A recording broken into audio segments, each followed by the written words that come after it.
Hey, what's up?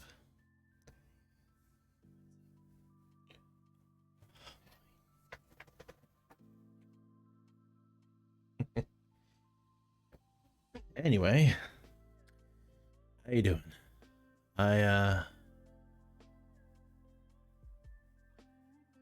I haven't been following my New Year's resolutions very well.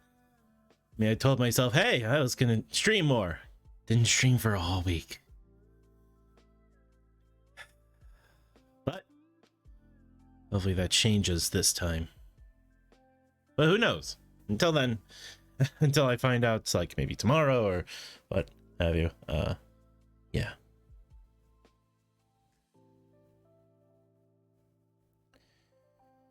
Anyway, today we're going to play some Genshin. So, without further much ado, let's getting right into it.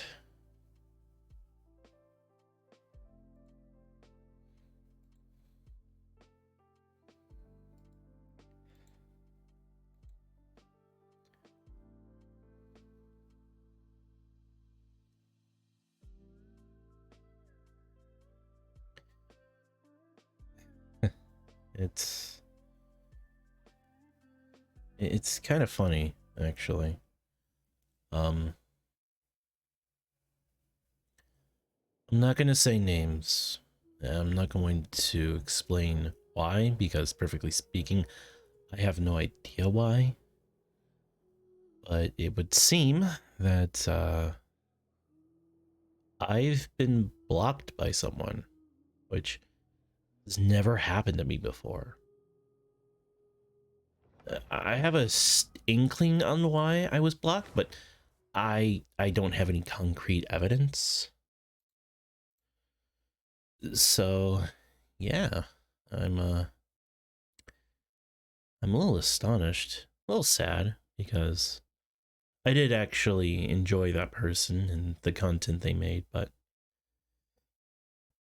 I mean, nothing I can do about it. I can't go up and like plead, please let me come back. No, it's a little late for that.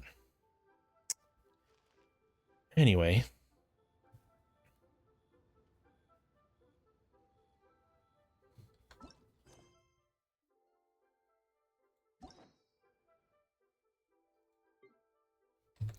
oh, that was the wrong button. I was supposed to press quest, story quests. There we go. Okay, who should I do next? Yunjin. Begin hangout.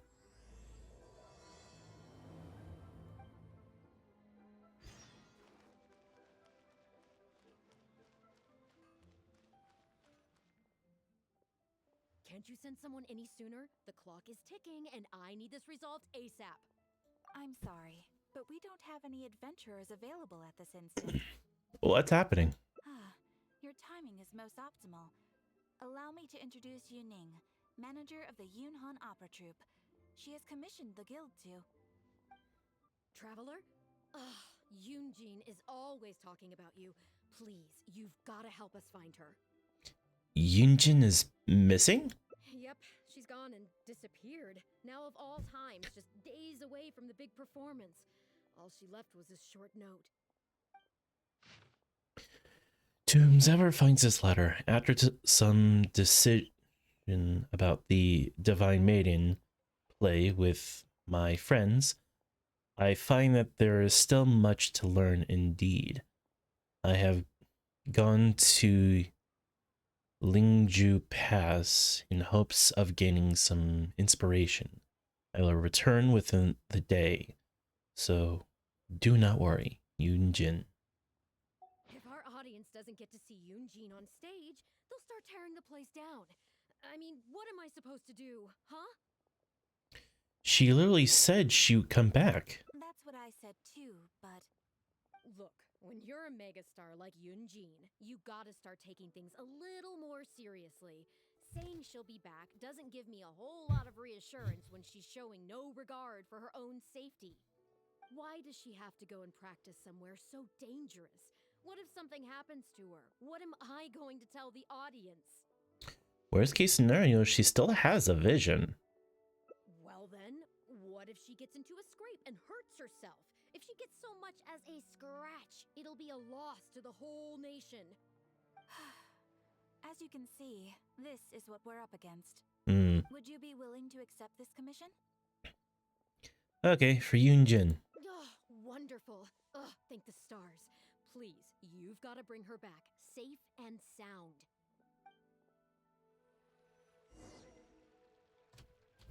Well, off I go.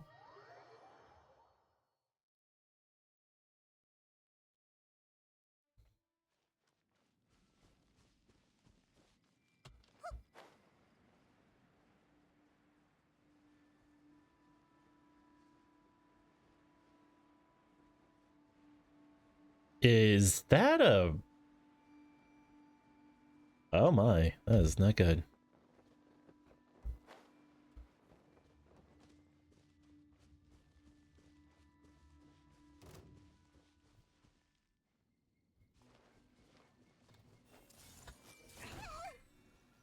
Shine down! Rest and revamp!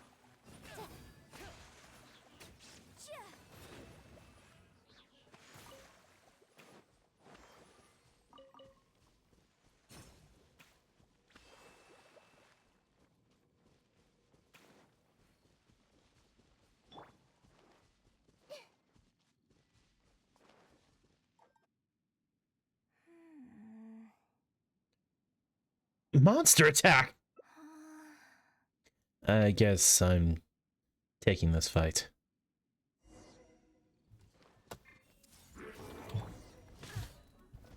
There is no escape. Hold the line.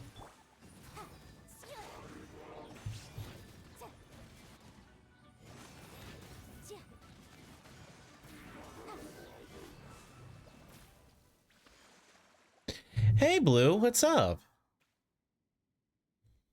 Haven't seen you in the chat in a while. How you doing? Hope you're doing all right.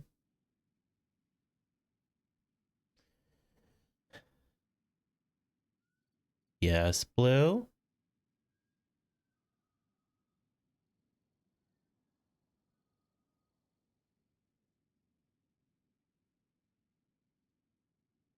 Yes, you did make it. Are you all right? Are you hurt? Oh, it's you. I do apologize. I didn't see you there. Seriously? What brings you all the way up here? Oddly enough, I was just thinking of scheduling a meeting with you later. I didn't expect to run into you here, of all places. Your manager sent me. Ah, I see. So Yunning sent you. I did tell her not to worry. Oh, but on this occasion, it seems I'm rather lucky you came. You've helped me avert a major catastrophe. It's a pity, though. I was so close to achieving the state of mind that Shenhe was talking about. My dad's laptop because my phone is bug. Okay.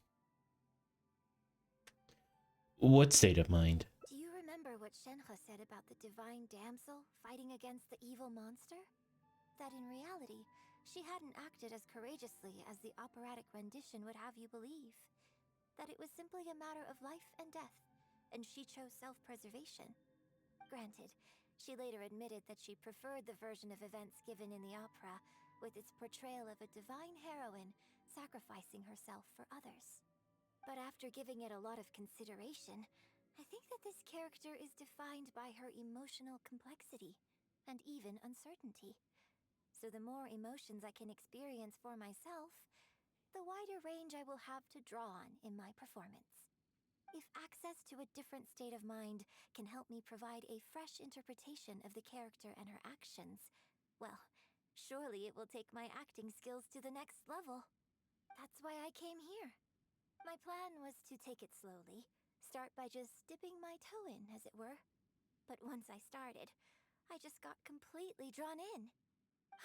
I feel like I was so close to a breakthrough here. Want to try again? I'll join in too. You've defeated defeated an ancient god before. How am I supposed to experience genuine danger if you're here with me? I suppose I had better return to Liyue Harbor for now. I'll only end up putting you in an awkward position otherwise. Goodness knows how you'd explain this to Yunning. Very true. I wonder whether I have gained anything useful from this trip. I suppose only time will tell.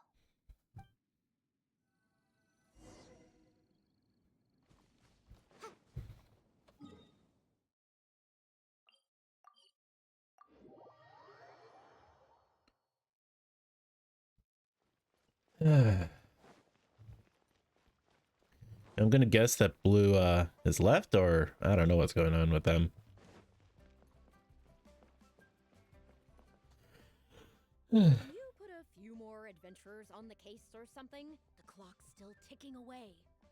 Please have faith in her. Ah, they've returned. Yunning, we're back. Yunjin, are you okay? Are you hurt? Do you need to go to Boo Boo Pharmacy? No, I'm fine. You don't need to worry. When it's time to go on stage, I'll be there. Look, I get it. You like to go out exploring. That's fine. But do you really have to go off thrill-seeking this close to the show? You have to take better care of yourself, okay? For all our sakes. For the opera troupe and for your audience. We're just lucky we had the Traveler to help out. What if something had happened to you, huh? What would I say to our audience, Well, I would say the best way to make it up to our audience is to give them the best performance we can. Don't you agree? While I'm off stage, as long as there is something, anything I can do to improve my acting ability, even in the slightest amount, I can't pass up the opportunity. You know, I don't know what to say anymore. Traveler, please, you tell her. So, what's your honest opinion?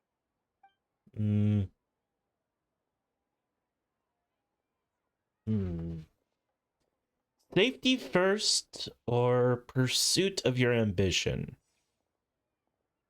I'm downloading Twitch on my dad's phone. Well, that's interesting.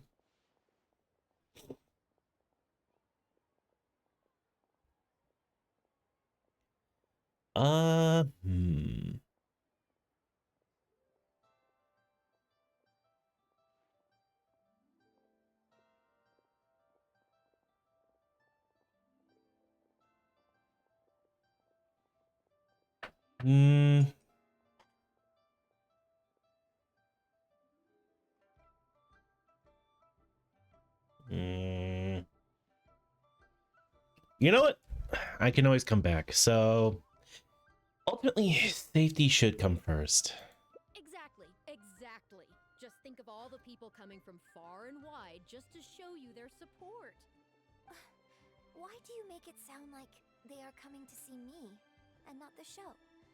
Well, same difference, isn't it? I don't think so. They seem quite different to me. Well, either way, you're quite right. I mustn't let down our audience, especially those who came from afar. And I certainly mustn't make you come out looking for me again. So I suppose I will put my training exercises on hold for a while. It was the only way, Jack. I'm here now. To know that the That's good. brightest star in my troupe is finally gonna start listening to reason. I'm gonna head back and see how the set is coming along. Don't go disappearing on me again. And I have caps on? Not for me.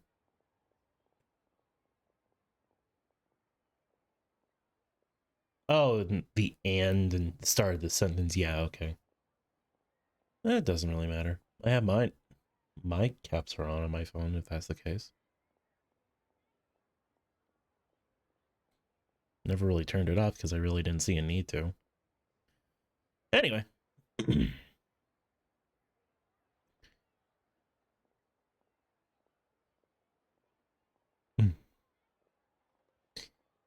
So, because you're here, Blue, I said this at the start of the stream because I just wanted to really quick vent it out because I was feeling a little sad about it. But I had learned today that I had been banned and blocked by a specific person. I am no longer allowed on their Discord or to view their Twitter. So that's fun.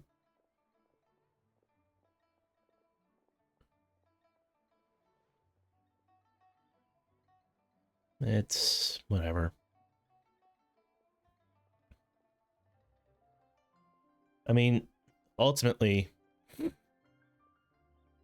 it's their decision to make. I can't force them to like me or want to enjoy my content. Also, what's the audio like? So, I don't know. Oh, you're paying? Yeah.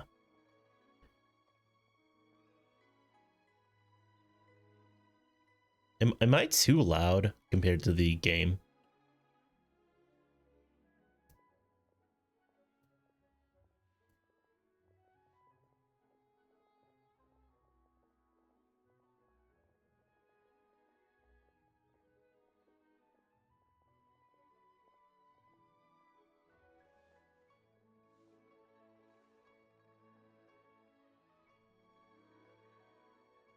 But yeah, so. And I didn't want to speculate, but I have to say it. I suspect that I got blocked because I made a boob joke, which made them uncomfortable.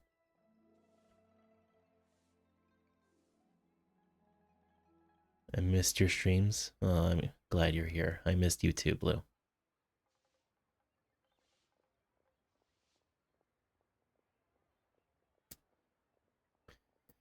Yeah. Well, again, what do you do? Again, it's their prerogative. If they don't want someone like me to be around them, I can't force them, you know? Like, that's not something I can control. The only thing I can control is just moving past this. I've already decided to just unfollow them because, like, if they're not going to want me around, obviously they're not going to want me in their streams.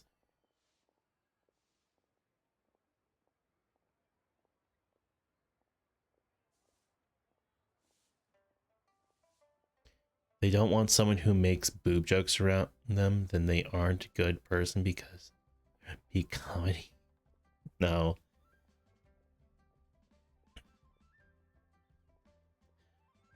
What happened was I was in their Discord and I had posted something about VTubers, how like their first model is always like flat chested and then their second model is always like has huge boobs, like huge bahonkadonks. And I was chatting with some of the other people in that Discord about it, making a little joke, is like, because they were like, I don't like this image because they're like heavily edited and then they try to find the original image, they post it, and I just made the quick joke. It's like, no, I get it. You're just not a boob guy. I get that.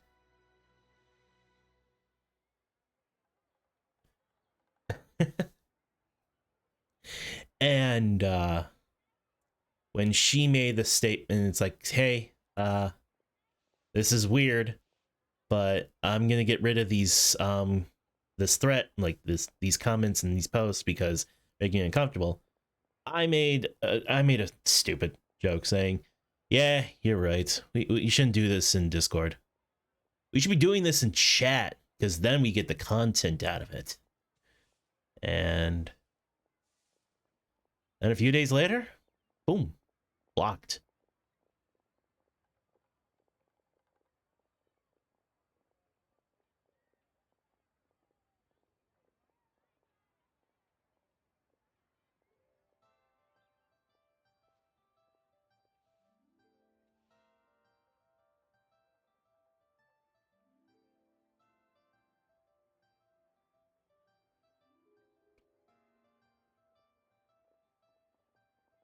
Can I tell mine? Yeah, go right ahead. I'll just continue the story while you're typing it out. get back and do some rehearsing. It's no substitute for first-hand experience, but it should still help me iron out a few issues. It's also much safer than first-hand experience. Speaking of which, I haven't even thanked you properly for saving me. If you are free after the show, come and find me at Hayu Tea House.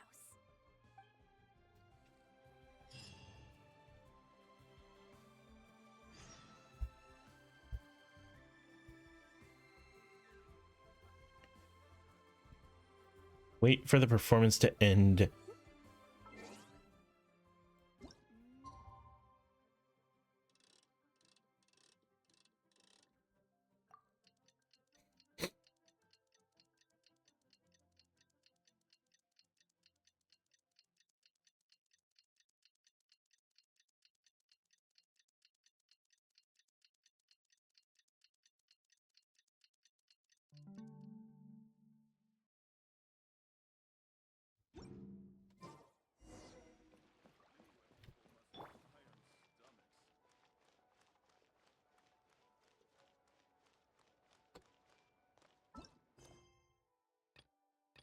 Hmm. Wait, what was that? Oh. Oh.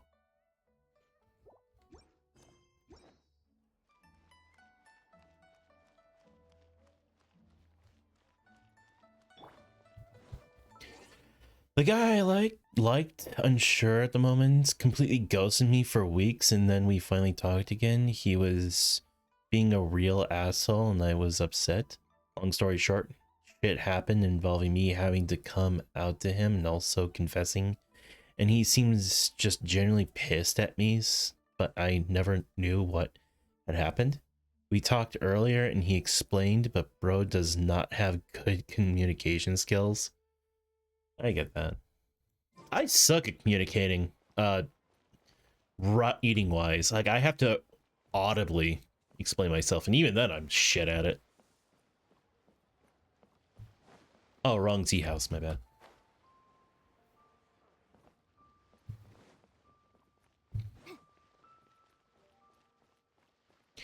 Yeah. I guess we're both just dealing with stuff.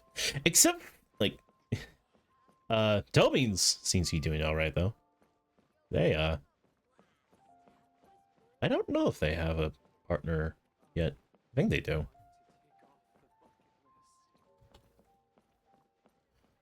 Well, same, but he was, like, bad at it, so the point where his response to me asking what had happened was, Bill's Beans is doing amazing. Yeah, I'm jealous of Bean.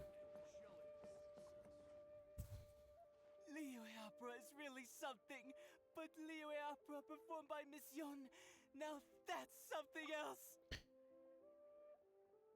He and his boyfriend are sickeningly adorable and I love them. I get it. You know, speaking of, Blue, did you see my most recent tweet that I made?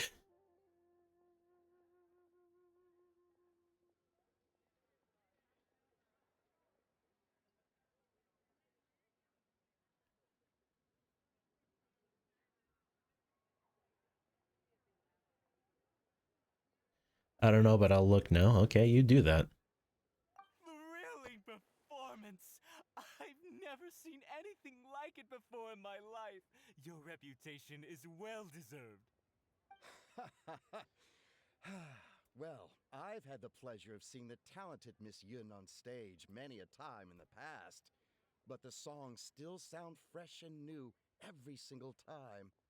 It's been barely a few days since I last saw you perform. Once again, Yun Jin, you've progressed by leaps and bounds. Oh, you're far too kind, both of you. I'm still new to the profession, but I promised myself when I joined the troupe that I would strive to develop myself as a performer every day. And I wouldn't be where I am now without everyone's faithful support. Nonsense, you're too humble, Miss Yun. You're a major celebrity. Who in Liyue hasn't heard the name Yun Jin? You love it. Wait, okay, which one are you talking about? Because I did make two tweets that were relatively close together. But the relationships are about liking stuff.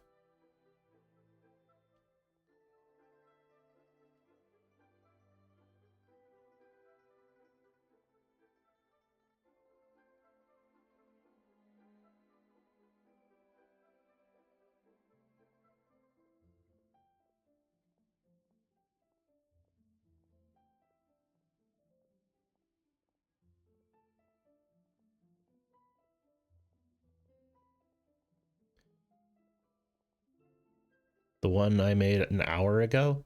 Okay, so the relationship one. Yeah, I was actually I was actually questioning that one because I was like, is this in poor taste?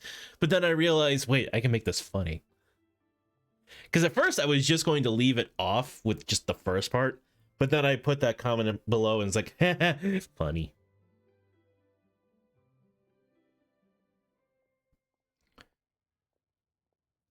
I still have no idea how to use Twitter, to be honest, but I'm trying. I'm getting there. It was a great addition. I thought so. I thought it was funny. Oh god, my anxiety is kicking in. I hate having anxiety. I really do, because it takes us moments where I feel like I'm proud of myself and I'm happy, and all that it's like, oh, everyone fucking hates you. I hate that. I'm so don't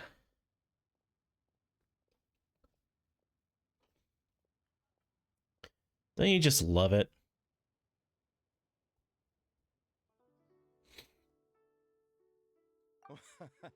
In the circles I move in, anyone who says they've never seen Yun Jin on stage is at risk of getting laughed out of business. I get yelled at by the guy I like because I made a tweet saying, hell with cis men, they suck, date women, and he got mad and thought I was serious. Anxiety is my best friend for real. Oh man. Like, don't get me wrong, anxiety does have a place in my life, obviously, but I hate it when it's like, oh, I'm getting praise and like, yeah, people are saying this is great, this is amazing, and then immediately, like, in the back of my mind, it's like they're just lying to you to make you feel better. They actually hate everything you've done, but they don't want to say it. You know, I hate that feeling. It is the worst feeling in the world. Why are human brains so destructive towards themselves? I don't understand it.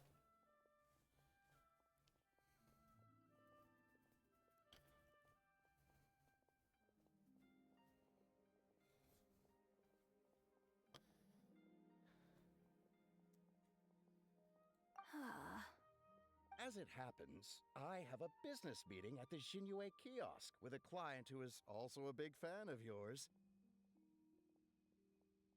So, I was wondering if you'd perhaps like to join us for the meal. Oh, me too. I booked a table at the Lioli Pavilion and was hoping you might join me. Oh, I'm terribly sorry to both of you, but I won't be able to make it. I'm very grateful for the invitations, but I'm afraid I already have arrangements for this evening. I can't do senior quack emoji because my sub ran out. I need money. Oh my god, Jack, guess what? What happened? Did you spontaneously get money? I got a job at a trampoline park, and yeah, we discussed this on my Discord, remember? And I made the comment, it's like, oh yeah, I'm too heavy to be a part of it because I might break the trampolines. Isn't that right, Traveler? Yep, here I am. Okay, you have plans, but you're really gonna pass this up? I mean, you could always reschedule. Wait a second, you're... Am I really so famous in Leeway? Well, I guess it's not going to work out today, then. Maybe another day, Miss Yoon. Huh. They took off pretty quick. Do they know something I don't? Haha, I guess I'll be leaving too.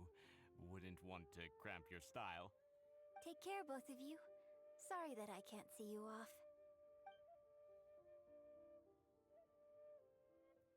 Whew. Thanks for coming to my rescue. Again. Look at you. You're a national treasure. Even Gentry Moutsai is in awe of you.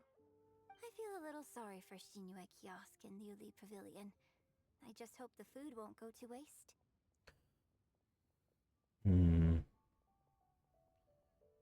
Oh, why don't we go to Shinue Kiosk? I don't think we'd be able to get a seat this late. But it's fine. I have a better place we can go.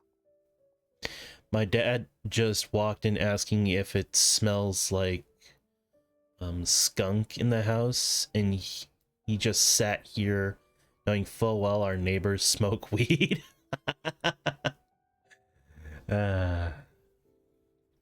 You know, speaking of weed, I was discussing this with both my mother and my grandmother on Christmas Eve. But this probably already exists, but here's $1 million idea. Weed hard candies. Something like Jolly Ranchers, but weed. Like, you suck on them and you get perpetually more high.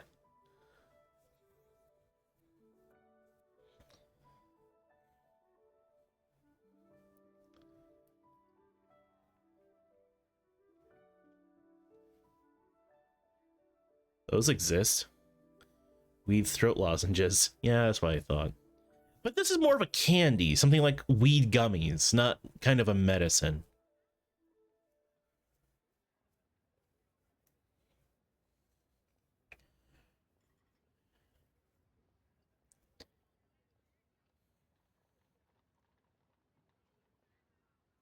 I don't know, I think it'd be a good sell. I know, that's why I said, I'm pretty sure they've already been made. But still, it'd be $1 million idea. Let's head downstairs. I owe you a big thank you tonight.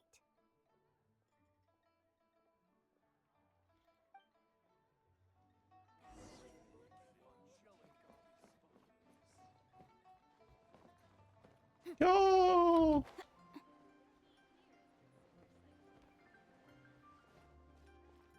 Oh. I was in the wrong location the whole time. Miss Yoon? Oh, wow, it's really you. I have just a few questions, if you don't mind. I can give a list because Google gave me one. It's fine. Don't worry about it. Hey, get back here. Oh, ditzy girl, you don't have a clue what you're doing. Are you a journalist? If you'd like to arrange an interview, you'll have to liaise with my manager. Sorry, Miss Young. Don't mind her. She's just new and still learning the ropes. We'll leave you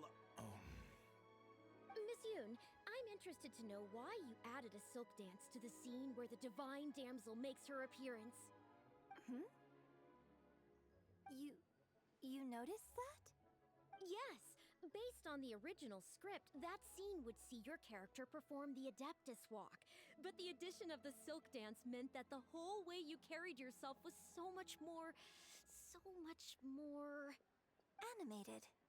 Yes, but delicate and graceful, like a crane. Oh, sorry. Which publication are you from? How come I haven't met you before? Oh, well... yeah, we're from the Steambird. I am Bo Yi, the editor-in-chief. And this young lady is Shuryun, one of my journalists. We were based in Fontaine. Just recently we made the move back to Liyue. Oh, I see. You're from the Steambird. Then it's no wonder. Your journalist has clearly done her research. That's very kind of you, but really, my level of knowledge is very basic compared to yours. Hey, Miss Yoon is throwing you a bone here. Make the most of it, okay? Talk to her! Talk to her! Actually, Dude. I'm afraid there's somewhere I need to be. And I'd really need to clear this interview with my manager.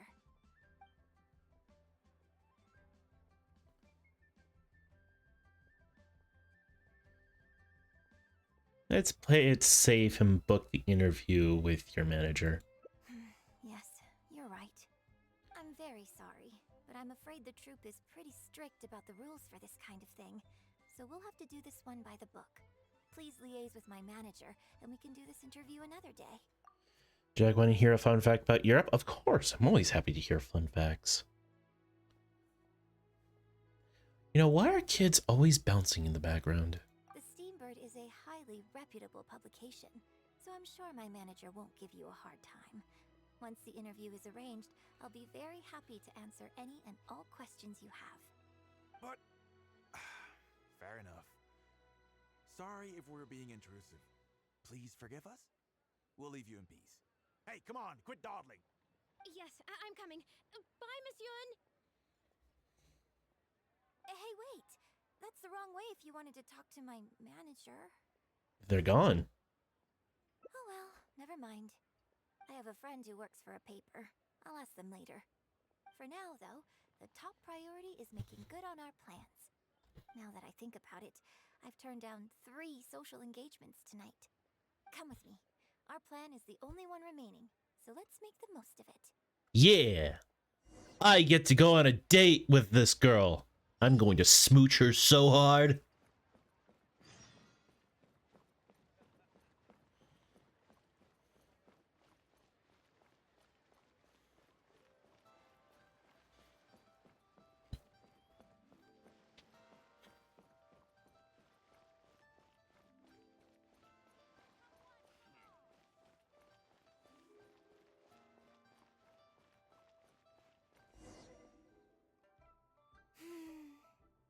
I can smell the fragrance of food in the air.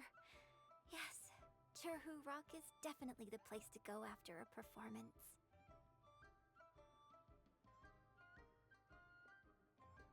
Are you taking to One Man Restaurant? Oh, you're a fan of Chef Mao's cooking too? One Min Restaurant's blackback perch stew is hot, spicy, and fresh.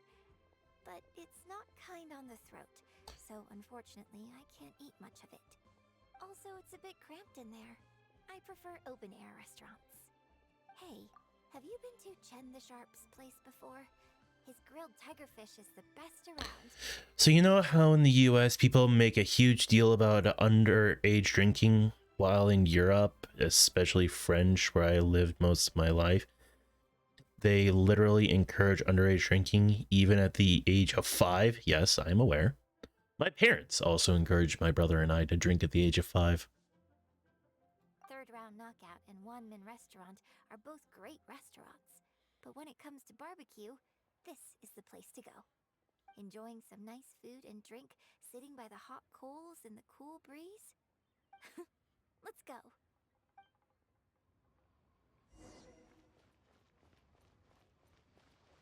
Actually, fun fact. When my parents... Oh, wait, hang on. When I lived most of my life in France, I mean, my family has gone to visit extended family in France so much. I've spent so much time there. No, I get it. But, so here's a fun fact about my youth. When my brother and I tried alcohol for the first time, he was only 5 and I was 7. And what had happened is that he and we only took a sip of some, I think it was bourbon. And neither of us liked it because we're kids and it's bourbon. Straight bourbon. But then my brother decides, oh, well, I'm going to go down the street and play with my friends. And as he's walking away, he's like hobbling, almost like he's a little tipsy. Turns out he's just a fucking idiot who doesn't know how to walk. But still, it was fucking funny seeing my parents freak out, thinking, oh God, we got our kid drunk. Tigerfish,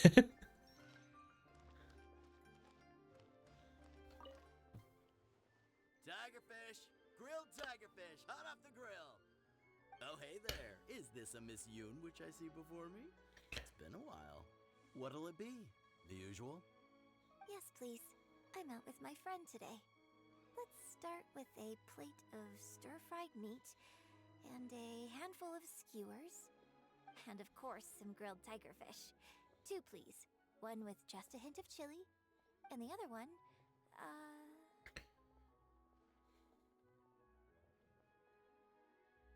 Same as yours. Got it. Your grilled tiger fish will be ready soon. Do you want any drinks with that? I got a bit drunk once when I was a kid because my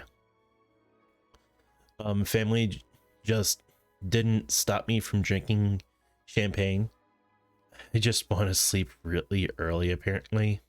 Oh, I just went to sleep really early, apparently. Yeah, well, it's good, better than running around your house stark naked like a madman, you know?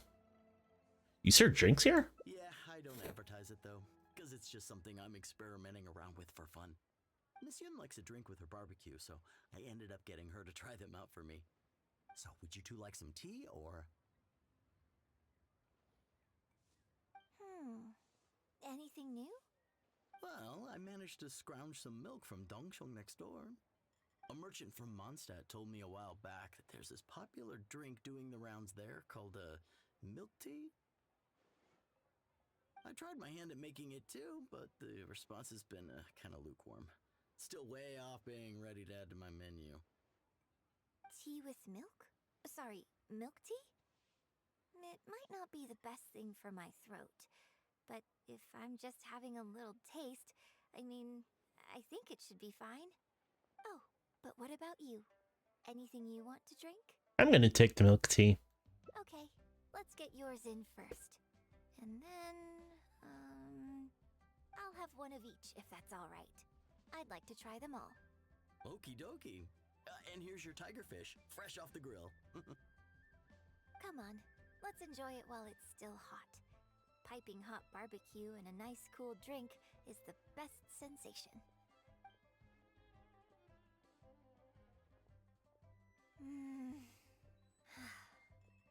That was great. Shame about these drinks, though. I only had a little sip of each one, so there's a lot left over. What do you do with the rest? Well, I mean, I could just drink them, but they're a little bland for me. Nothing that special.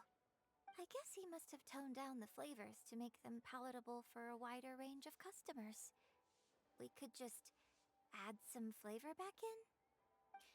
In fact, do you know the Hot Pot game? Surely not. Let's play the Hot Pot game with the leftover drinks. I'll add some extra ingredients based on my tastes, then you try to guess what I added. Sound good? Don't worry. After mixing in the new ingredients, I'll also drink half, so I won't add any weird stuff. Are you sure this is how the Hot Pot game is played?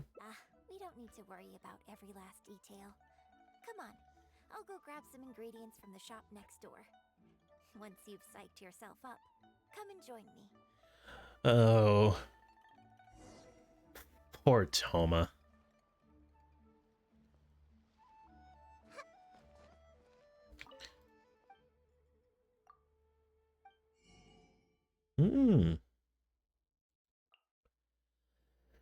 Why does fictional food always look so much better than real food? I swear. It's unfair. It really is.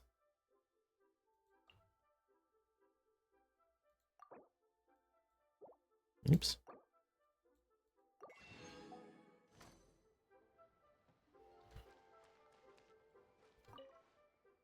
Okay, get ready. Oh, and no peeking. Avoid her gaze. It's ready. Let me try it first.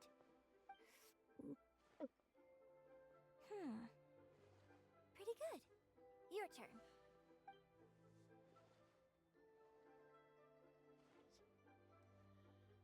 How? Did she just drink nothing? Listen. Girl just swallowed air. She used her mind. She literally just summoned the drink into her throat. Come on, get with the program. Can't everyone do that? What are you, some sort of scrub?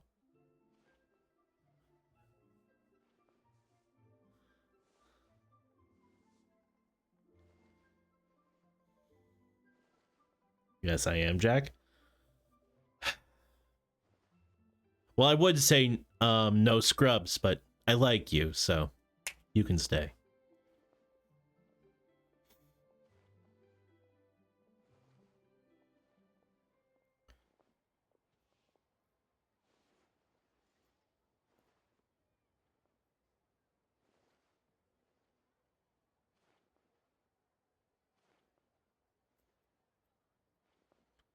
What in the world is that thing? What is that thing? I've never seen... What the fuck? Oh, it's a heart. Why did it break from me?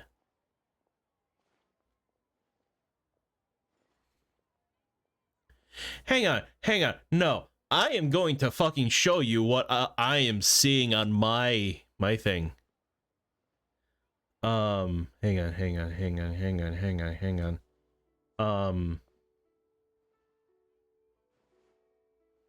This.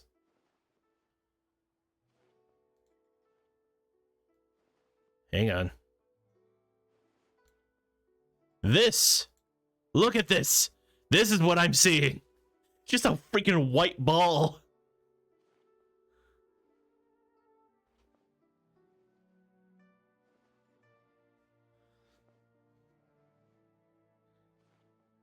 Can I full screen it? Yeah, but it's literally, it's a screenshot, so it's the same size. I can't, like, expand it. Sorry.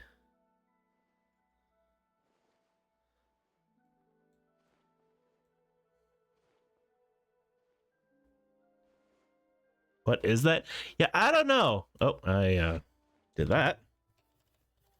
Z, go back. No. Oh, well. No. Back to the game. Savor the flavor. Nothing at first, but then a tidal wave of umami with a whiff of the sea. Have another taste. There was something solid floating in the drink. It tastes great and refreshing. Really savor it. Look in art gallery. Oh, that's cute. You've been really good at drawing as of recent.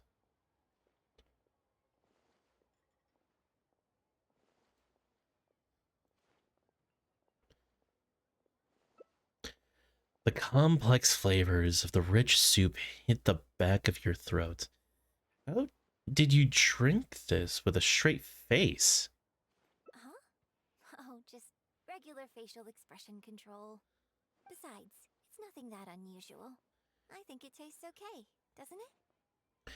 I stole a new style and I'm very happy with it. I'm glad to hear it. It's more of a soup than a drink. But amazingly, it actually tastes pretty good. So did you work out what ingredients I added?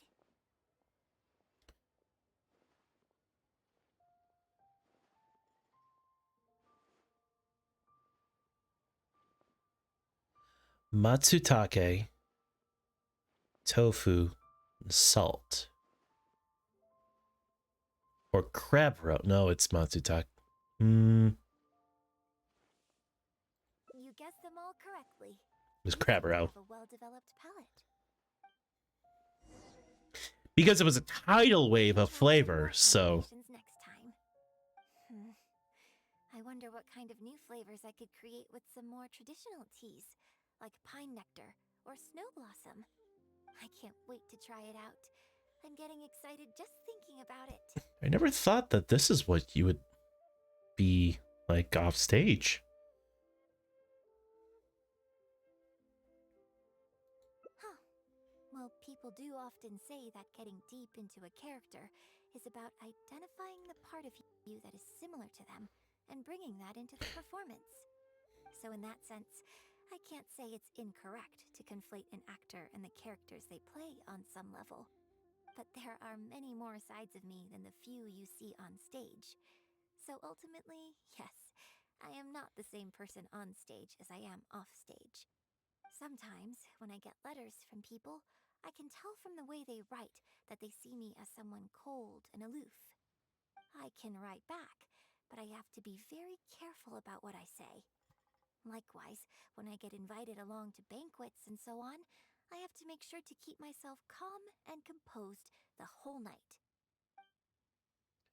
That's a shame. Your offstage personality is definitely the cuter one. I bought you one drink, okay? That's not a license for you to start saying weird stuff like that. Oh, baby, I can go much further in calling you cute. Seemed like you were being sincere. I'll let it go. Trust me, sweetie. I can make you feel very awkward.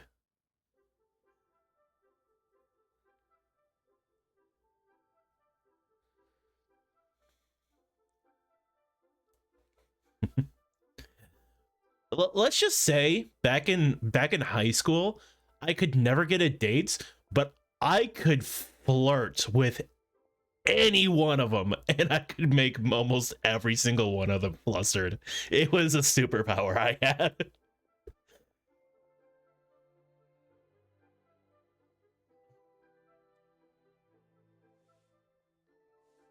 It was weird. When I was with my friend group,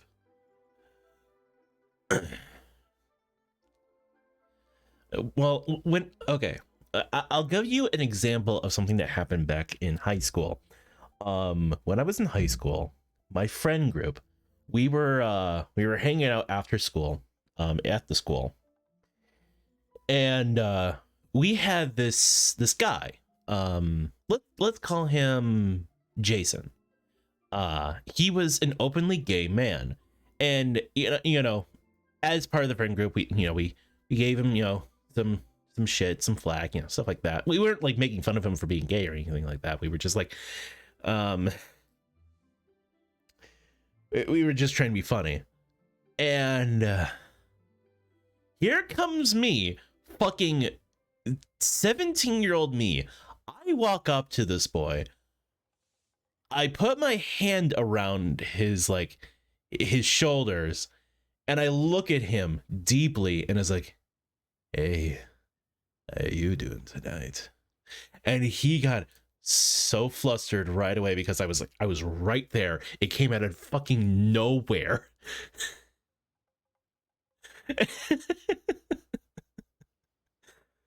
It wasn't even that intense. I wasn't going like, "Oh, baby, I'm going to show you a world of pleasure tonight." No, I just like, "Hey."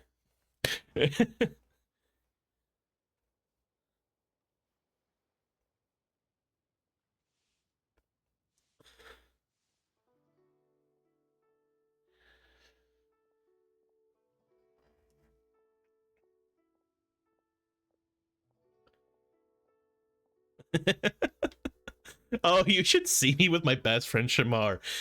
Like the two of us, both of us, okay, keep this in mind. Both of us are 100% incredibly straight. We are so willing to portray ourselves as fucking gay lovers out in the streets. It's not even funny. He'll be saying something. It's like, well, why do you have to say it like that? And it's like, "Oh, do you want me to say something different tonight?" And he's like, "Oh, I do." And it's like, that's our whole fucking dynamic. Is that we are the gayest straight guys you will ever see.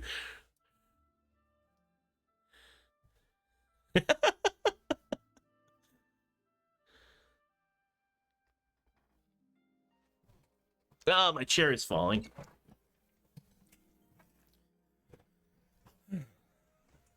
But yeah, no, I love like flirting with people and making them feel flustered because it makes me feel something.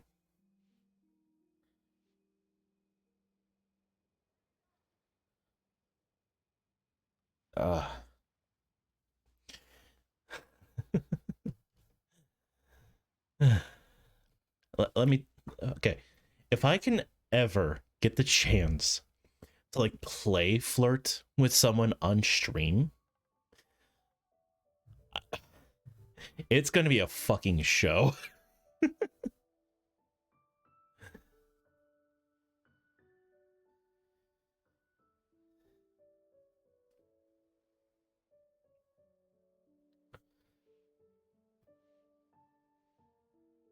All Okay. I'm trying to say is that everyone has many different sides to their personality.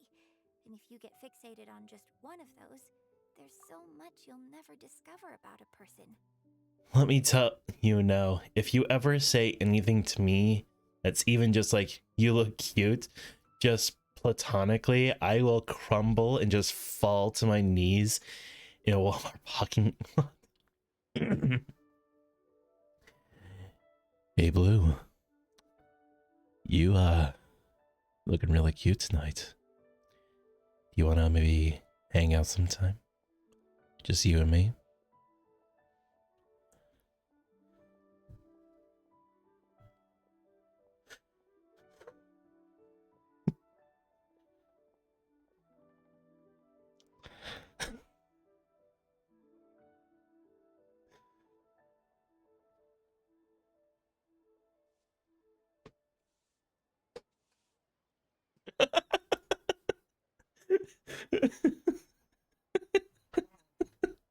You gave me the ammunition. I just fucking used it.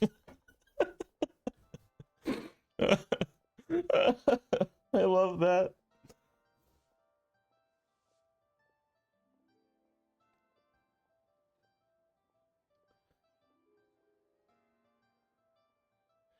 I would go further, but you are a child, and I cannot go further without being pursued by the law.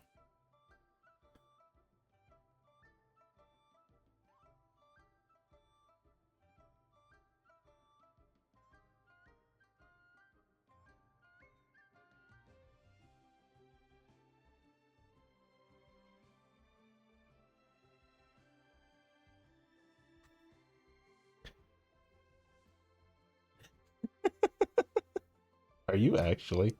You are. I'm not gonna do it because I'm on stream, but just the sheer fact you are in fact in table 1, that's hilarious. Unironic, because I didn't expect you to do it.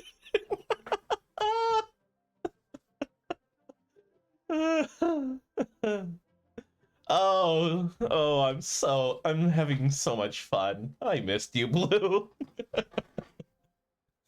And I miss this. I miss getting people flustered by me just saying shit. It's so fun. I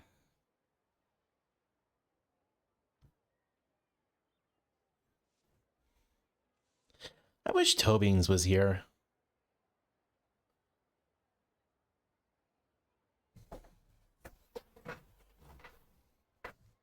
Anyway. I mean, if we hadn't had the chance to hang out and chat like this tonight, there are things about you I might never have gotten to see. Like the mighty and distinguished traveler, diligently reviewing my hot pot drinks. Literally, I don't care what you say. I'll tell you. Or, like, make it all the sex jokes you want. I will laugh.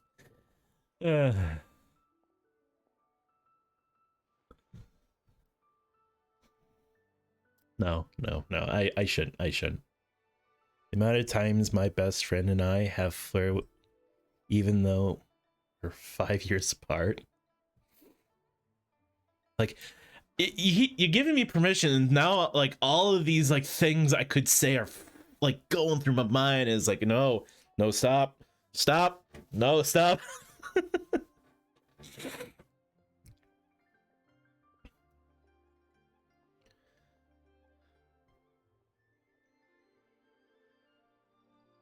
Shouldn't. Fine. You want what I can give you? I'll give you what you want. Oh, you naughty little puppy.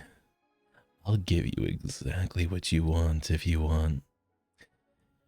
But first you're going to have to deal with some punishment. before you can get the pleasure.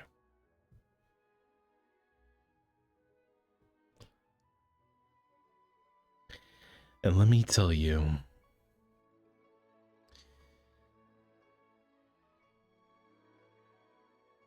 when I decide to go all out,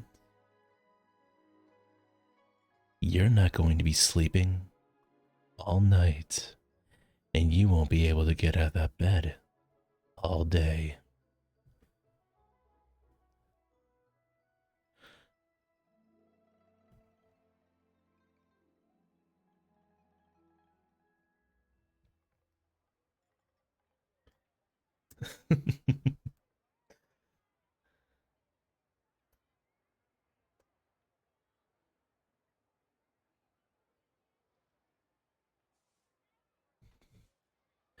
I typically only use that voice for specific reasons, and one of them is for play flirting.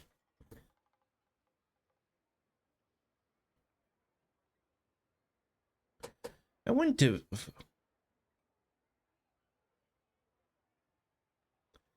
I'm gonna have an aneurysm. I can only imagine what's going on your side.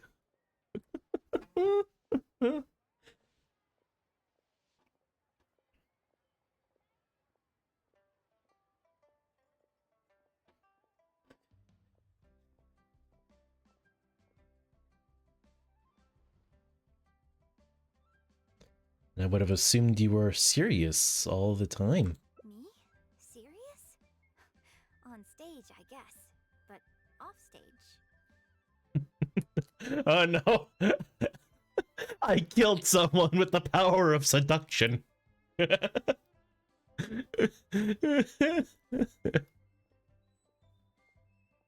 think of me as another one of your friends. Just one who happens to have a flair for the dramatic. So, friend, what shall we do next? Let's get a Something to remember today by? let's get a photo. Get a photo? You mean capture this happy moment for posterity so we can look back on it later? Sounds good. Let's have the food stall in the background. Now how should I pose?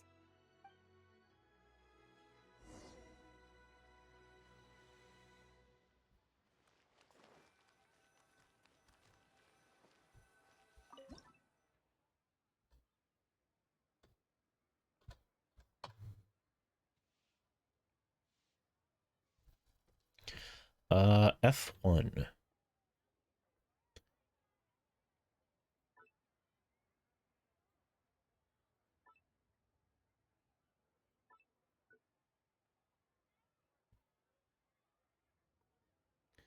Okay, I'm okay now. That's good to hear.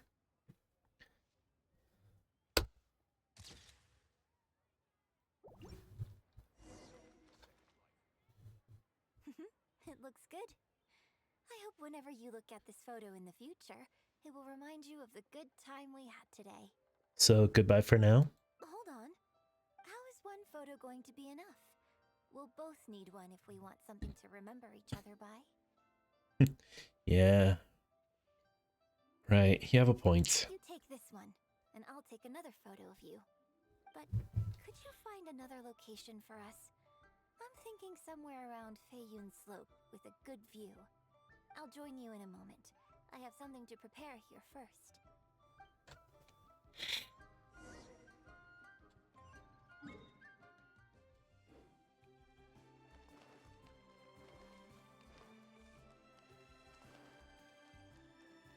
Oh man.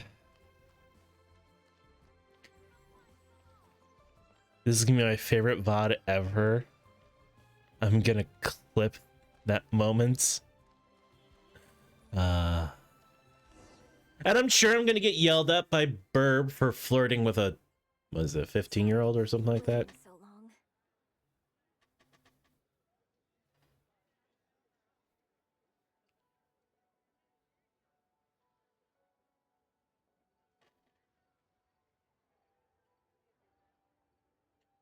I wasn't waiting long at all. The view here is great. The lights, the buildings, it's the ideal spot. I could see you chose it carefully. Yes, this angle is perfect. Okay, strike a pose and close your eyes. Close my eyes for a photo? Yes, please. Quickly now.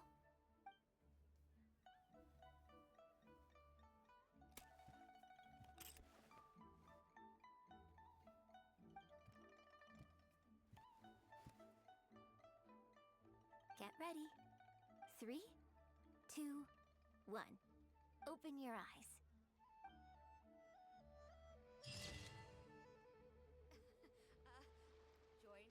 Oh, that's cute. Have a blast.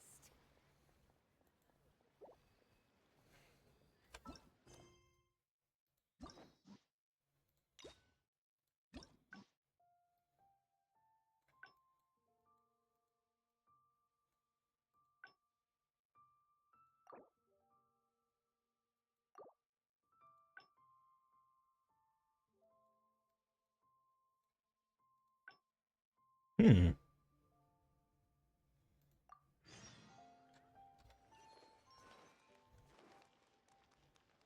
Gay sex. I don't think they're going that far.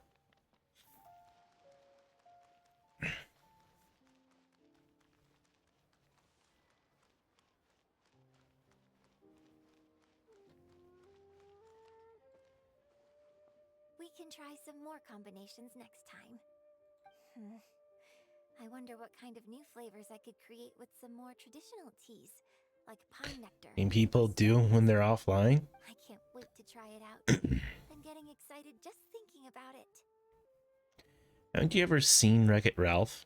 Yes, I've seen Wreck-It Ralph. I haven't seen Ralph Breaks the Internet because I don't want to, though. I've seen reviews on it. So I know what the plot is. I just don't want to watch it.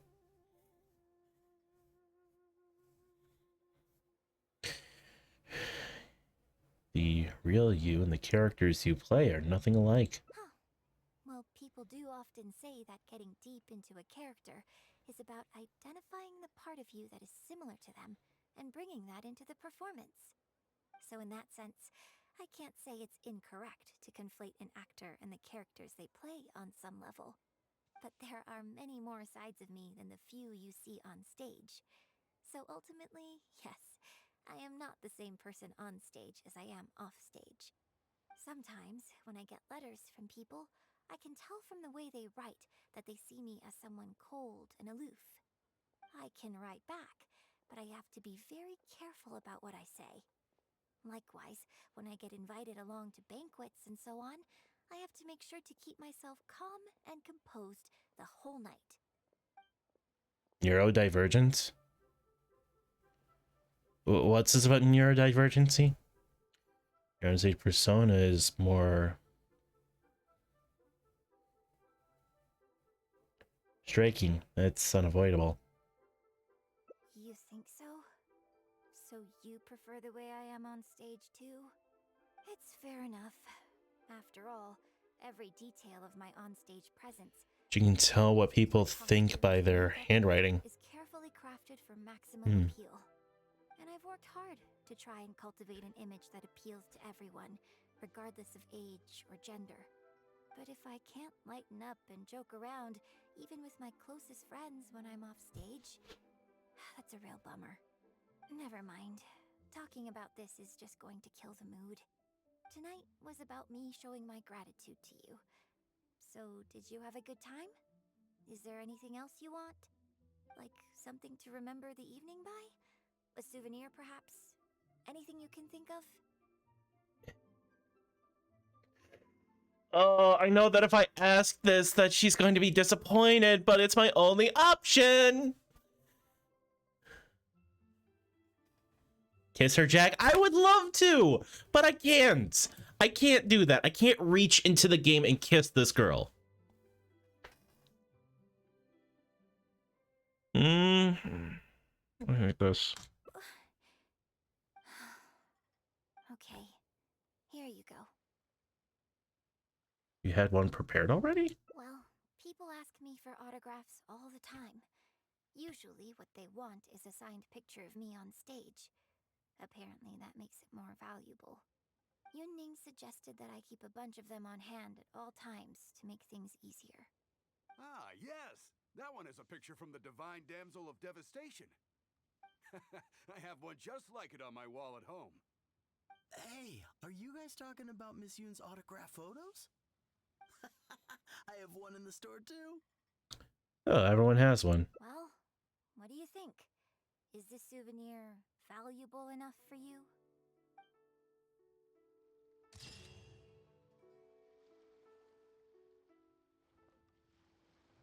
Welcome to Second Life. Satisfaction guaranteed. Well, now I feel sad, damn it.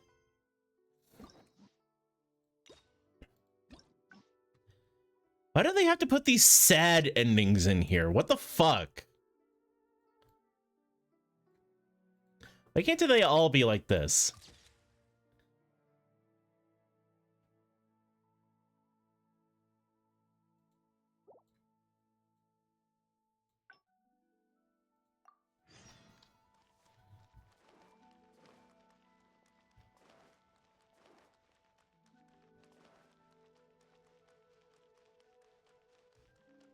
Because these people hate life. Yeah.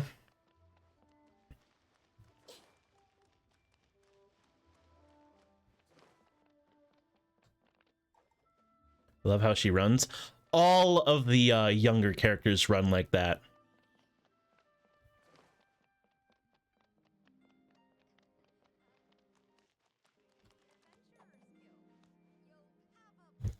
Yeah, really quick, I'll show you.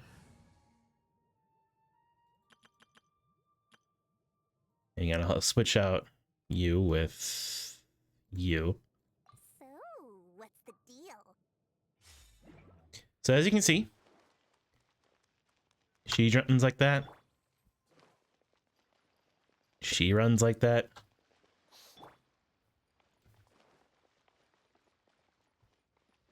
Oh, I ran out of stamina. Hang on.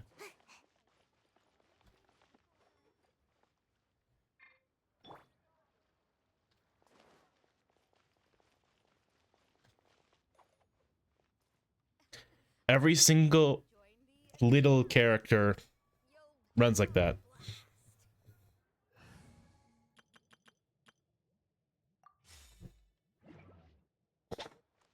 Oh, sorry.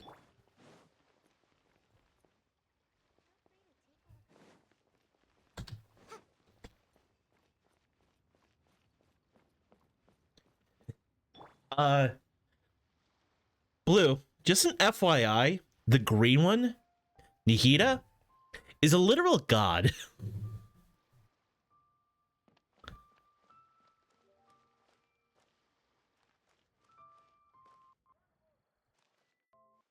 Oh, audio cut. But yeah, no, Nihida is a literal god. She is the Dendro Archon and the goddess of wisdom.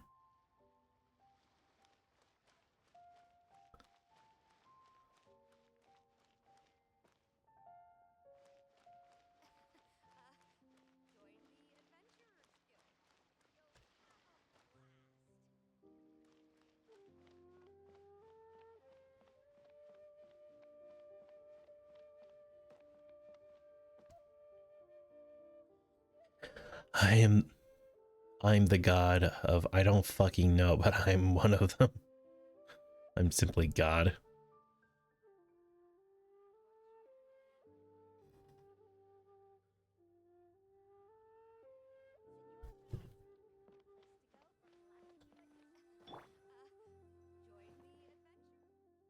Miss Yoon?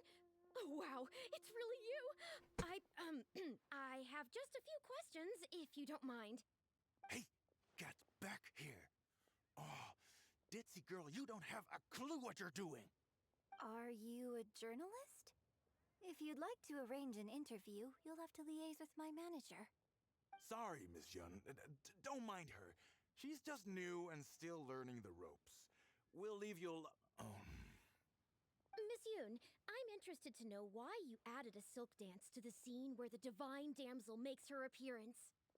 Hmm? You noticed that? Yes, based on the original script, that scene would see your character perform the Adeptus Walk. But the addition of the silk dance meant that the whole way you carried yourself was so much more. Animated. Yes, yes! But delicate and graceful, like a crane. You know, here's a question. Did the term animated derive from the word animation, or was it the opposite, you know? Like, did the word animation come from animated?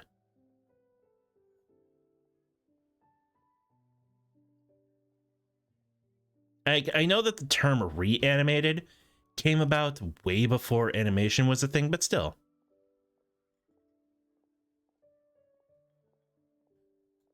Oh, sorry. Which publication are you from? How come I haven't met you before? Oh, well... We're from the Steambird. I am Boy Yi, the editor-in-chief. This young lady is Shuryun, one of my journalists. Because people used it as an expression, and then they were like, oh, we should name this thing that, and it'll define animated. Fair. We were based in Fontaine. Just recently we made the move back to Liyue. Oh, I see. You're from the Steambird. Then it's no wonder. Your journalist has clearly done her research. That's very kind of you, but really, my level of knowledge is very basic compared to yours. Hey, Miss Yoon is throwing you a bone here. Make the most of it, okay? Talk to her! Talk to her! You know, when you start screaming, talk to her, they, the people that you want them to talk to is kind of really going to be hearing it. Actually, I'm afraid there's somewhere I need to be. And I'd really need to clear this interview with my manager. Make the most of it. You may as well talk to them. But what about our plans? Let's take a rain check on that. I'm interested in to hear your story too. Really? Okay, sure. Oh, thank you. Thank you so much, Miss Yoon. Great! Thank you both kindly. Let's find a quiet place and get this interview underway. Oh, I see. So that's why you added the silk dance in this scene. Yes, exactly. Doing it this way not only allows for more physicality in my movement, it also means I can make better use of the stage and transition into the scene more quickly. Ah, okay. So there was even more to it than I thought. So, wouldn't it make sense to contrast this with the Dongtong Appassionado section that comes directly afterward by making the latter a little more sophisticated?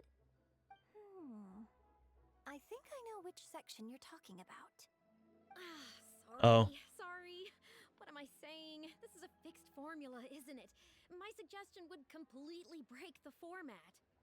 I have a headache. Is it from like all the cackling and the coughing from me flirting with you?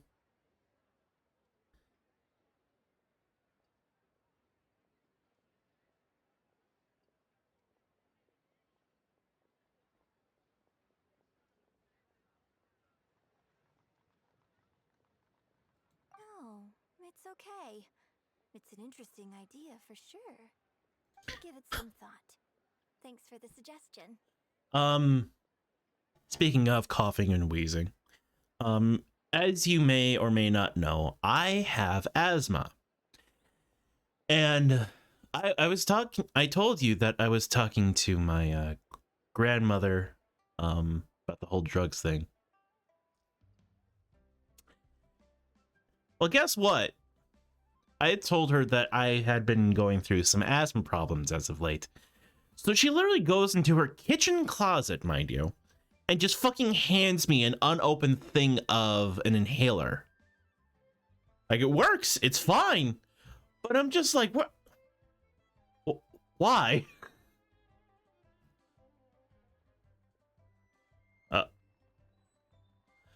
But yeah. And she even told me, it's like, hey, you need any more of these kinds of drugs? Talk to me. I'll hook you up. And it's like, did my grandmother just tell me that she's willing to hook me up with prescription drugs?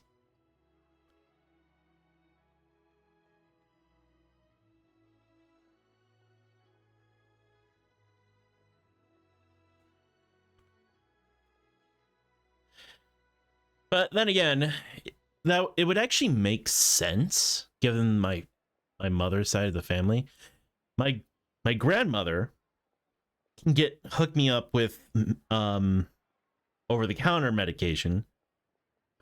My mom can get me weed and potentially LSD. And my uncle can basically get me any other kind of drug. Like, if I wanted to go up to him and say, hey, get me some crack or get me some meth.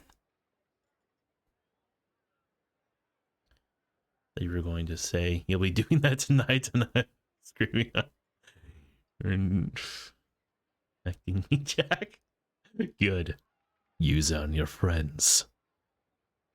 Make them feel the pain that you have suffered today. Or the pleasure. I don't judge.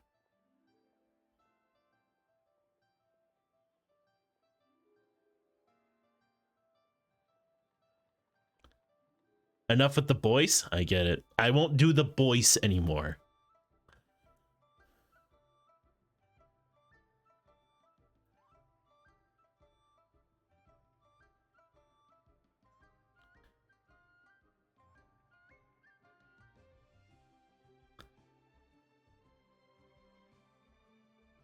I like the voice, it's funny. So you like my voice, huh? I'm glad to hear it. If you want, I can continue to whisper sweet nothings into your ears.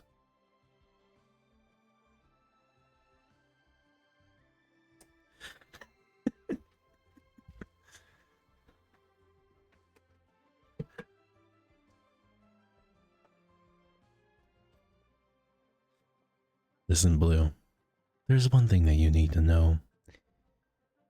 You signed up to be my plaything. And I like playing with my toys.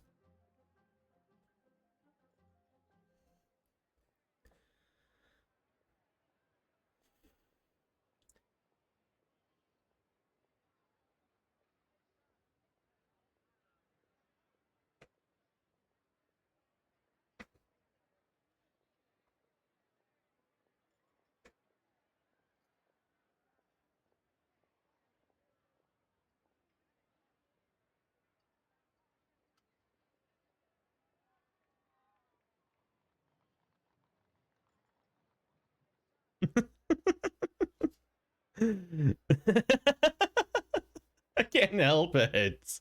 Once you flip that switch, I can't help myself. Especially when you bring it back like that. Hot damn. Anyway, let's pet names. Well, I can't call you Bluey because that would make reference to the TV show that's recently been getting a lot of traction as of late. Have you been seeing like all of the videos talking about Bluey as of late? It's crazy. Like it went from like this like unknown like English cartoon all of a sudden to like an international sensation. It's crazy.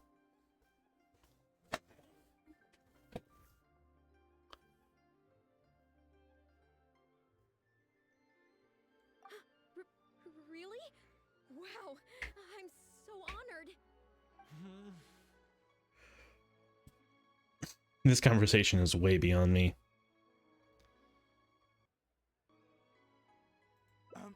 Shurian, maybe it's time to move on to some of the things our readers would like to know about.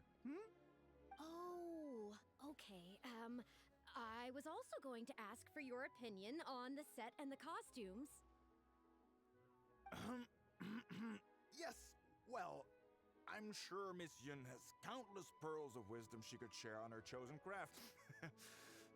But, not all of our readers are quite so, artistically literate, shall we say. A lot of them really just want to know more about you. You know, what does Yunjin do when she's off stage? Excuse me? When I'm off stage? You know, you're a major celebrity, and a lot of our readers are interested to know what life is like for you. What kind of place you live in, what kind of things you eat, clothes you wear, things you buy, that whole side of things. A day in the life. Besides rehearsing, a day in my life isn't really any more interesting than anyone else's. Nonsense. Of course it is. Just think how many people were at your show earlier. They come from all over just to show their support. You know, I understand that like I'm guilty of this, but like so many people forget that behind everything, when you take off that mask, when you get off that stage, when you are just on the streets wearing nothing but a baggy t-shirt and some gray sweatpants, you're just another fucking human being. You're no better than anyone else. People forget that like celebrities are actual people and they do literally the same shit that we do. In fact, a relative of mine has a daughter who's been saying she wants to broaden her horizons recently. She's been looking for a chance to give you a jade hairpin as a gift. Oh. It's against the rules of the opera troupe to accept private gifts from patrons. Could someone out there be accepting gifts for the troupe under false pretenses? I must get Yunning to look into it. I mean, it wasn't a big deal. Just something she said. Forget I brought it up. So, I saw Gentry Maotsai and the Snezhnayan gentleman come down from upstairs. Are they patrons of your shows too? So, what are your thoughts on Snezhnaya and the Fatui? Oh my god, this guy's making a fucking gossip column. That's what this is. For fuck's sake.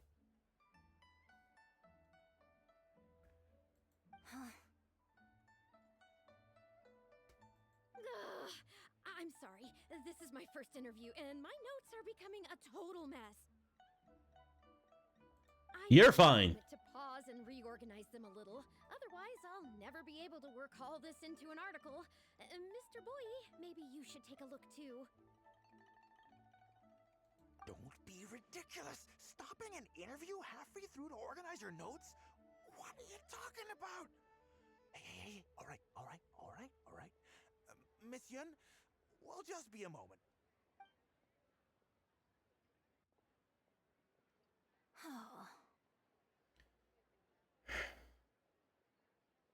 Are you sure you want to continue? I'm fine. It's not the first time I've been asked questions like these. The last time it happened, Yunning stopped the interview for me. But the next day, the tabloids were full of articles like "Dramatic Exit, Yunjin storms out of interview," and "Miss La-di-da opera star is too good for our questions." Yeah. So from then on, Yunning said all interview requests have to go through her. I used to think I could hold the troupe together just by putting on a good performance. But now, I have to make sure I concentrate on my actions off stage too.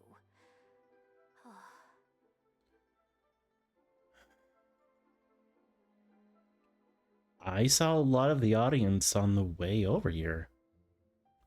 Many of them found your performance very moving. Oh, you mean Fanarya and that crowd? I cherish them as members of my audience too. But there aren't many people like them who can appreciate all the nuance in a single viewing. How did Shiryun end up working with an editor like that guy? Something feels wrong there. Ugh. They could be back at any moment, so I should stay here for now. But could you go look into it for me? No problem. If you find out anything, come straight back here and let me know. Detective Spy! They must have left the tea house by now. Let me know if you find anything out. I need to be in my child form. They'll never suspect a child.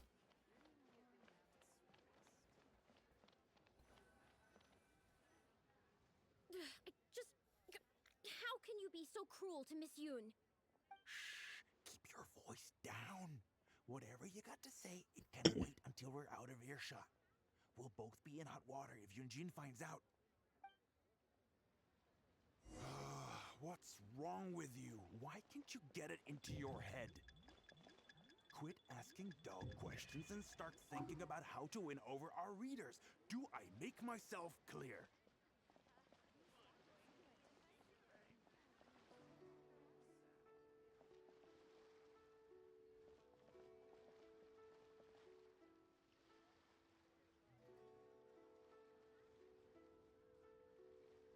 I don't think you realize what a golden opportunity you have here. How many journalists would give anything they had to trade places with you right now? Huh? Ever think about that? You just don't get it. Miss Yoon has put her heart and soul into... Enough! Stop yelling in public! Or do you want Miss Yoon to hear about all the lies you're spreading about her? Me? You're the one making everything up! Huh. Well, you sure seemed pretty happy chatting to her, so don't act like you ain't a part of this. And don't forget the contract you signed. Come. We'll continue our little chat over there. You Yeah. need to listen and learn, young lady. Listen, she may be a god, but she's a god of a different nation, so it doesn't matter.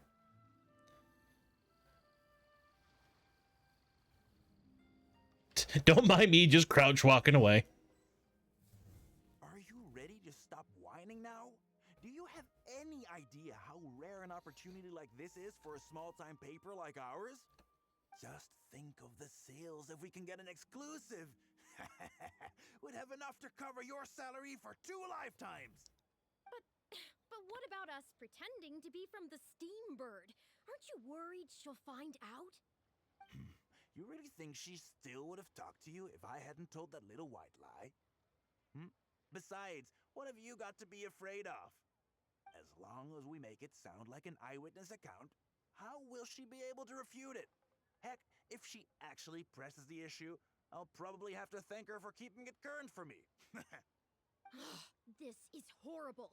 I will not let you treat Miss Yoon like this. I don't know who she thinks she is anyway. Oh, I sang a couple of shows, so now I'm a national superstar. Give me a break. Just let the... That's great. I love that. No one wants to read about your sopranos or your falsettos. We give the readers what they want. That's how this business works. Case in point, that blonde gal seemed to be getting along pretty well with Yunjin. There's definitely a story there, even if there isn't. I love that. There's definitely a story there, even if there isn't. It's fucking like a true sleazebag journalist. That's enough. I'm reporting you to the Millilith. Report me? What for? Libel? Identity theft? Good luck with that. I haven't written anything. Where's your proof?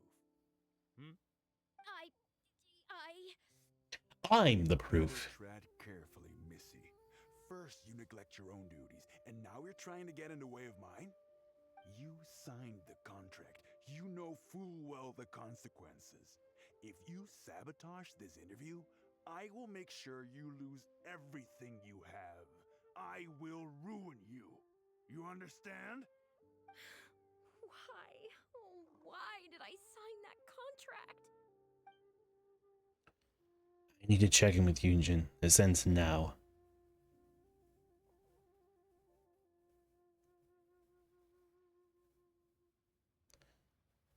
I should stay hidden for now and check in with Yunjin. Well, think very carefully about what you're going to do. This is a rare opportunity. Now, I need to think how to phrase these interview questions. I have a question, and I will not be offended by any answer. Go right ahead. Hey, wait!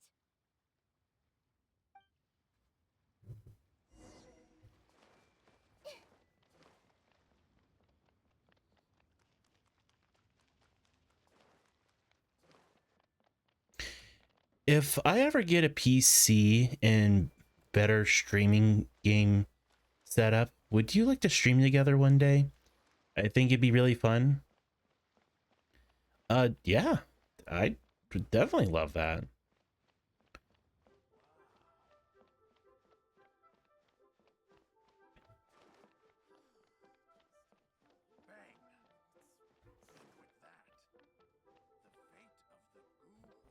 Oh, wait.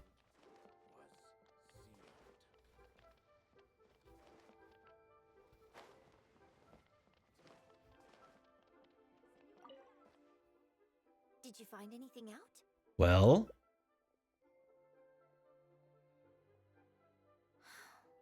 I see. I knew there was something fishy about that editor-in-chief. But this is a bigger plot twist than I expected. should we report it to the Millith? Not yet. All he's done so far is ask a few questions. There's nothing in print yet. The Millith wouldn't be able to do anything even if we got them involved. Besides, if we rush to report him now, it's only going to give him more material to write about. It can't be the first time they've done this. There has to be some evidence at their base of operations. You're right. But tabloids like theirs never have permanent offices and printing presses. The moment they hear anything, they'll disappear without a trace. You've got no chance of catching them. I'm actually more concerned about another detail you told me.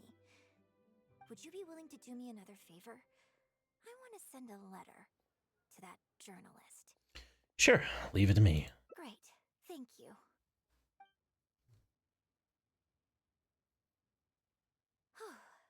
The editor should be here soon, so I'll stay here to deal with him.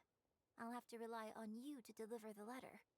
If everything goes well, we should be able to get some breathing room for a while.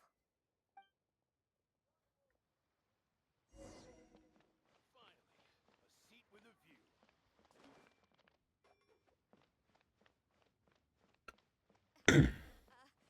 Join the Adventurers Guild. Hey. Hey, Blue. Want to know something funny? So this is for most Catalyst users, but I just find it funny when she does it. If you use your attack on a person with, like, any weapon... Oh, not you. Like, say this girl. If I, like, attack, she flinches, right?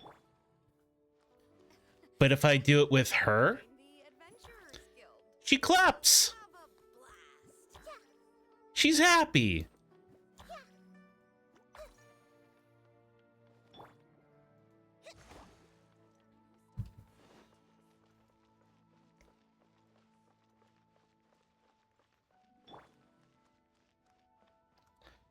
Happy magic trick. Yay.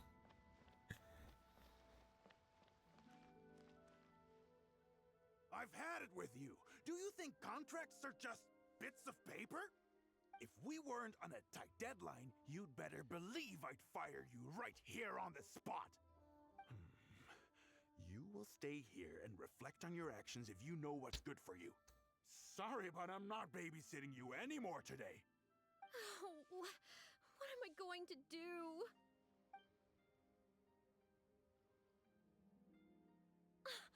You're the one who was with Miss Yun earlier. Yunjin wrote this letter for you. Oh, really? Miss Yun wrote me a letter? Oh, I'll read it right away. Wow. Really? I can't believe this. Wow. Really? I can't believe this. Gosh, I can't believe this.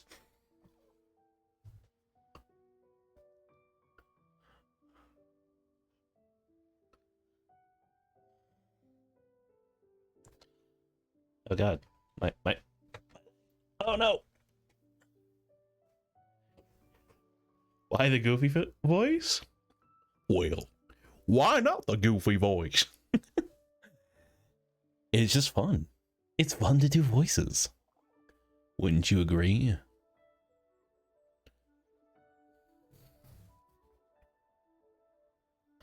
Fun fact, I can do a really good Mickey Mouse because that's all I was allowed to watch growing up. Listen, I can do that voice, that, the "hi, how are you" kind of voice without trying to, get people flustered. It's just the tonal shift of my voice. It's not like the absolute limit.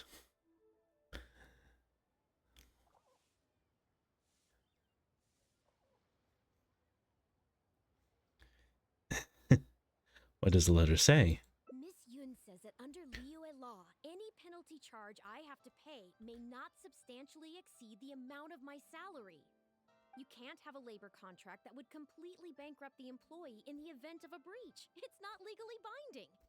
So not only can he not get any money off of me, I can take this contract to the Ministry of Civil Affairs and blow the whistle on him.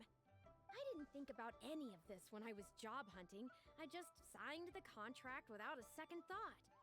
I always thought Miss Yun was all about opera. Who would have thought she was such a legal expert, too? This is quite the solution she came up with. If only I hadn't gone out of my way to get Miss Yun's attention in the first place, none of this would have happened. I didn't expect it to end up with Miss Yun helping fix my life problems. Can you lead me to your base of operations? Well, Mr. Boyi says I'm still on probation, so he won't tell me where their work location is. Plus, I give all my draft articles straight to him, so I don't have anything in the way of evidence. Maybe he's planning to fire you once your probation period ends. I wouldn't put it past him. But the letter says that my statement and the contract are enough to get the Millilith looking into it. If Miss Yun says so, I'm sure she must be right. Let's go confront him right now.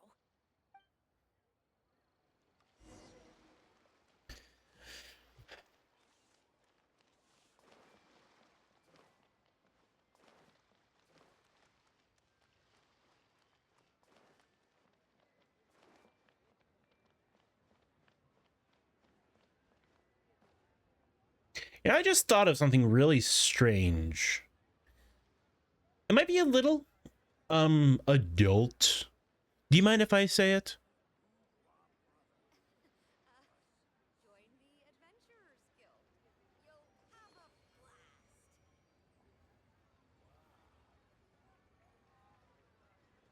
blast. So I was thinking, you see people going around all the time, like in say in freezing temperatures, you'll see a guy wearing nothing but a thin sweatshirt, maybe a tank top and some shorts. In contrast, you'll see someone walking around in during summer wearing a hoodie, really thick jeans, or a really heavy suit, stuff like that, really contrasting outfits. My thought is, why is it socially questionable for someone, say a woman, to wear a bikini just walking down the streets, or a guy wearing swim trunks just walking down the streets? Why is that questionable? I'm thinking about it, it's that is a weird sight, but that shouldn't be a weird sight, you know?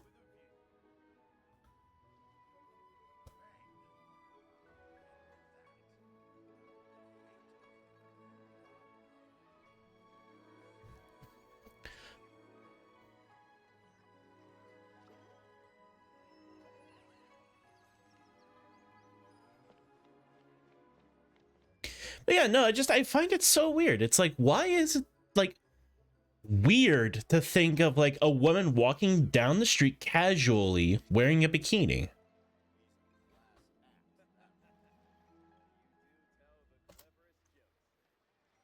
But then if a woman wear a bikini with open on a skirt on, it's fine. Yeah, it's weird.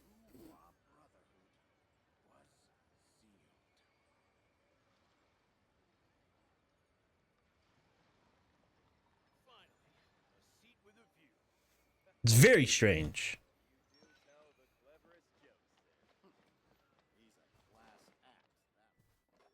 Okay, I think I've covered this topic pretty thoroughly now. Unless you had any more questions? Well, what can I say, Miss Yun? You have so many wonderful qualities. Let's not quit while the ball's rolling, huh? Otherwise, I'll think of something I didn't ask later, and by then, it'll be too late. So, hey, where's that, friend of yours who was here earlier? You guys seemed, pretty close. Not intentionally avoiding the interview, surely. So, you guys fuck? Is basically what he's asking, isn't he? I'm right here. You're finally back. This poor gentleman's been waiting for you. You're with Shiryun? Hey, what's going on here? Hey, Shiryun, don't forget the contract you signed. Oh, you need food? Oh, I have some, like, I can reheat some leftover chicken nuggets I got.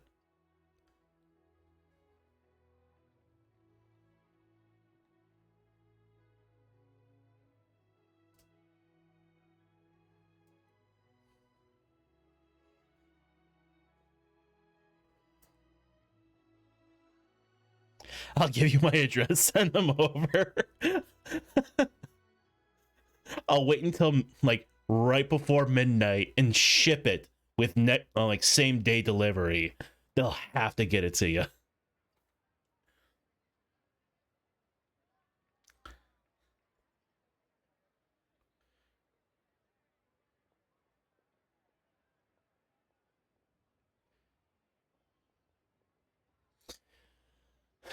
I mean, if chicken nuggets aren't your speed, I do got stuff to make chicken and rice. My family's version of chicken and rice, which is my favorite dish, by the way. I love that dish. So if you want that,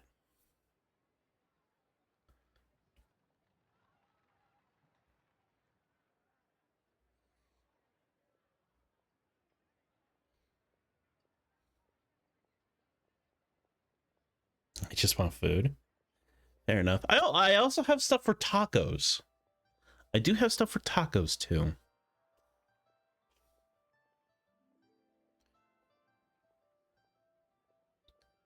I don't have any ice cream. I'm sorry. But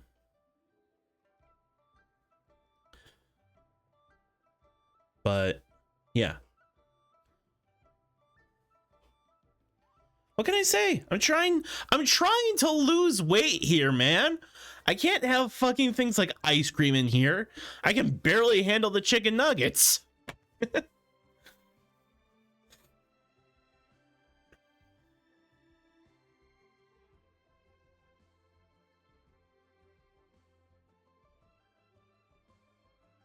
Oh, I never advertised this.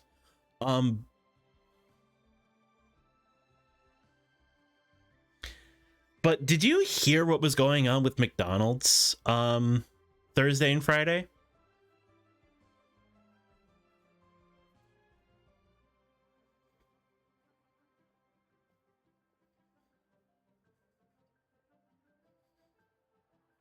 So Thursday and Friday, obviously today's Saturday, so it's already passed.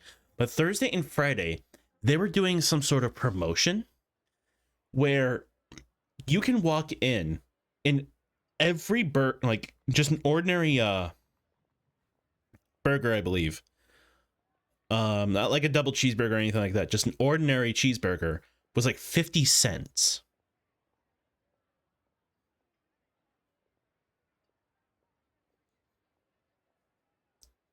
And there was no purchase limit. You could order like 10 burgers for like $5. I mean, obviously it's already done, but man.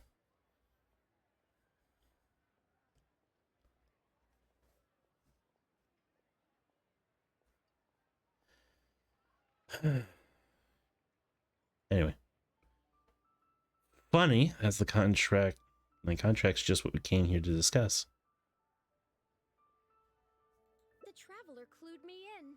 This contract you made me sign, it isn't worth the paper it's written on. Isn't worth the paper it's written on? Don't be ridiculous. It's all there, clear as day. Don't you think I did my research? Research? Oh, so you're a news editor. But you also have an interest in law?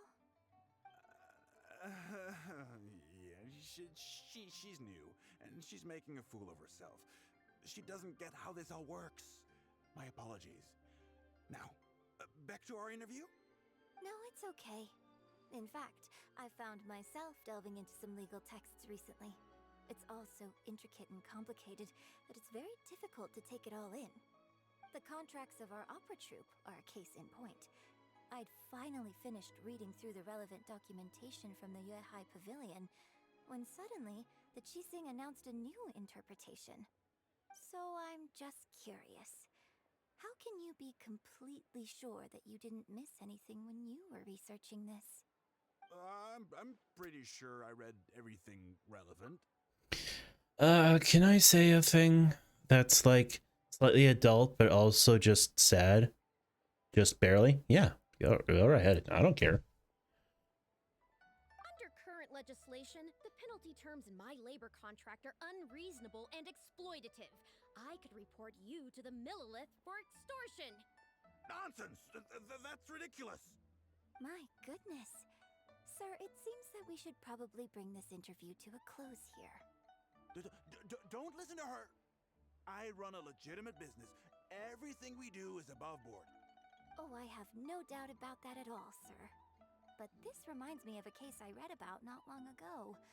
Once you get reported and the Millilith starts scrutinizing your business, well, not only do they look into every license you have and every work you've ever published, but everything down to your fire safety policy will come under their magnifying glass as well. So if you don't get back now and start preparing for their arrival, well, I mean, I don't mind continuing the interview at all.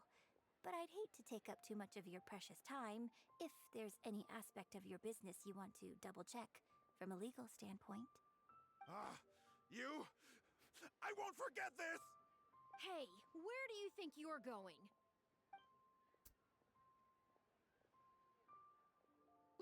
Miss Yun, why did you stop me? He'll destroy all the evidence the moment he gets back. Right, and the contract I have is enough to get him arrested, isn't it? I'm not a legal expert. I haven't the faintest idea. I feel like the reason I have so little friends is because I end up becoming attracted to all of them and then end up kissing them because, yeah, and also who wouldn't want to kiss me? I'm an excellent kisser, anywho. And when it all goes to shit, it to stay friends, and I think that's why I'm afraid to meet new people. I get that. But I think what you're feeling is just plain old infatuation. You're drawn to people.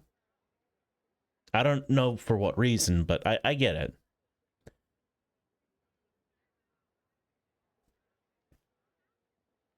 All that was just an act, aimed at getting him to show us the way. An act? Show us the way to what?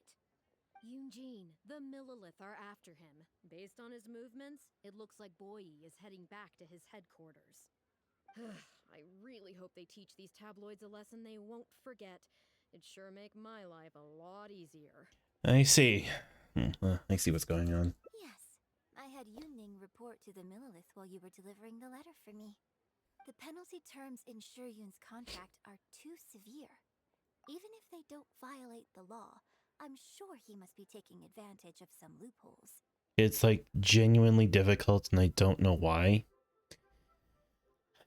I get it. You'll figure it out.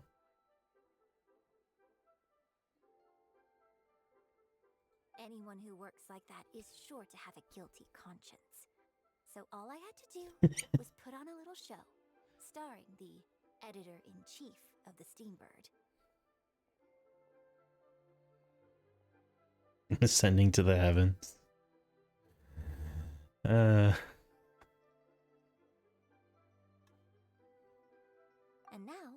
he is sure to lead us to the solid evidence. But wait, I don't believe in God? I thought you said you were a god. Are you saying you don't believe in yourself? You need to believe in yourself. Believe in the heart of the cards!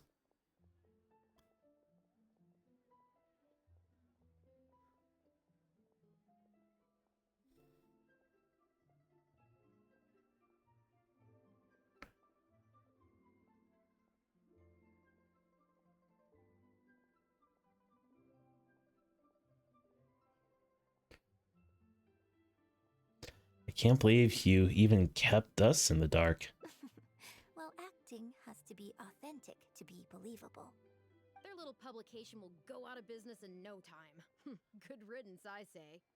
I hope this gets the other tabloids to rein in their antics too. Hey, here's a thought. Maybe we could get him to rat on some of his rival publications. Ah, I only just realized what this means. I'm going to be out of a job, aren't I? Well, would you still be interested in submitting an article to the Steambird? But the real one this time? Well, yes, of course. But would they really accept an article from me? Yunning, when can we arrange the next interview for? Oh, so now you're asking me. 2 days from now, morning. Work for you? Okay. Shuryun, let's continue our discussion about tonight's play 2 days from now. Does this mean I get to do a full feature interview with you? Okay, I think I know what I want to write about. Thank you, Miss Yun. Don't mention it. I'm sure it will be a source of inspiration for both of us.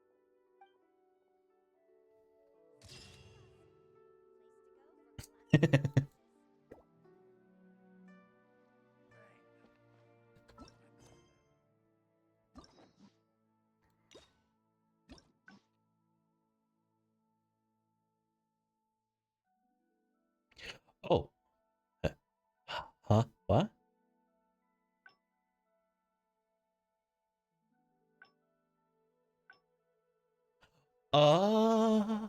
I know.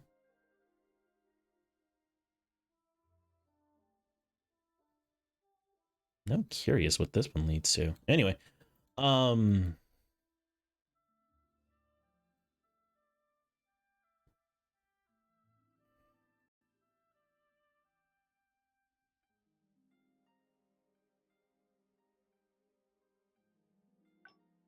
I'll just do this one. Continue playing. Anything on your mind again?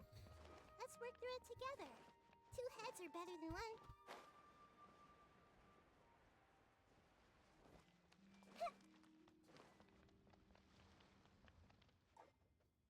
Are you ready to stop whining now? Do you have any idea how rare an opportunity like this is for a small-time paper like ours? Just Okay. think of the sales. I'm gonna breeze through this. As long as we make it. This is... I don't know no one wants to. Case in point. Report me. You'd better tread. You signed the. Why? No need to check in with Yunjin. This ends now. Who's there? Oh, it's you. What do you want? I'm warning you. Don't do anything stupid, or I'll spread a lovely little story about you and Yunjin throughout all of Liyue. Wait a second. I was so focused on Miss Yun earlier that I didn't notice who it was. Huh? What are you talking about? She's the traveler. You know, the one who even the Chi Sing will listen to. What the? Oh, what have I gotten myself into? No need to get all worked up here. What we meant was No more lies. Yes, quite right. You are quite right. I'm disappearing into thin air as we speak. Just my luck. So sorry. I had no idea it was going to turn out like this. I heard everything. It's not your fault. But I'm so ashamed. I don't know how I could face Miss Yun now. So please pass on my apologies to her.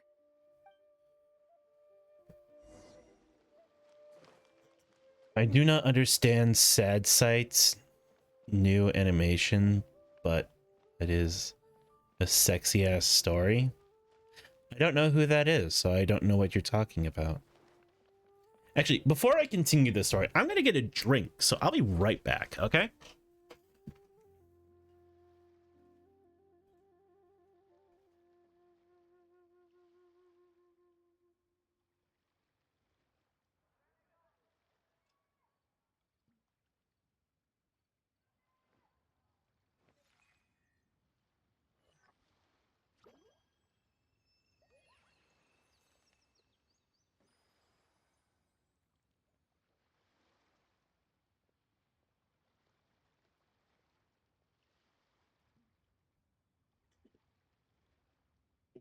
You gotta love canned bubble water. It's just flavored sparkling water, but I really like it. Clear American cherry lime. It tastes like almost like a gummy worm. I love it. And it's actually not bad for you.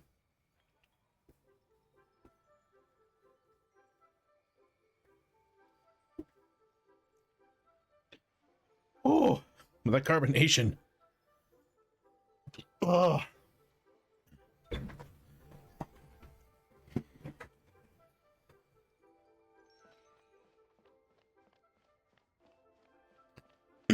Why is it that the less ingredients you have, like the less syrup and stuff that you have in a carbonated drink, the busier it is going down? Did you find anything out? Xingyun asked me to apologize on her behalf. I see. Well, it's not unexpected. It's just a bit of a shame that I didn't get to talk with Shiryun for longer.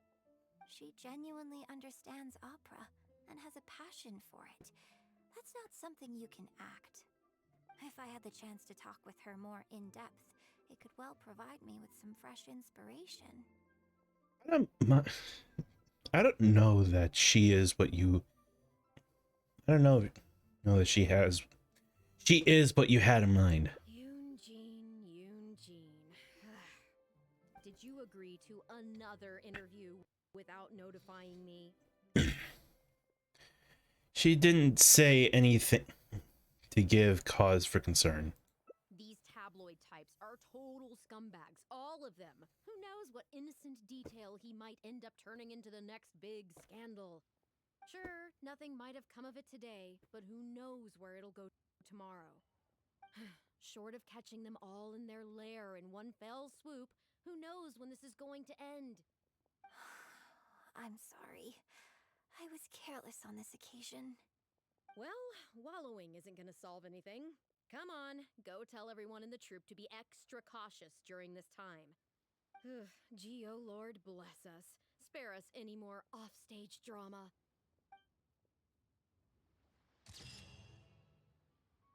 Aw.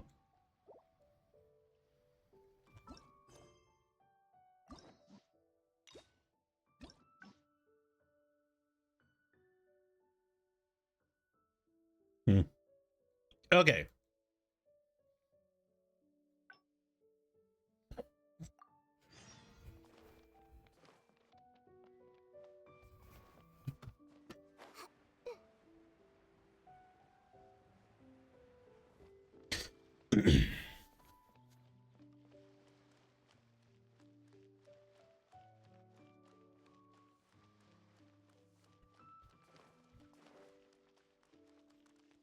Oh, hey Blue. Oh shit, I don't know. Give me a second. But there's this I've been getting a lot of advertising towards me for this person, this trans person.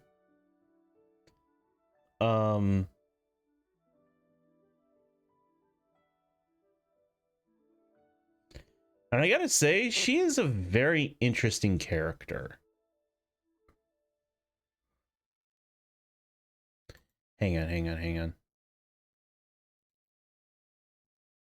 I'm just gonna tell you what her name is.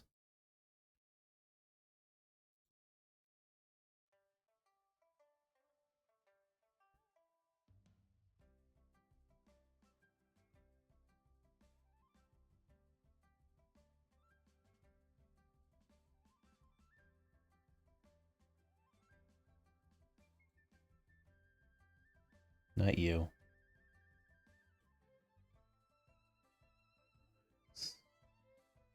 Was it you? No. Who was it?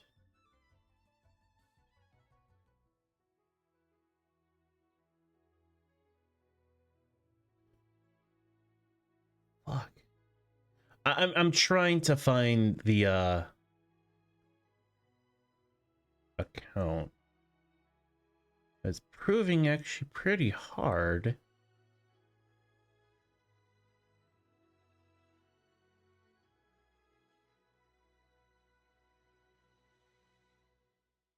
Hang on.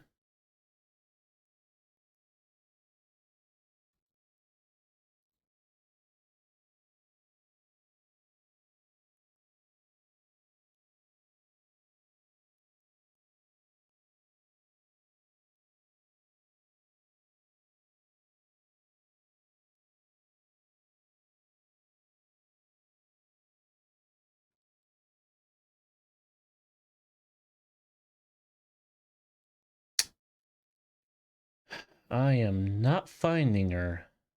Oh, that's a shame. Although I could. Give me a second.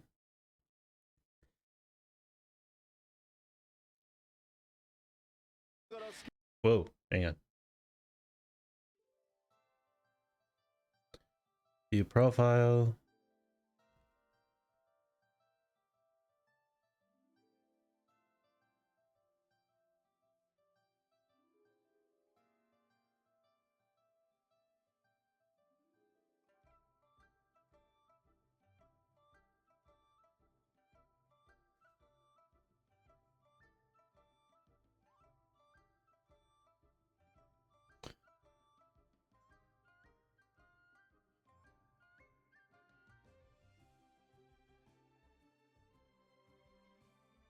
Is this it? Yes, this is. Her name is Rose E. Evergreen. And she is a very interesting person.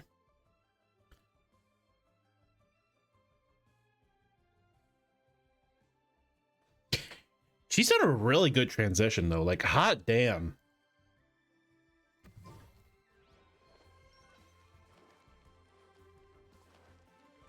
Yeah, she's a Twitch streamer, and she seems pretty fun. Can you put a few more adventurers on the case or something? The clock's still ticking away. Please have faith in her. Ah, they've returned. Yunning, we're back. Yunjin, are you okay? Are you hurt? Do you need to go to Boo Boo Pharmacy? Well, to be perfectly fair, yeah, I would say that she is a lot hotter than a lot of cis women I've seen. But personally, I think it's because my tastes would lean towards it, since I like girls who wear dresses. I don't know what it is. I just like dresses. I think they're cute. And she wears a lot of dresses and skirts and stuff like that. I like it. No, I'm fine. You don't need to worry.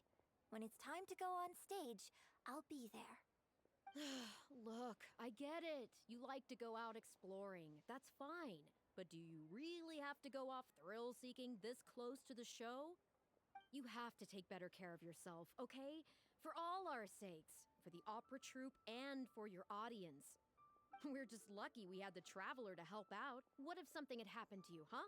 What would I say to our audience, Well, I would say the best way to make it up to our audience is to give them the best performance we can. Don't you agree? While I'm off stage, as long as there is something, anything I can do to improve my acting ability, even the slightest amount, I can't pass up the opportunity. Man, I swear, when I go on testosterone and I will have more male features and deeper voice and a better binder and possibly top surgery. Well, you wouldn't really need the binder if you get top surgery, now do you? Anyway, one day maybe I'll be the hottest person ever and no one will ever be able to compare. I'll just strike down all the women with my hotness. Nice. You know, ugh, I don't know what to say. And then top surgery. Ah. Please, you tell her. So, what's your honest opinion? You made a good point, Eugen. I'm glad you agree. Right, then let's get preparing. Hey, Traveler, get over here.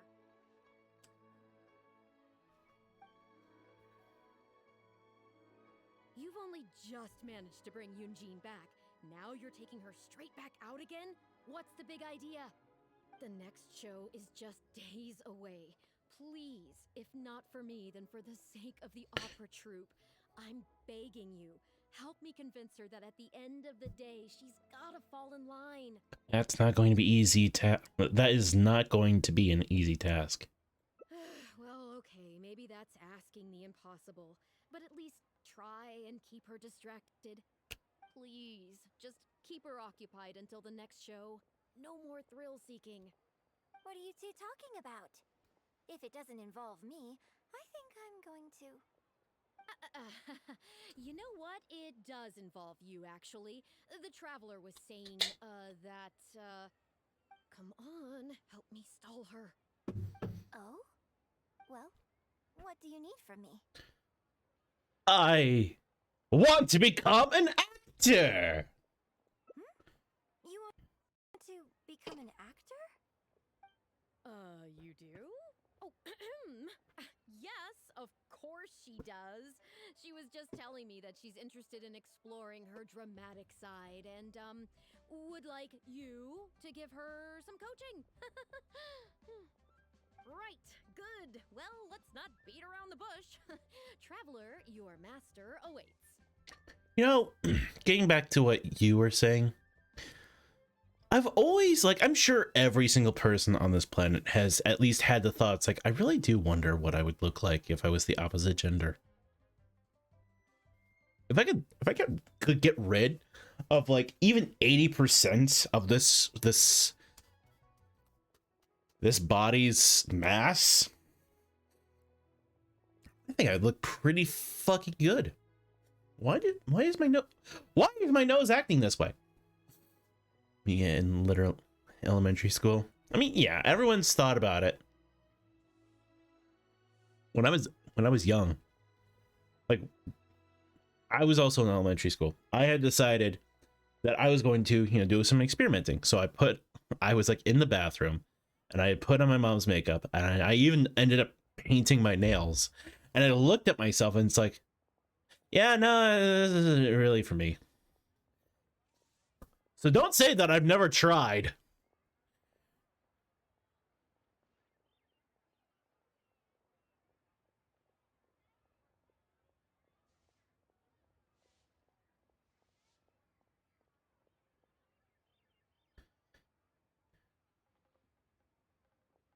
Disappointing. Well, I mean, I just didn't think that I looked good in makeup. At least the makeup that my mom had. And to be fair, I was in elementary school. I didn't really know how to put that stuff on. My nails looked decent though. They came up easy because I didn't put any like finishing polish on it, but hey.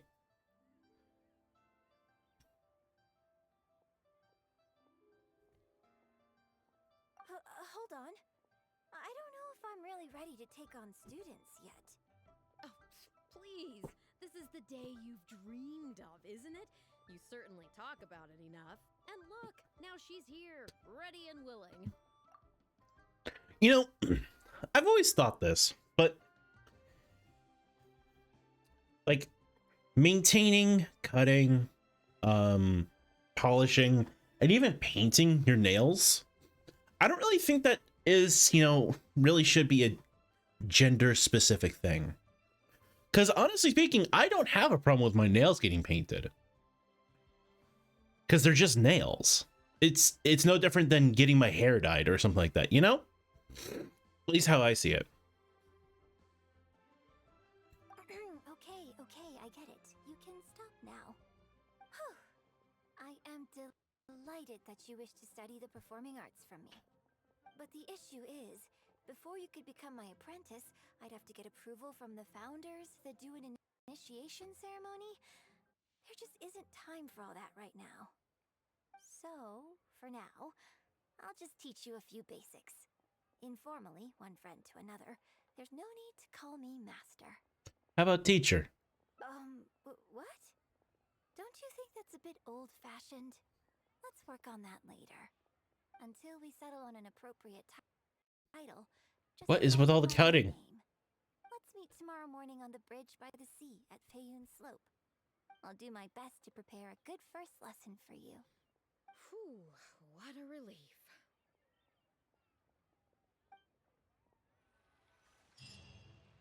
I get to learn how to act.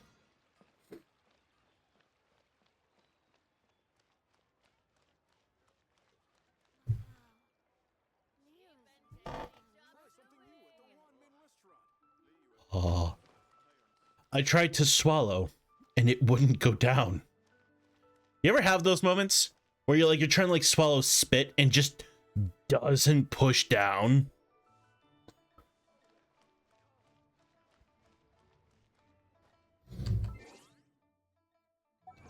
What is this? Oh, already?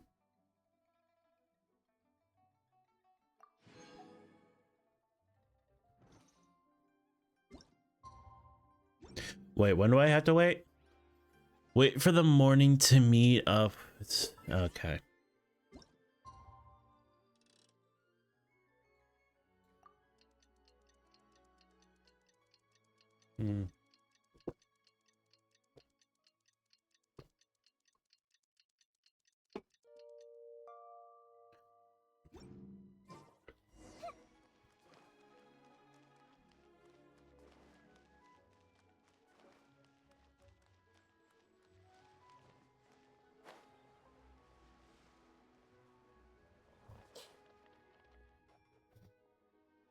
Good. You're right on time. Punctuality is an essential quality if you want to make it big in the acting world. Without it, you won't be able to keep on top of all the work you need to do each day. So where should we start? Well, first I'd like you to answer me one question. How many pigeons flew from the bridge when you were passing through?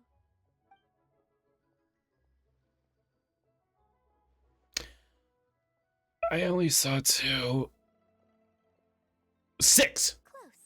It was 7. Damn it!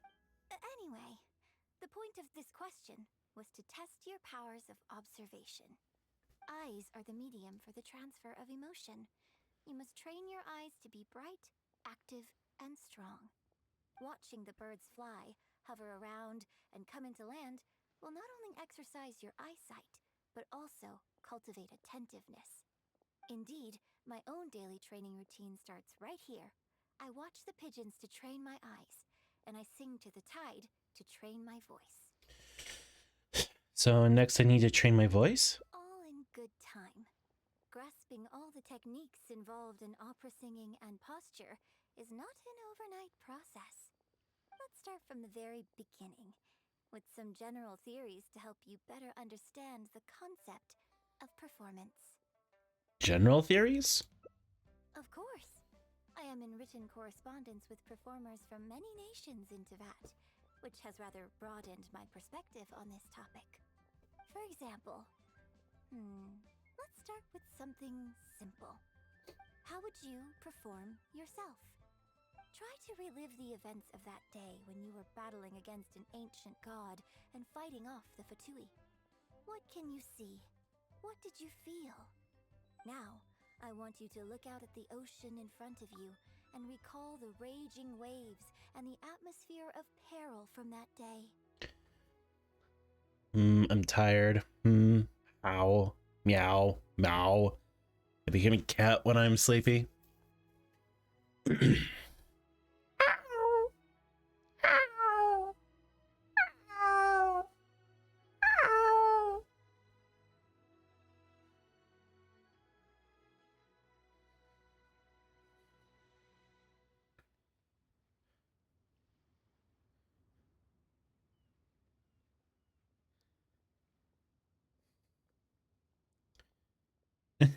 I used to live with a cat, and I talked to that cat all the time.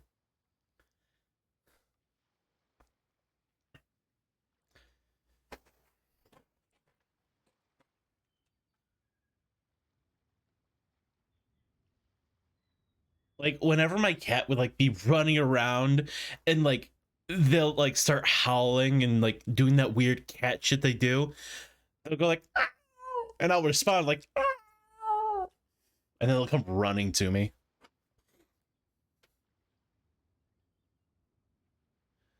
I really can't, because when I talk like this, I'm actually being very, very quiet.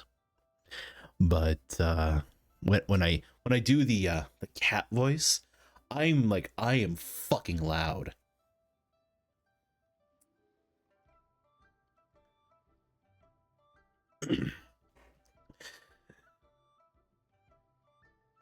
Meow.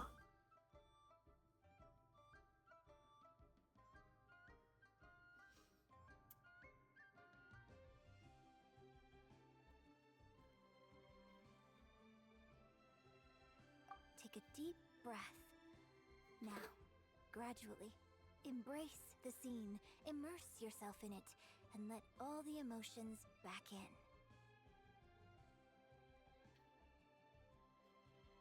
The fear of being overwhelmed by an evil god, the rage I felt trying to fend off the Fatui, the camaraderie of fighting alongside trusted companions.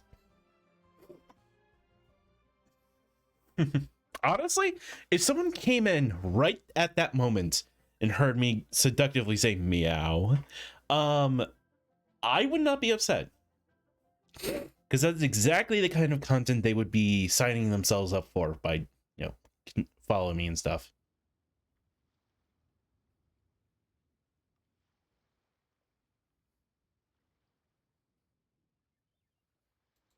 Good, good. So that's how you felt. Next, I'd like you to focus on the goal you wanted to achieve at that time. To protect Liyue and my friends. Good, yes. Use that. Okay, good.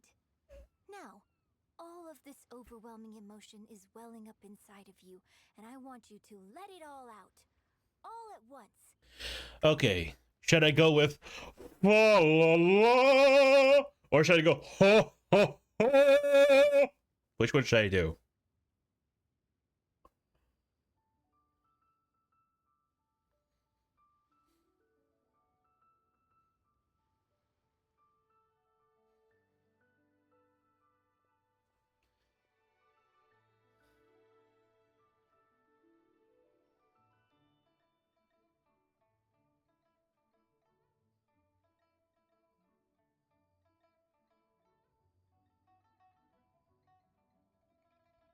I'm gonna go with ha ha ha. Stop. Wrong. This is all wrong. There's no emotion, no soul. Granted, the character you are trying to portray is your own self, but your performance didn't do the scene justice at all. I couldn't hear you fighting for your life while gargantuan waves were crashing all around you. What I heard was the sound of someone doing vocal exercises by the beach on a calm day. If I may, we are by the beach, and it is a calm day. Here's the thing. When you're acting, it's not only about getting into character, you also have to recreate the scene in your mind as vividly as you can. Now, I appreciate that you did actually experience this particular scene for yourself, but maybe conjuring up specific details of your surroundings at the time is a little too advanced for novices. Well, it was a life and death situation. It was a pretty rare experience, even for me. You're right. If we were looking for an environment to help evoke evoke the emotions you felt at the time. I suppose we could try again. A little farther afield, at Guyunstone Forest. No, we need to go. No need to go all the way out there. Oh? Too far away? Don't worry, I was just thinking aloud. Besides, even at Guyunstone Forest, we'd still have trouble recreating the state of the sea that day. Let's try something else. Come with me to the suburbs just north of Liyue Harbor. Sounds closer than Guyunstone Forest, at least. If you've got no objections, let's head off.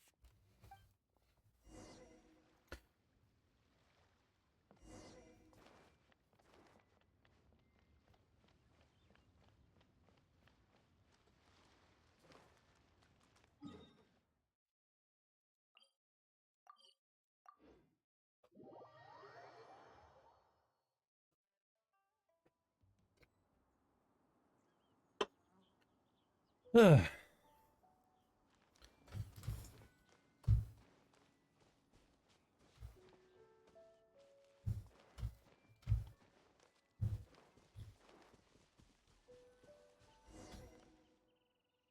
The battle you fought on the Jade Chamber was a very strange set of circumstances, even for someone like you. It's quite normal that you can't get into character just like that. I know it's hard to recreate every facet of the experience in your mind, but what you could try is to replace the foes you faced in that scenario with ones you are much more familiar with. What do you mean by replace? I'll give you an example. Let's say you're performing a scene where your character experiences the grief and pain of a death, but you yourself have never experienced this kind of tragic loss before. Well, you can replace death with another, more familiar scenario that evokes a similar sense of grief and pain for you, such as... you bust a gut trying to find a treasure chest, only to finally reach it and find it filled with cabbages and radishes. Oh, the pain! The pain of it all! Oh, why? Why? Ah, now you're catching on. Action scenes work the same way.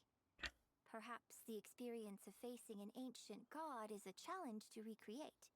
But if you're replaying the kind of actions you perform every day, you just need to let go, and your subconscious will guide you through. Come, show me how you normally fight. You can start with monsters nearby.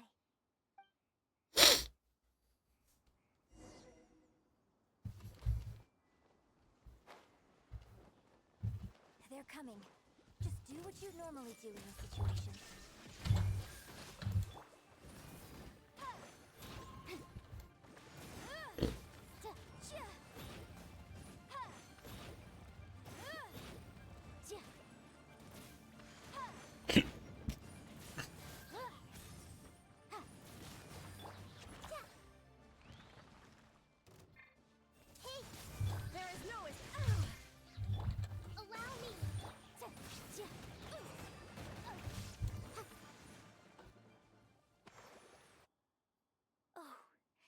Was wonderful.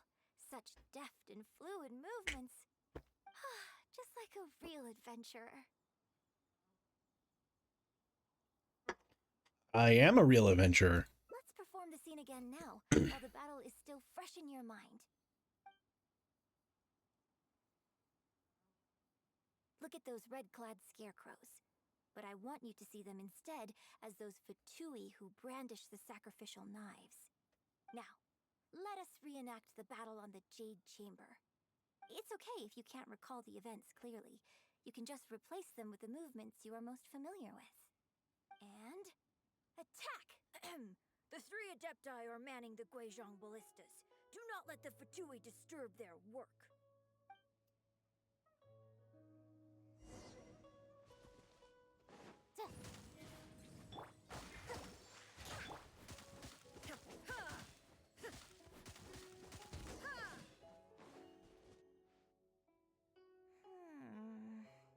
How did I go? I can't fault your movements in terms of technique. But Fatui are larger than most monsters. I don't think it was a conscious decision, but you were aiming a little too low. And you also didn't strike with enough force. Overall, it was just lacking that sense of being in the heat of the battle. Veteran practitioners of this acting method are able to adjust and embellish their real-life experience enough so that it makes an adequate substitute for the scene they are trying to portray. But adjusting deep-rooted habits to adapt them for the stage, that's no easy task. It doesn't sound easy. Still, this was only your first time trying this method, and all things considered, I think you've done quite well. But judging from your movements, I think this next method might suit you a little better. Now why did my mom's screen time limit just come back on? It's almost midnight. Why can't I text my friends? I don't know. What is it? Choreograph every aspect of your onstage performance in advance. Every movement, every facial expression, even your emotions, and rehearse it thoroughly. You can reference existing characters from opera or imitate similar people from your own life. In short, you want to pin down every detail of the character you want to portray in your mind, and then work through them methodically and find ways to bring them out. I don't fully understand. Well, in your case, what you need to do is imitate your past self. Think of yourself not as you, but as somebody outside this world controlling your every move. It's even harder to understand. It's complicated to explain, but once you give it a try, I think you'll get the hang of it. Okay, how about we start by setting a simple scenario? The Fatui in red want to attack the Guizhong Ballista, and the heavyweight guards in blue want to try and stop you. What you want to do is evade all the blues and go straight for the reds. Yes, I think that sums it up. There's an open area to the north. I'll set up a stage for you. When you've finished rehearsing everything in your mind, come and find me.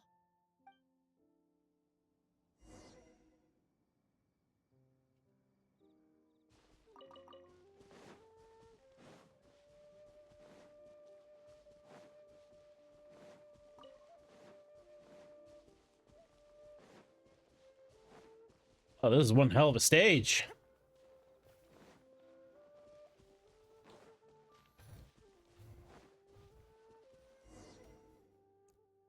Well, have you finished rehearsing? I think I'm ready. No need to rush. Take your time. I shall guide you with my voice.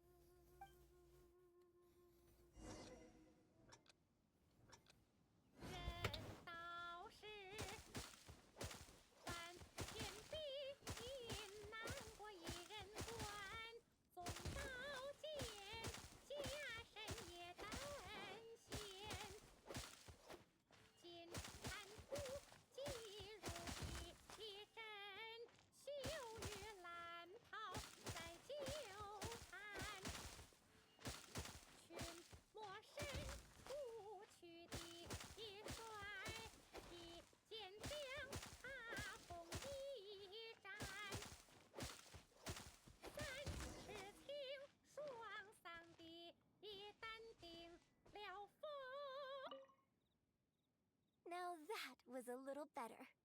You managed to bring out more of that fearless hero quality that time. My hard work coaching you has finally paid off. This method might not sound as sophisticated and exciting as the first two, but it's the most popular choice for teaching beginners. Rigorous rehearsal and vocal training is at the core of this school of thought. It even works on those whose performance lacks emotional depth at first. As long as you practice diligently, with time, you will achieve mastery one way or another. Either your finely honed skills become a good substitute for innate talent, or the process of honing your skills cultivates genuine talent within you. People say that when you truly master the art of singing, even the birds and beasts will be drawn to your song. It's amazing. I know. I guess I still have a long road ahead of me when it comes to developing as a performer. Couldn't you have gone with the beginner's method first? Well, because even if I had, you wouldn't have put your heart into it. It's been written on your face this whole time. Just try and keep her occupied until the next show. Was it that obvious? Don't forget that acting is my bread and butter. Did you really think I wouldn't be able to see through it? Still, this is a rare opportunity, and I hope you have at least learned something from it about the beauty of the performing arts. The operatic tradition carries countless historical memories within it. As long as the art is kept alive, the voices and faces of bygone heroes can be recreated on the stage for generation after generation. I hope that your voice and your face will make their mark on Liyue Opera too. My voice and face make a mark on Liyue Opera? Yes. As well as coaching you today, I have also been closely observing every move you make. Do you remember the basics of the final method?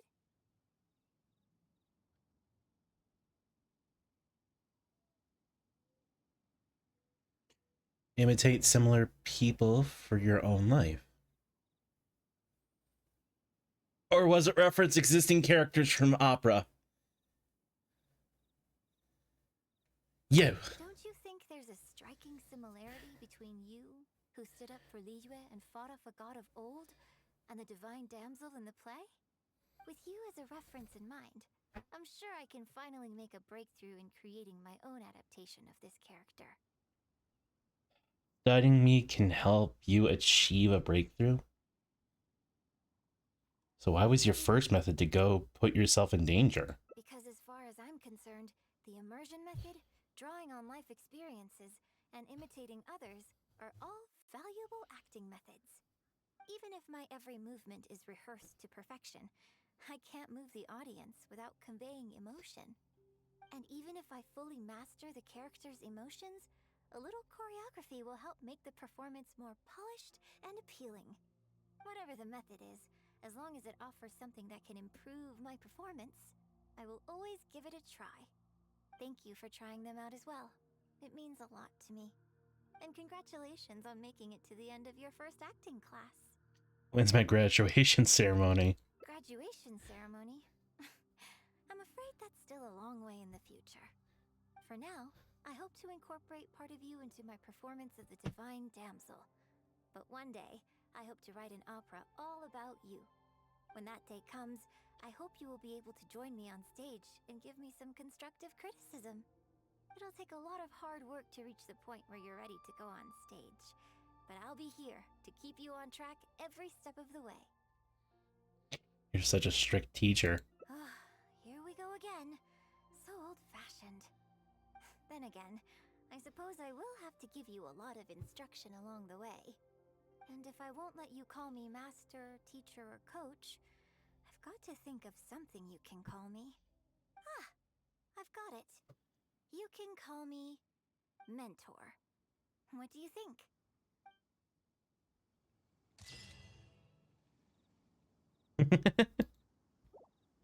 Aw, that's cute.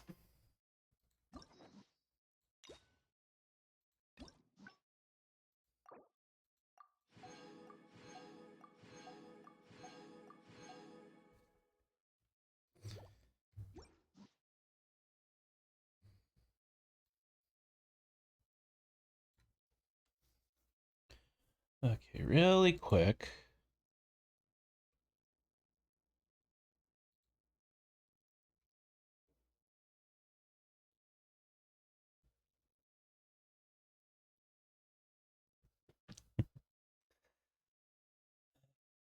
I think I'll do with Beto next.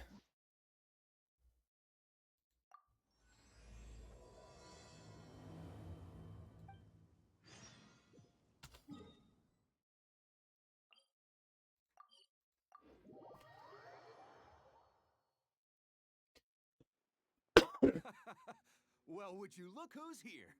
Looks like it's going to be a day to remember. Guys, look who the sea washed up! Ahoy there, traveler!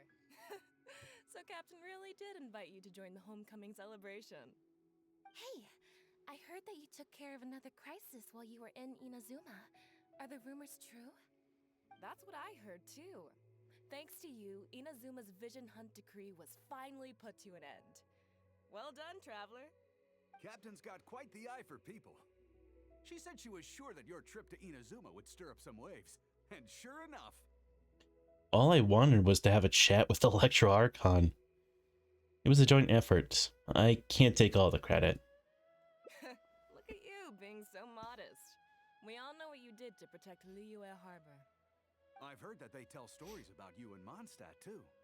The honorary knight. Pretty impressive. I'd say someone of your caliber would be right at home in the cracks. Right, sailors? That's right. Wow, I'm getting excited just thinking of being the Traveler's crewmate. Hey, what do you say we arm wrestle? I was worried you'd be too busy to show up. Oh, Captain on deck! Captain, we were just trying to talk the Traveler into joining the crew. Yeah, come on, Captain Beidou. Surely you've got a way to get the Traveler on board. Well, she's on board right now for the celebration, isn't she? Yeah, but just one celebration together is not enough. You know what we mean, Captain. All right, I get it now. There is something special about you, Traveler. You earned everyone's respect, myself included. So it goes without saying that the Crux would be honored to have a crew member such as yourself. No doubt about that. But then again, a hero like yourself doesn't just set off on a journey without some bigger purpose in mind. So should a hero really drop what they're doing just to spend day after day drifting at sea with us? Well, if that were the case, then the Crux, known for always moving forward to the next horizon, would instead be holding someone back. Right. I guess we didn't think that part through. Remember, rather than seeking out strong members to join us, you should be focusing on making yourselves the strongest that you can be. If we are powerful, they will come to us. Isn't that why everyone here chose to come aboard in the first place? Yes. A strong sailor is always looking for a sturdy ship. I guess I almost forgot the first lesson you ever taught me. Thanks for the reminder, Captain. Just be sure you all keep that in mind. Now, there's no more need to hound the Traveler, as you were. The Traveler and I have something to discuss. I'm glad you came. Welcome back aboard. Who seems excited to see me? Thanks for helping me out back there. Hey, don't mention it. As a host, it would be pretty embarrassing to continue letting my guests be put on the spot like that. I can't go getting too caught up in my own reputation, though. That's certainly not how the Crux made it to where we are today. As the head of the fleet, my task is to keep us on the right course, no matter how turbulent the seas may become. But then again, the crew isn't usually this riled up. It's not that they're arrogant, they're just bubbling with ambition, that's all. Their excitement today comes from their great respect for you, both your strength and your character. So please, don't take it the wrong way. Why would I? I'm actually quite interested in the life of a sailor. Why would I? I should be thanking them for taking me to Inazuma. All good then. Great. Actually, speaking of Inazuma, I think your good luck must have rubbed off on me on the way over. I made an interesting find on the beach shortly after we parted ways. Let's talk about it over there, where it's a little quieter.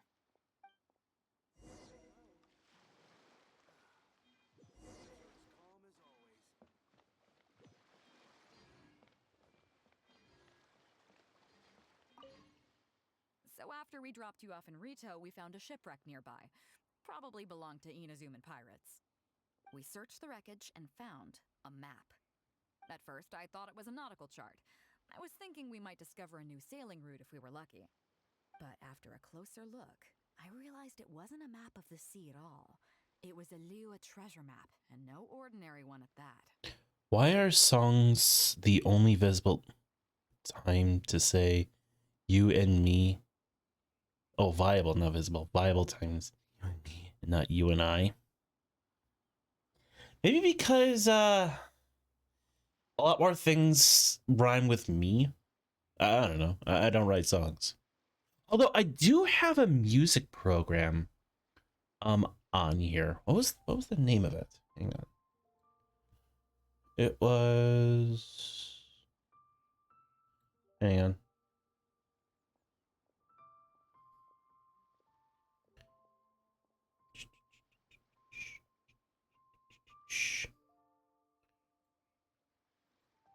Okay.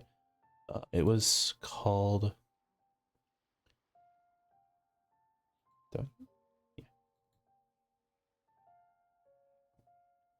FL Studio. I currently have FL Studio on my computer.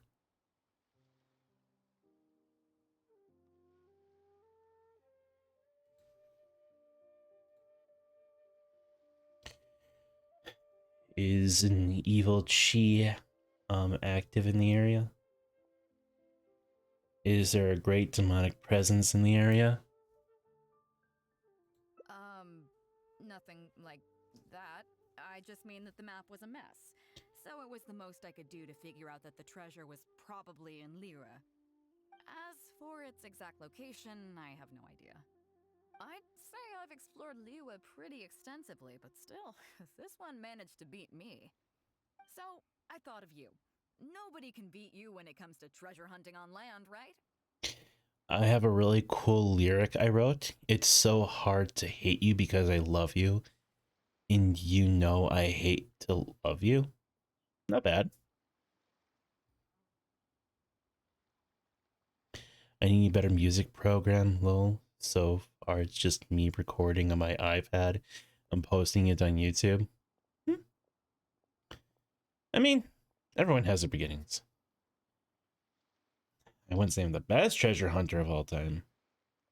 Only best to date. Is that right? Well then, it looks like I'm in good hands.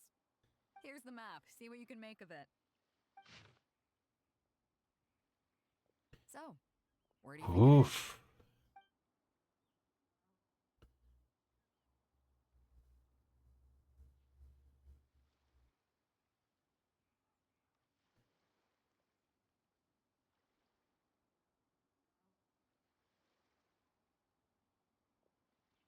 What the f-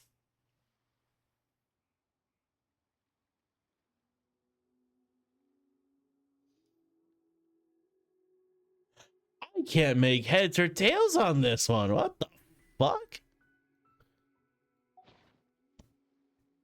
I think it's planes just badly drawn. I think it's Qingce Village. Guili Plains. Huh, I never would have gotten that. How can you tell? Compared against a... Oh, my bad. Compared against a regular map, the topography of the area most closely resembles Guili Plains. Oh, okay then. So you do live up to the hype. I can't believe you noticed that. You sure have an eye for detail.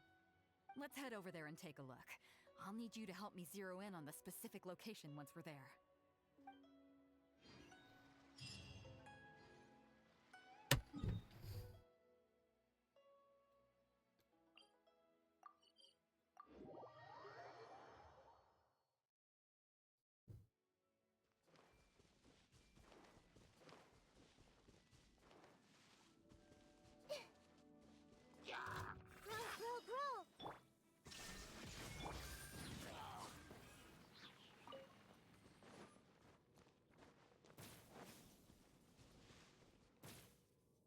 It should be around here, right? Hmm? Who are they? Oh, it's a bunch of treasure hoarders. I guess the treasure's for real then.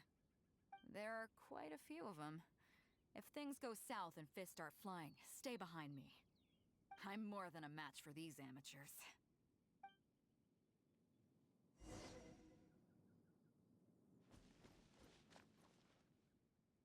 Keep digging, boys! Once we have our hands on the treasure, everyone gets a share! You can all hold it right there! Why is there a chicken leg on the ground? Barking orders. Do you know who you're up against here? Keep going if you got a death wish. What the? It's Captain Beto. Run, boys, run! Nobody move. Again, why is there a chicken leg on the ground? Lord of the Ocean, this is all my fault. I didn't know who I was up against. I don't have a death wish. I swear. I got a big mouth is all. It's always saying things it shouldn't. I swear I'll wash it out with soap the moment I get back. Please, have mercy. Will you spare us?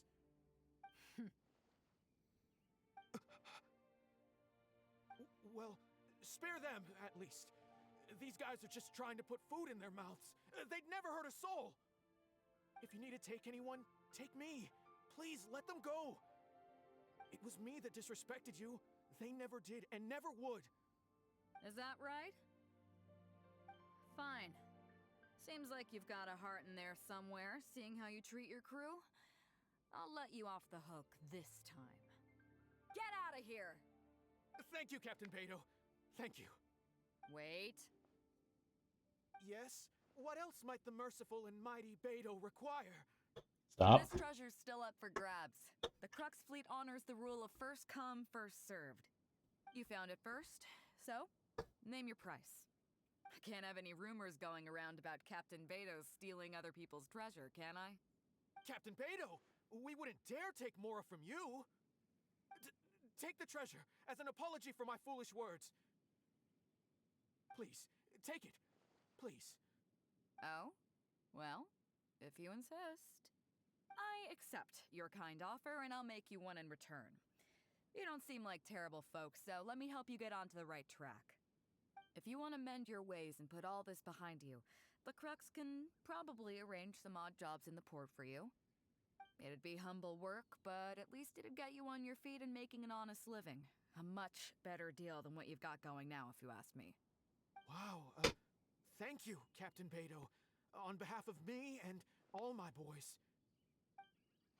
Right, let's see what we've got in here. This isn't what we're looking for. Let's look around. Maybe we'll find it. Those rocks look kind of weird. Let's see if there's anything there. Nothing. Let's keep looking. She's like really into this. It's kind of weird. What are those hilly trolls digging for? Wait, actually, I've heard they sometimes dig for buried treasure. Let's go take a closer look.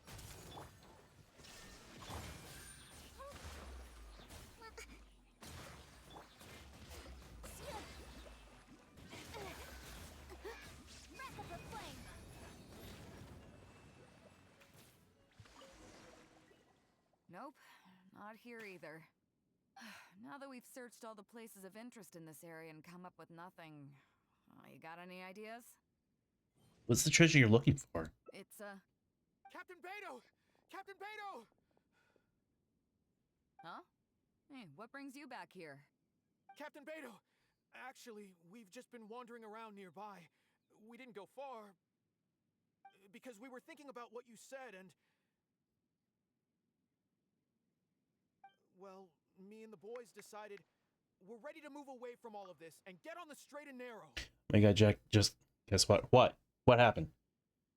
Did you suddenly find your true love? Did they burst through like an angel with multiple eyes on wheels?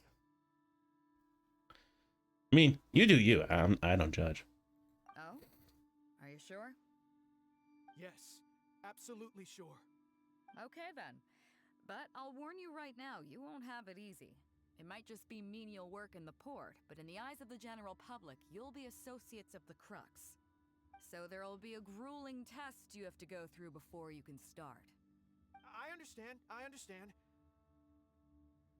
Truth be told, Captain, it's only because it's you, the mighty and honorable Captain Beto. If it had been anyone else, I don't think I'd have listened. And since you made us this kind offer, I'd like to ask, if I might be so bold, is there any hope at all for us to become full members of the Crux in the future? Even the tiniest shred of hope? Well, there's no place in the Crux for delusions of grandeur, that's for sure. But then again, everybody has to start somewhere. So at my work, there's a guy who works there before I applied, and he's really cute. And I tried getting his number, but it didn't go through. And he's never been working. When I go back, I found him.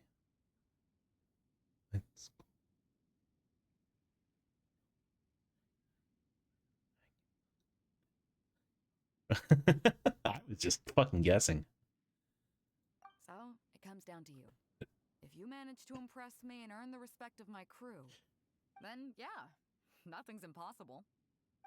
Thank you, Captain Beidou. Thank you 1,000 times over. I couldn't help but notice you were searching for something else. It still hasn't turned up? Why? Do you have any clues? We heard about 2 treasures, both in Guili Plains. We were still looking for the first one when you found us. So maybe the other one might be what you're looking for. Where is it? Not too far from here, but I'm just not sure of the exact location. All the info we got about this treasure came from the black market. The answer's hidden inside a poem which goes like this. Drunkenly I gazed at the ruins long forsaken, and lay beneath red leaves whose branches cast a crooked shade. The dusk sun shone upon the sea as I awakened, but Guyon stood twixt weary eyes and the sight of home they crave. As for the ruins long forsaken part, I do know of some ruins near here. But beyond that line, I don't... I'm just not smart enough. So a treasure clue hidden in a poem, huh? Don't worry, we got this. See my friend here? If they taught treasure hunting as an art form, you'd probably be calling her Grandmaster. This kind of thing's a piece of cake for her. Don't. Right?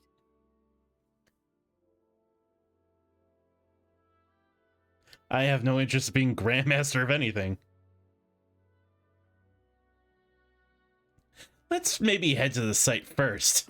Okay then. Let's start by heading to the site and surveying the scene. Maybe we'll find some other clues over there. Okay, come on boys, you heard the captain. Lead the way.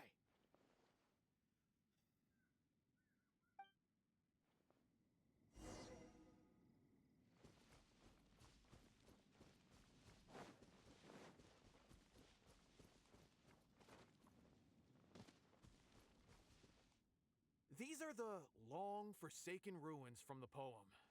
Apparently they were once full of treasure. But judging by the state of them now, it's probably long gone. It seems that we need to dig deeper into this poem. Drunkenly I gazed at the ruins long forsaken, and lay beneath red leaves whose branches cast a crooked shade. The dusk sun shone upon the sea as I awakened, but Guyon stood twixt weary eyes and the sight of home they crave. Do you have any ideas? Maybe but gaze at the ruins means the writer wasn't right here, but... Somewhere you can see the ruins from. So somewhere not too far from here? The second line means there's probably red leaves tree around. Yeah, and maybe the shadow cast by the tree is supposed to hint at something. The third line phrase, the dusk sun, has something to do with the timing. Oh, I got it!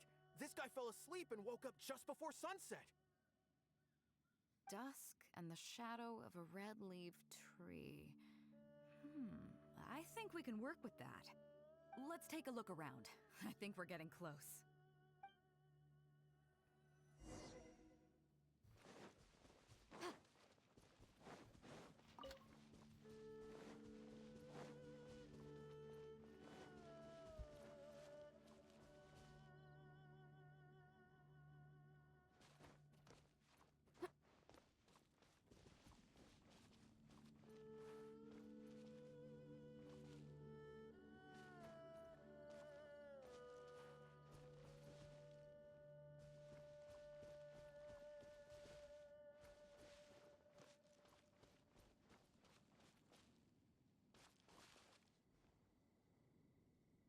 This is the only one that I could think of.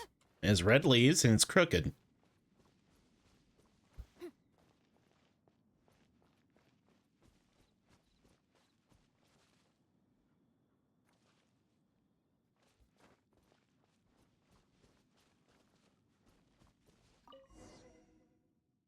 Found it! At long last, the treasure is finally in our hands. A check from the Northland Bank.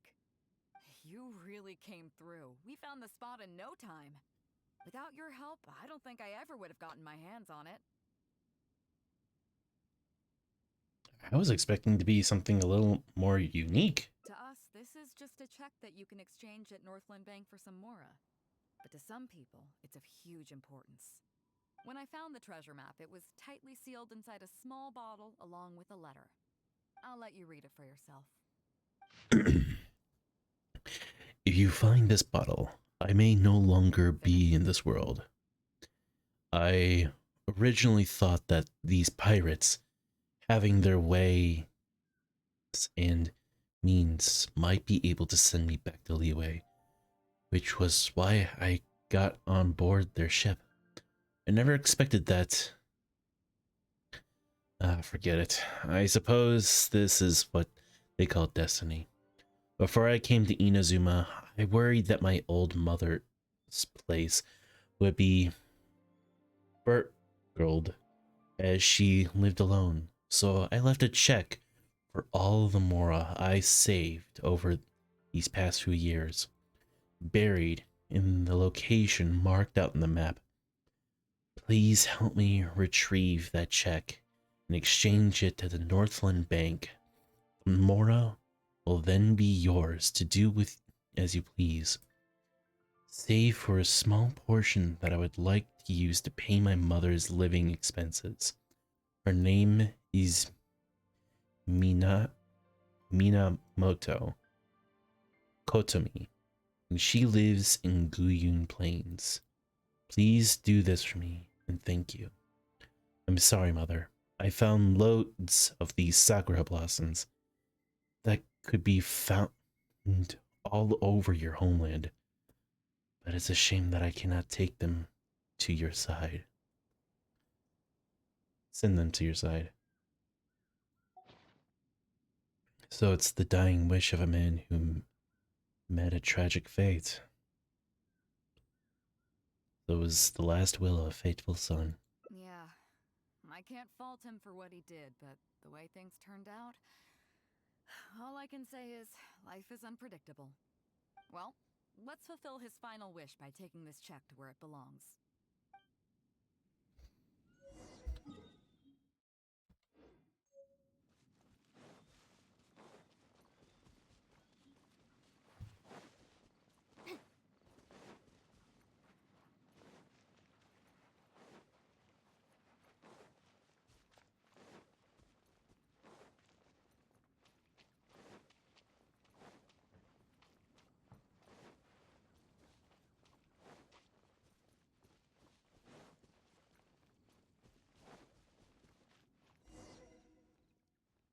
Well, this is it. Oh boys, it's time for your first job. Give this check to the old lady who lives in that wooden hut. Tell her it's a welfare payment from the Liyue Ministry of Civil Affairs. Yes, boss. What's up? I have some sakura blossoms that I picked up in Inazuma. I want her to have them too. I see. But you only find sakura blooms in certain places, right? It must have been quite a bit of work collecting all these, surely. Let's just pick one, huh? One's enough to show that you care. You've already helped me out so much today. Okay, off you go then. Take her the sakura bloom along with the check. And if she asks, tell her, your child in a faraway land sends his best wishes.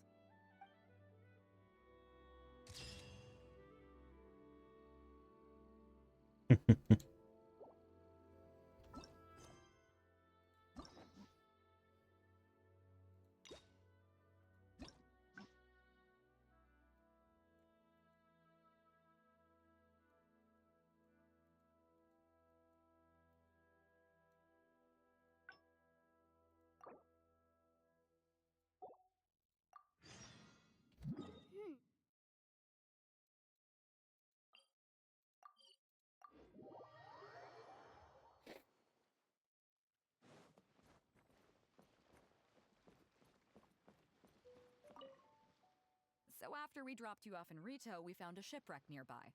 Probably belonged to Inazuman pirates. We searched the wreckage and found a map. At first, I thought it was a nautical chart. I was thinking we might discover a new sailing route if we were lucky. But after a closer look, I realized it wasn't a map of the sea at all. It was a Liyue treasure map, and no ordinary one at that.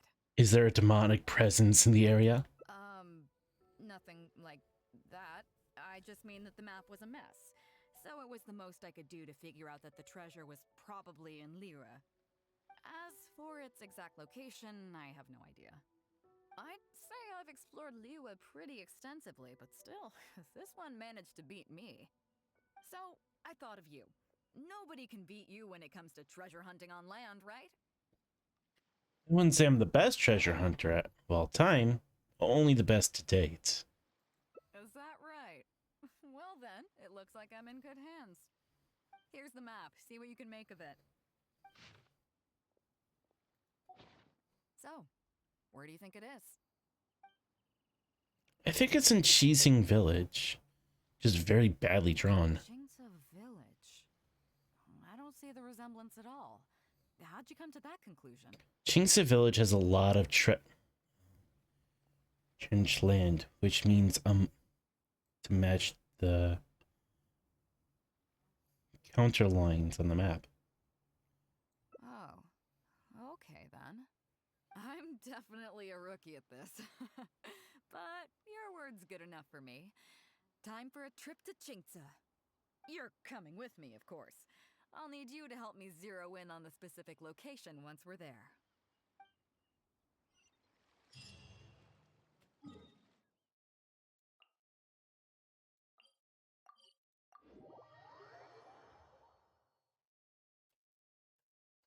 You still with me, Blue?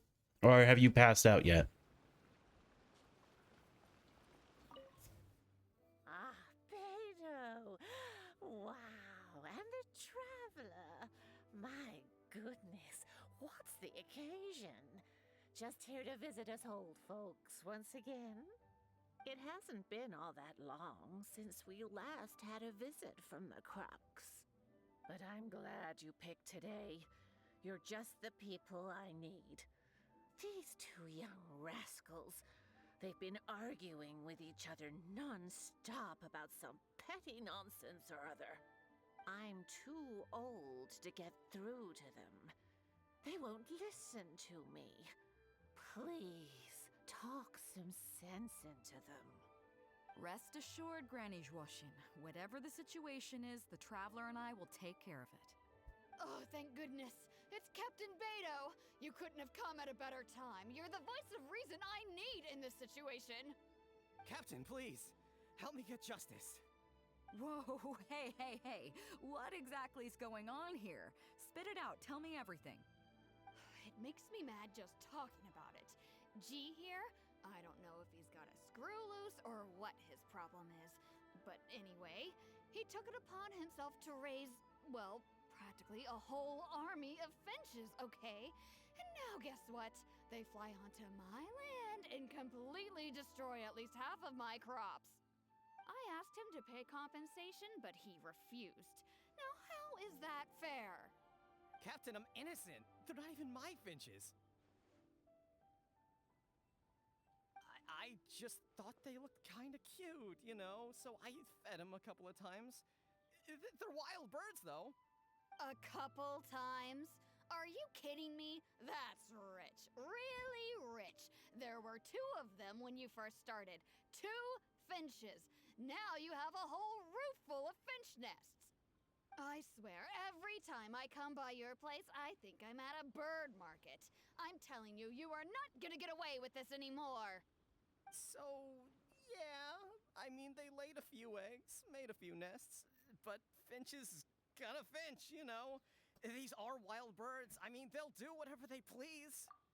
Finch's got a finch. I like that. That's really good. So that's how it is. I think I got the picture. What's your take? I think G is responsible. He's been feeding them too much, and now they're destroying people's crops. Yeah, you have a point.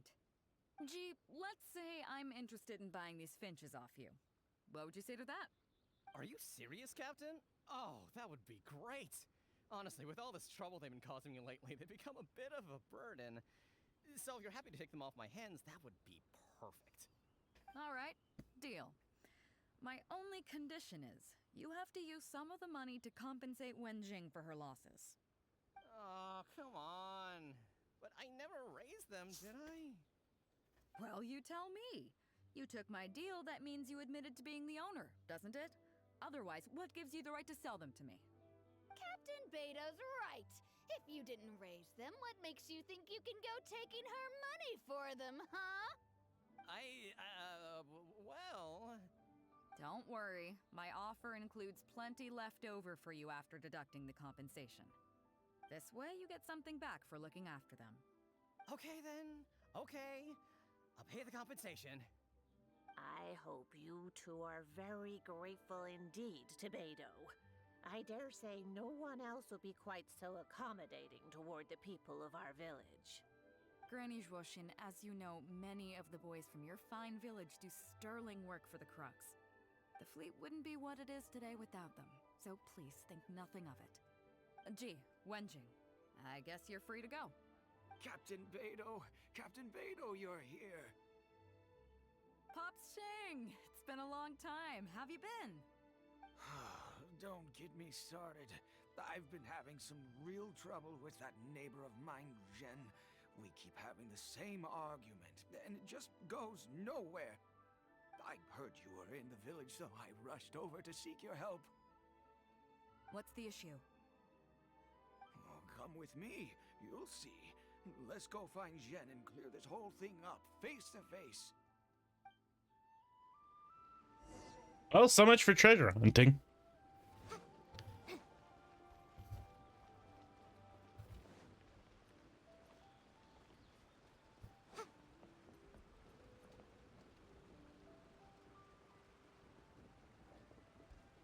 That's such a big water wheel. I wonder what they're grinding with it.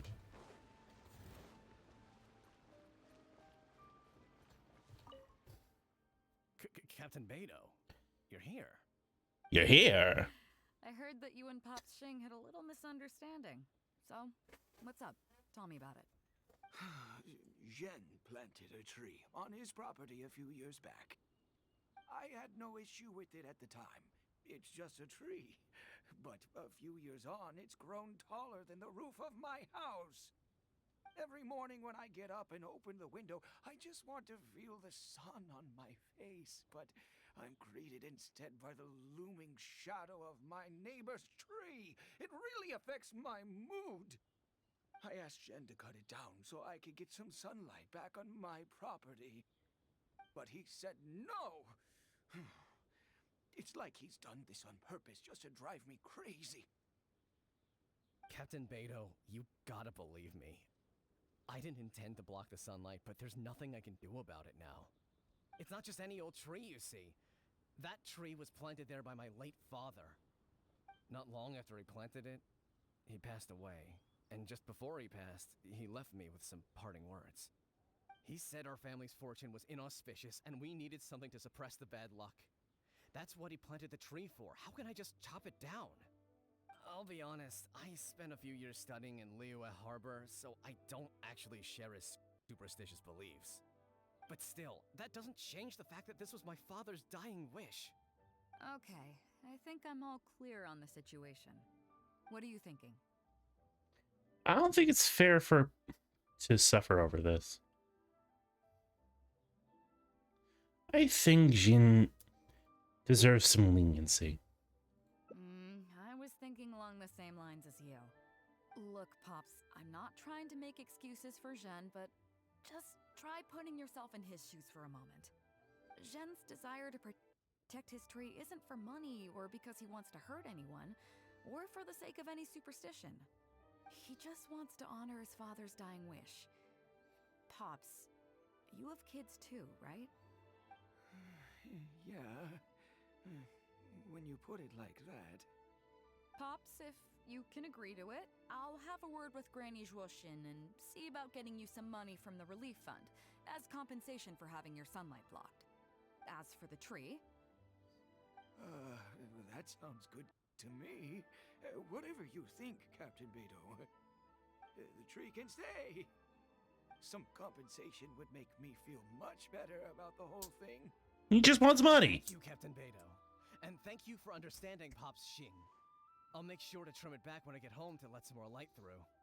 It'll be such a relief not to have to worry about this anymore. On a separate note, I remember the Crux last visited the village not very long ago. Is there some special reason why you're back in person so soon? Nothing all that special, just personal reasons. I'm looking for some treasure. Huh? Treasure? Wait a second. That reminds me, I saw Chongping and Defu arguing in the fields earlier. It sounded like they were both trying to lay claim to some treasure. I don't know if it's related to the one you're looking for, but anyway, they're probably still there now. Really? Okay, well, you and Pop Xing can go about your business now. I'll go see what the situation is.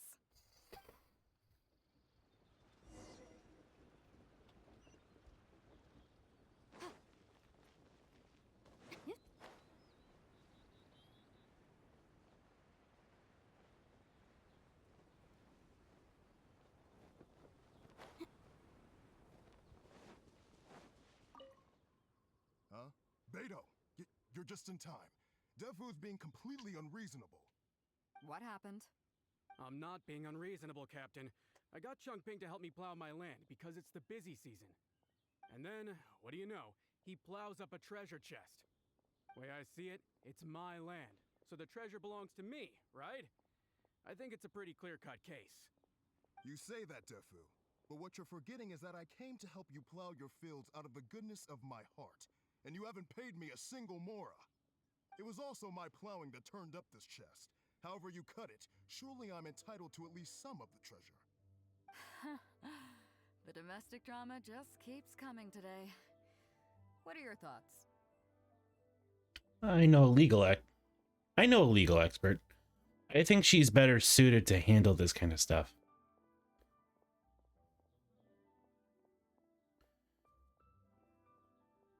Okay, I think I'm up to speed here.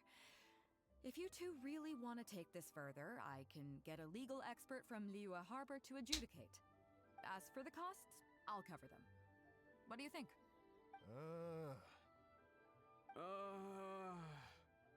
Neither of you seems thrilled about this course of action. Okay, so plan B. I'm the LGBTQ cult leader. God hates me personally. Cowboy hat. Nipples trying my best. What the fuck? Blue, are you drunk or something? What the hell? I'll be straight with you. The reason I came here today was to look for some treasure. Chances are it's hiding right there in the chest you're both fighting over. So, how about you two stop fighting over it and do me a favor by handing it to me? Of course, I'll be indebted to both of you. If either of you ever needs anything in the future, the Crux will not hesitate to lend you our support. Captain, you're far too kind, really. Indebted? That won't be necessary. If you want this chest, you go ahead and take it.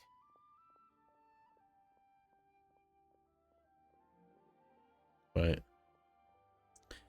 LGBT. Ah!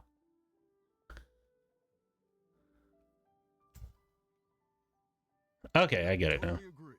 If only I'd known you were looking for this chest. You should have said something. I would have delivered it to you personally to save you the trip.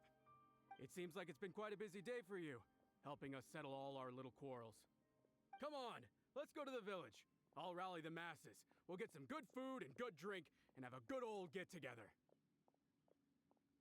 Don't worry about the chest. I'll carry it over.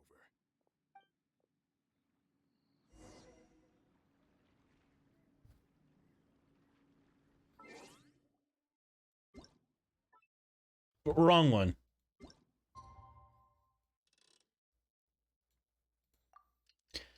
I'm kind of tired, so I'm indeed slowly slipping into drunkenness. When I get like... So I have this weird part of my tiredness where like I'll get like, oh hey, I'm a little tired. And then it's like, okay, I'm getting pretty tired. And then it's, I'm getting like super fucking hyper and I'm having the zoomies like of the lifetime. And then it finally descends to, I need to go to fucking bed.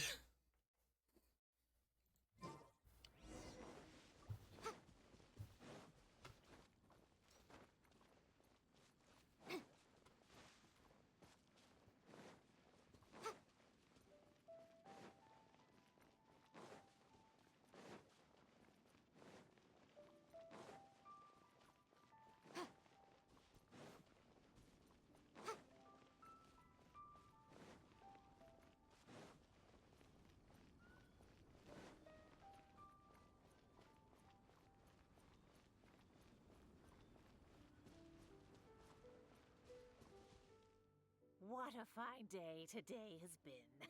Beto has solved an awful lot of problems in our village. She sure has. Without Captain Beto, that compensation payment would have bankrupted me. Yeah, and if it weren't for Captain Beto, I'd still be arguing with Pops Xing. Here, here. We have plenty to thank Captain Beto for, I'm sure. I propose a toast in her honor. To Captain Beto. Trying to pay attention to what you were saying. Ask for more than the chance to get everyone together and drink to our heart's content. Cheers!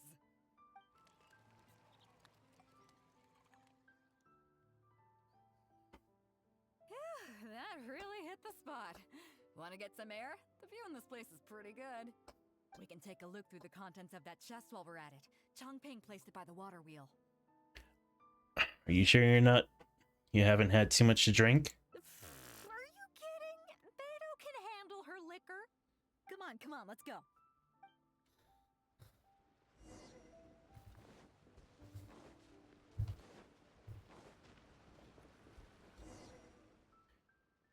So, I've been thinking. Everyone seems to trust me enough to let me have the final word on their disputes. But don't you think some of my solutions can be a little stupid? You can laugh, I don't mind. Take Chongping and Dufu's wrangling over that chest, for instance. I had no clue who it should belong to, so I just came up with this stupid idea of taking it for myself. At least that way, neither of them would feel like it was unfair. But, I mean, I'm no Ningguang. I can't make a perfect deal every time. And I'm no Yanfei either. Not all my judgment calls are going to be 100% fair and square. I am Beto, and my strength is in trading favors. So the captain of the Crux just hands out favors to everyone all the time? You think I should be more selective? Some people think their favors are so valuable that they need to plan out how and when to use them to maximize the return on their investment. They view the favor as a bargaining chip. Others see doing favors as a burden, not worth anything in monetary terms and prone to getting you locked in a cycle of constantly returning the favor back and forth. But the way I see it, favors are what keep people connected to one another. Over thousands of years, the people of Liyue have created bonds between each other by doing someone a favor here and asking for a favor there. This means that no individual is truly on their own out there. When someone falls down, there's an invisible net made of human connections, waiting to catch them and get them back on their feet. Over the years, I've come to owe favors to a great many people, and many other people have come to owe me one. These are the countless bonds between us, like so many fish in the sea. And they're the reason that the Crux and I have survived the countless hardships we faced. I believe that if there ever comes a day when the world is overrun by monsters, Liyue's legal system collapses and the land is thrust back into an age of war, it's these bonds that will see us all through the dark days ahead, until we come out on the other side. So the reason you asked for my help with finding the treasure today was that you can owe me a favor? I'm not saying that. But either way, we have a pretty firm bond between us already, don't you think? Was this wind brewed in a winery? It's making me lightheaded. I feel like I'm forgetting something. Something we were literally just talking about. You did mention the treasure chest. Oh, yeah, the chest! Oh, I got so immersed in our conversation that I forgot all about the main event. Come on, let's open it up and see what's inside.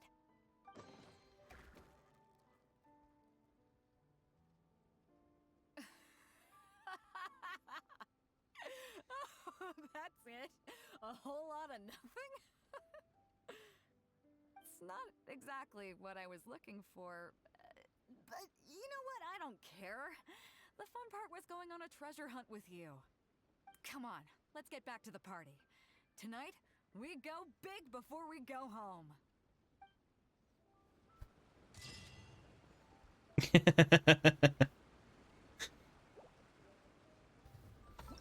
I like that.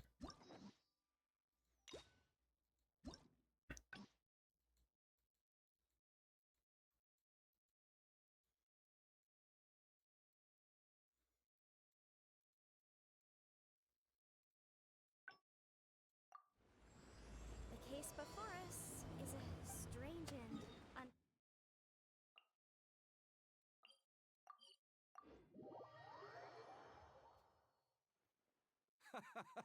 Well, would you look who's here?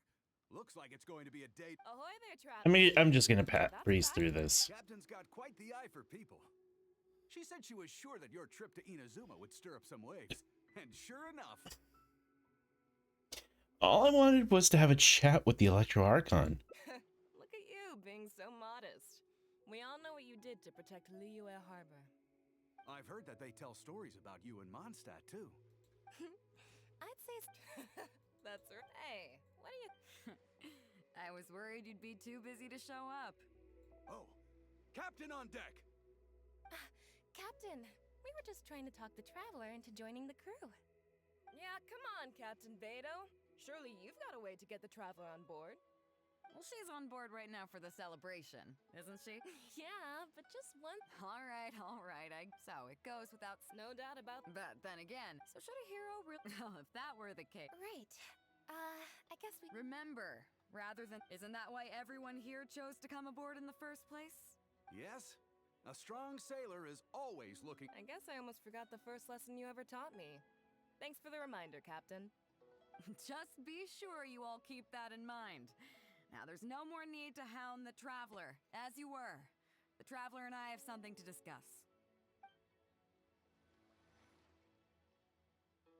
I'm glad you came. Welcome back aboard. You run a tight ship, Captain. Do I? Oh, to be honest, I don't care for that kind of reputation. I don't want people to see me like some big shot official from Yujing Terrace. But I'll take it as a compliment. I'm glad you see me as well respected. I can't go getting too caught up in my own reputation, though. That's certainly not how the Crux made it to where we are today. As the head of the fleet, my task is to keep us on the right course, no matter how turbulent the seas may become. But then again, the crew isn't usually this riled up. It's not that they're arrogant, they're just bubbling with ambition, that's all. Their excitement today comes from their great respect for you, both your strength and your character. So please, don't take it the wrong way. Why would I? I'm actually quite interested in the life of a sailor. Oh, is that so? Well, it just so happens that we're doing some recruitment and training for new crew members while we're back. It'll be a first-rate chance to learn the life of a sailor. Since you're interested, why don't you come along and experience a sailor's life firsthand? I'm curious to see if you'll take the sea by storm in the same way you have on land. Maybe not by storm, but I'll try to make a splash. Nice. Come with me. Let's see how big of a splash you can manage.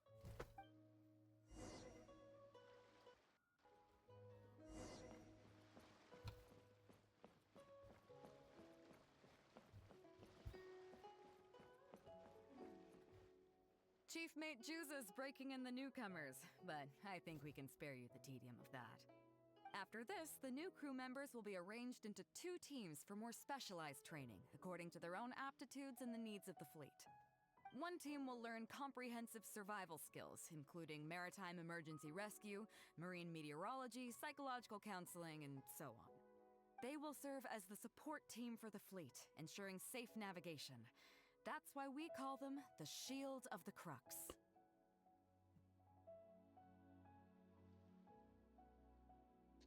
What's the other team? The Spear of the Crux?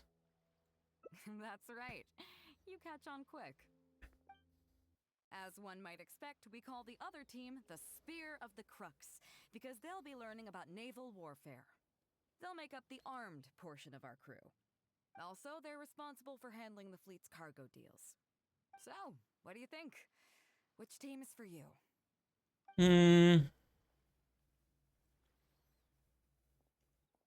Spear. You truly are an adventurer at heart. Let's start with the fundamentals for any armed crew member. Basic boat handling. Follow me.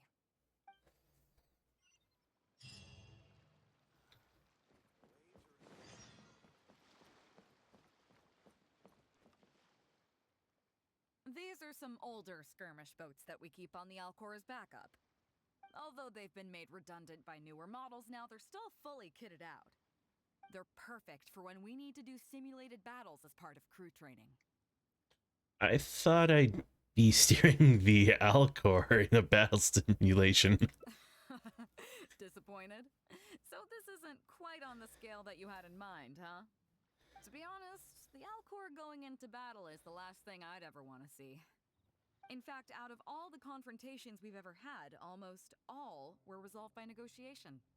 Only when negotiations fail do we consider deploying our armed fighters and skirmish boats, and they alone are enough to handle most situations. The only reason the Alcor would ever need to open fire would be if it were a fight to the death. The Alcor serves only two purposes: to deter or to destroy. We are an armed fleet with a strong sense of justice, not war-hungry lunatics. We're very careful about determining when to use force and exactly what level of force to use. All of this to say that mastering a small attack craft is quite enough for new crew members. Do you have any experience piloting small armed vessels? Sure do. I can sail and fire at the same time. Of course. I can even navigate a ship right through a whirlpool. You're the first person I've ever met who's so dismissive of the power of the sea. But I guess to put it another way, you're already a seasoned veteran, huh? In that case, I'll skip the basics on how to operate your craft. The goal of this exercise is simple. Steer your skirmish boat along the prescribed route and return here within the time limit. You can start when you're ready. I'll be waiting here so I can observe your skills.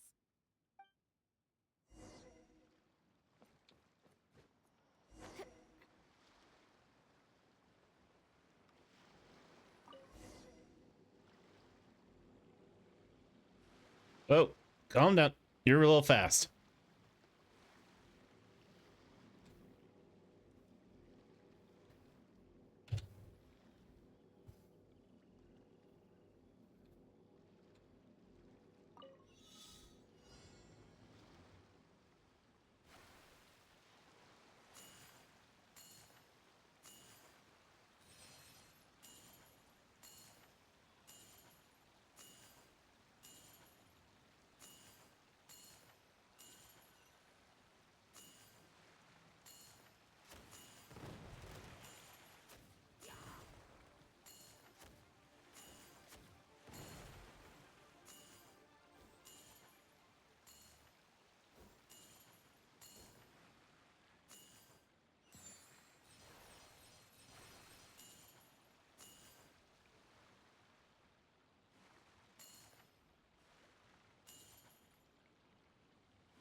Nicely done.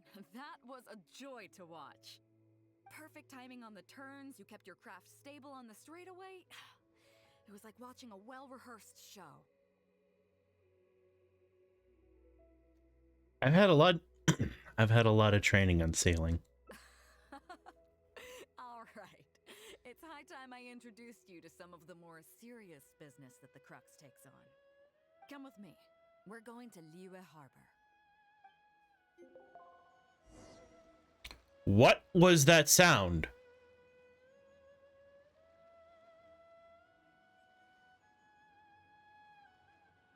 Did you hear that too, Blue?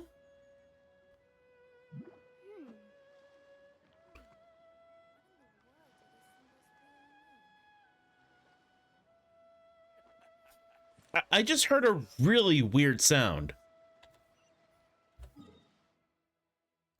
It was like a doo doo doo. It was very strange. I've never heard that in this game at all, ever.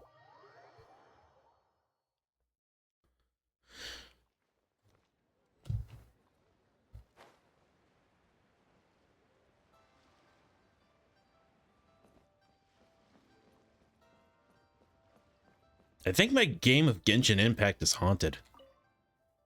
You may be aware that as an armed fleet, the Crux is kind of like the maritime equivalent of a guard for hire. We work as an armed carrier, earning our keep by successfully delivering the goods entrusted to us from A to B. Aside from that, though, there is also one other important way we make income. Bounties from catching pirates on the Ministry of Civil Affairs wanted list? Actually, it's trading in certain kinds of goods.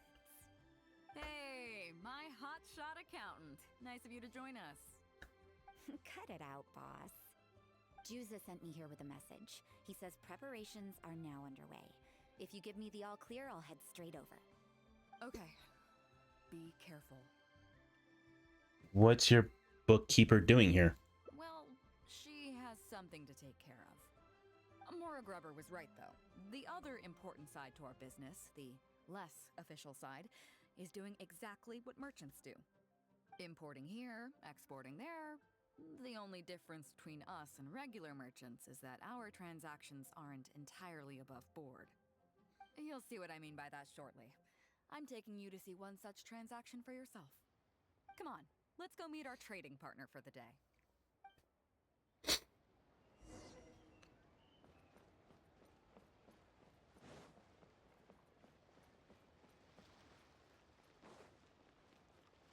It's the little girl. Are you our trading partner? Hey, don't walk away. Wasn't her.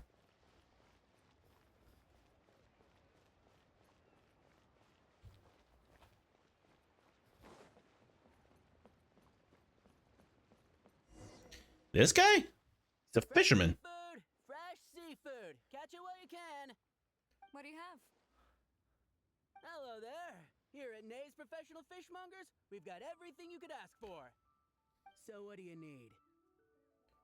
I want a bass head with all the teeth removed. If there's a single tooth in there, I don't want it. Huh? You know bass have pharyngeal teeth, right? In the throat?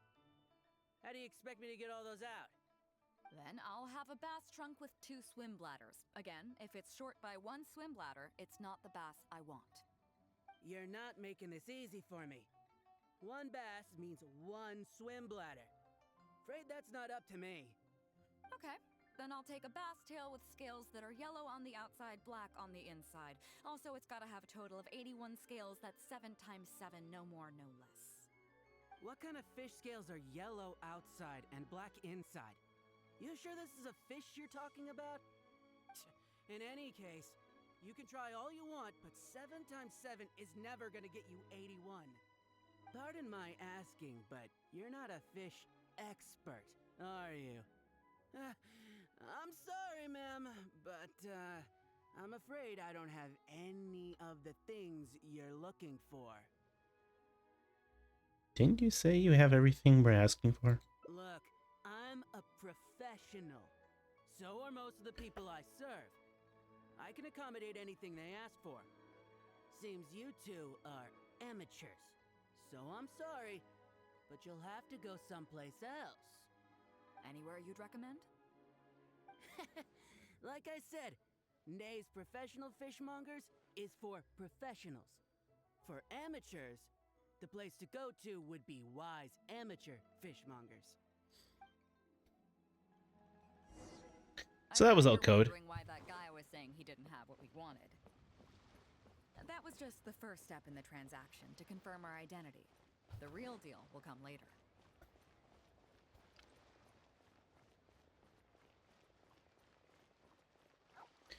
May try to sleep, Jack. I'm kind of tired. All right, you have a wonderful night, Blue. Thank you so much for hanging out with me. Thank you for letting me torching you by flirting with you. I appreciate it. It was very fun. I hope I get to see you in the next stream.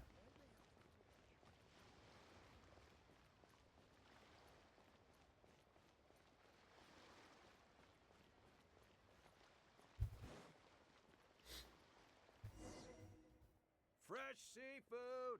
Fresh seafood! Come take a look! Is this Wise Amateur Fishmongers? That's the one.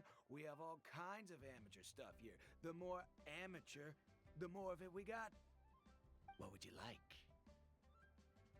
We'd like a bass head. No problem. Ours are all toothless, mind you. And a bass trunk. Oh, no problem. Good night, Blue. I'll stick an extra swim bladder in there for you. On the house. And a tail.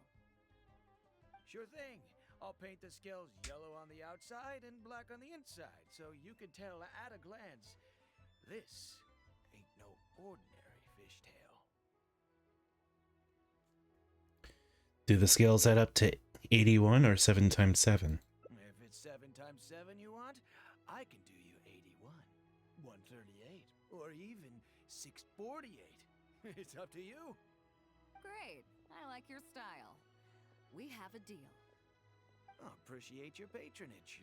Please, take your order to our warehouse manager over there. Don't you have the fish here? A real amateur if I've ever met one. Proud to have you as a customer. No, we don't have the fish here. All fish sold at Wise Amateur Fishmongers are still swimming in the sea. Once we get the order in from the customer, we go fish it out for them. The warehouse handles that side of things. Pay first, then we bring you the goods. That way you get the freshest catch.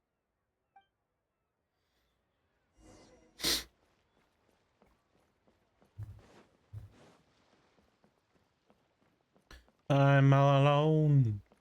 There's no one here beside me. Are you two here to collect your order, huh, Bade?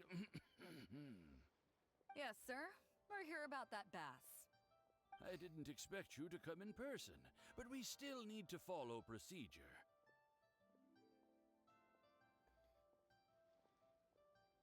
The bass you want is not a standard specimen. Our fishermen need to wait for the right moment to catch it. You know the rules, I take it? Of course. What rules? Well, as you know, timing and location are everything when it comes to fishing. You have to wait till all the conditions are just right. That means the tide, the moon, and the wind. So, let me ask you this. When will the tide come in? The fishing song will sound out at midnight. How drunk will the moon be before the party's over? It won't stop while the Star of Death shines. I see, yes. Which way will the sea breeze be blowing? The breeze should be bound for Guyan. All right then, well received. I'll go and make arrangements. Great.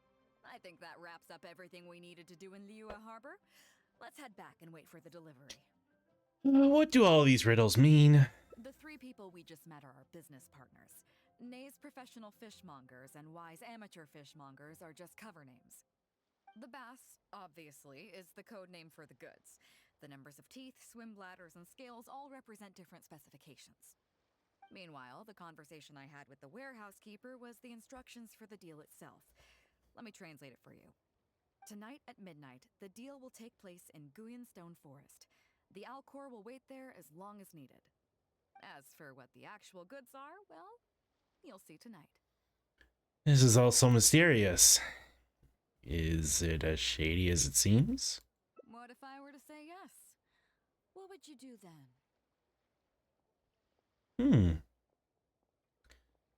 I pretend I didn't see anything. Thank you. But don't worry, everything will be fine. I deeply value you as a friend, but ultimately, you're not with the Crux. I definitely don't want to cause you any trouble just because you hung out with me. So rest assured, we haven't broken any laws. At least not today.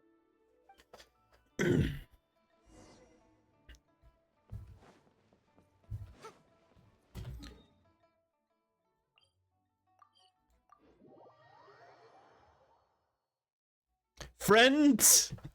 Okay, I know Blue's gone, but just as a reminder to everyone, a good friend helps cover up their friends', let's say, less than pleasant activities. Remind you again.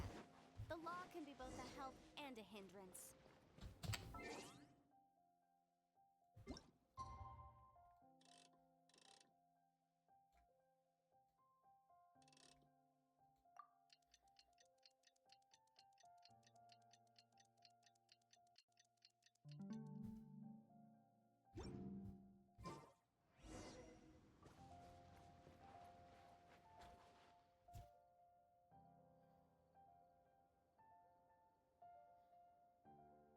Captain Beidou, you gave me quite the surprise when you showed up in person earlier today. Well, my friend is visiting, so I wanted to show her how the Crux handles some of its important business. I see. You two must be close. You got that right. Now, down to business. Have you brought the goods? Yep, all here. Please, feel free to take stock. Stop! Nobody move! We have received certain information pertaining to a potential illegal business transaction at this location. Apologies, Captain Beidou, but I'm going to need to inspect those goods. Should I distract him while Beidou retreats? Oh? An illegal business transaction, you say? Well, all the goods are here. If you have any suspicions, please inspect them at your leisure. Captain, everything's been checked. It's just a bunch of potatoes, flour, and so on. And all the paperwork checks out too. Huh? Everything's been checked thrice over. There's not a single contraband item here. The paperwork was approved by the Ministry of Civil Affairs and the tax declarations are all in order. Looks like you've managed to clear everything up. I suppose we can put this down as a simple misunderstanding. Yes, apologies. This was a mistake on our end. Come on, let's go. Bravo, Captain Beidou. This was rather ingenious. Oh, this mystery over... What's going on? Seems like your friend still has a little catching up to do. I know you have a lot of questions. Come on, take a walk with me and I'll lay it all out for you. Well, I'll leave you both to it. Captain Beidou, I look forward to doing business with you again. Take care. You probably thought that there was some sort of nefarious business going on behind all the secrecy today. The truth is, that was exactly what I wanted the Ministry of Civil Affairs to believe. What you might not know is that I, as the leader of the Crux fleet, and you, the great hero of Liyue Harbor, have both been on the Ministry of Civil Affairs watch list for a long time. In other words, whenever you or I crop up in Liyue Harbor, it almost always draws their attention. Not that there's any animosity behind it, mind you. In their words, it's a security precaution to prevent people like us from causing unnecessary trouble. Oh, I have no qualms about that. They're just doing their job, keeping the land safe. But how does that saying go again? Ah, yes. Sometimes the closer you are to something, the less you can see. Did you figure it out yet? That's right. Maura Grubber, the accountant. With you, me, and a few sacks of potatoes and flour serving as a front, the deal she's overseeing on her end should go off without a hitch. After all, the Ministry of Civil Affairs sent the Millelith to us.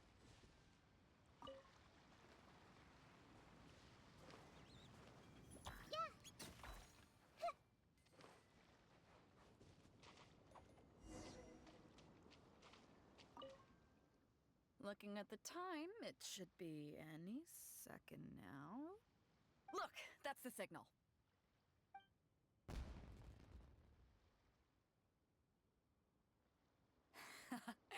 Tonight's real deal is officially done. Do you have any more questions? I have a feeling Ningguang is not so easy to fool. You're right. Never underestimate her. But as long as we don't take things too far, she won't look into it too closely. She knows that neither you nor I would do anything to harm Liyue. In any case, there's another higher level watch list at the Ministry of Civil Affairs above the one we're on. It's top secret. Even I don't know whose names are on it. But I do know that the individuals and organizations on that list are the ones that Qixing are really wary of. I've gotten off topic. On some level, Ningguang and I are actually business partners too. Reason being, I'm the only one who can get her some of the more obscure treasures she wants. What is the real deal? It's complicated. All you need to know is that what might be easily attainable for some people can often be a lifesaver for others who can't get their hands on it.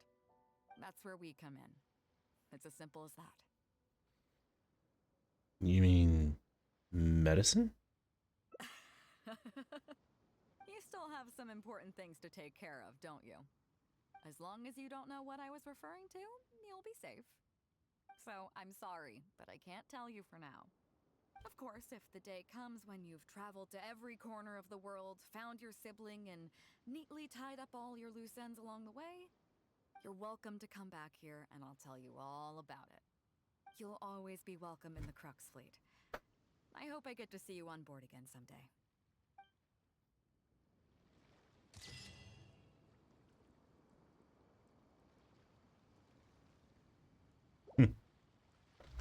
Fair enough.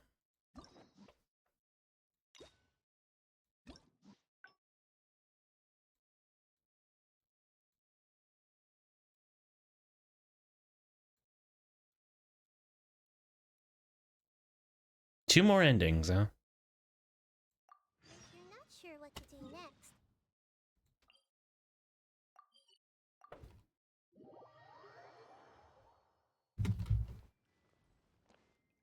Chief Mate Juza's breaking in the newcomers, but I think we can spare. After this, the one team will learn. They will serve as the support team for the fleet, ensuring safe navigation.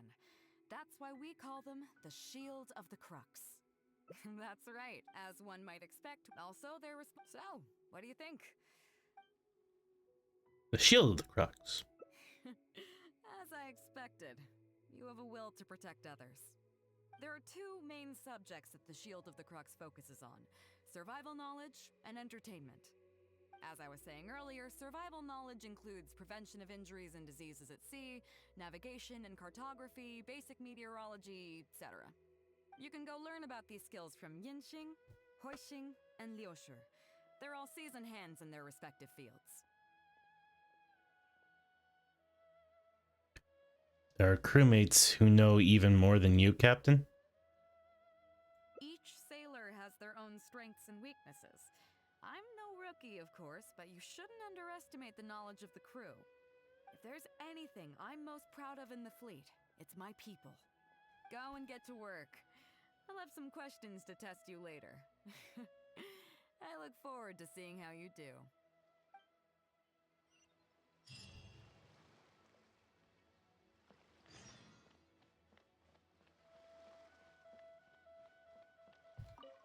Hello, traveler.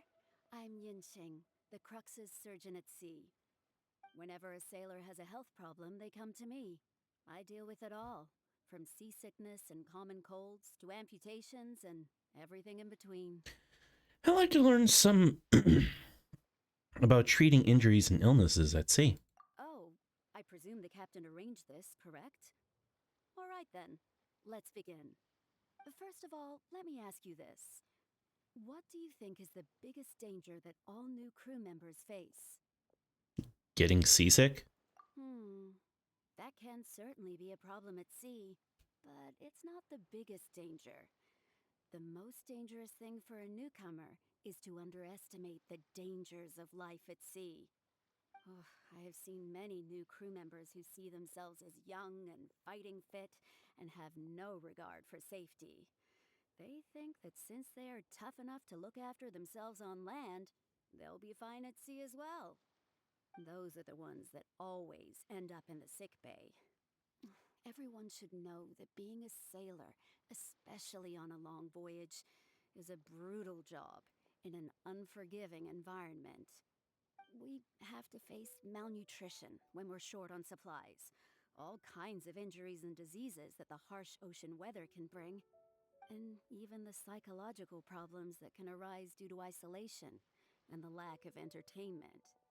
To make things worse, the lack of medication and treatment options at sea can result in even minor health problems becoming serious, or even fatal. Hence the need for amputations. Oh, you probably thought I was joking, right? Oh, that's not surprising. Most newcomers think the same way. But hopefully you now realize that with a little extra precaution, a lot of these things can be avoided. Well, I think that's enough for you to think over for now. Is there anything else you would like to know? What happens to the crew member who have had limbs amputated? Are you concerned about them? No wonder Captain Beto thinks you're different. There must be more to you than just your strength. If you can convince Mora Grubber to show you the books, you'll see there is a regular fixed cost titled Convalescence Payments and Incapacity Support for Injured Crew Members. Regardless of the fleet's income, those who have fought alongside us will certainly receive their compensation every year. Some of those that have returned to land have started small businesses, while others have chosen to go out traveling the world. The money is intended to allow them to live their lives as freely as possible. I'm sure being based on land helps a lot with that too. Still, we can't pretend like it solves everything. They call them life-changing injuries for a reason, you know. But if nothing else, it's good to know that while Captain Beto is in charge of the Crux, no one will get forgotten. Is there anything else you would like to know? What's Beto's view on this? Captain Beto? Well, out of everyone I've met, she probably values people's lives and safety the most. Although I'm just a doctor, Beto has given me the full authority to send any newcomers who I don't see as fit for service off the ship until they are ready to come back with the right attitude. Every time we're stocking up before a voyage, medicine takes top priority. I'm even allowed to choose the suppliers, regardless of the price. We have adequate budget for medical expenses. Do you know what Mora Grubber, our bookkeeper, calls this? A significant financial risk. But Beto knows the importance of having a healthy crew. That's why she has authorized me regardless. She places her full trust in me and believes that I can solve these problems. Of course, I have proven her right. So, to answer your question, that's how she thinks. Is there anything else you would like to know? Thanks, I learned a lot. Wow, my pleasure. Okay, let's leave it there then. Be sure to take good care of your health.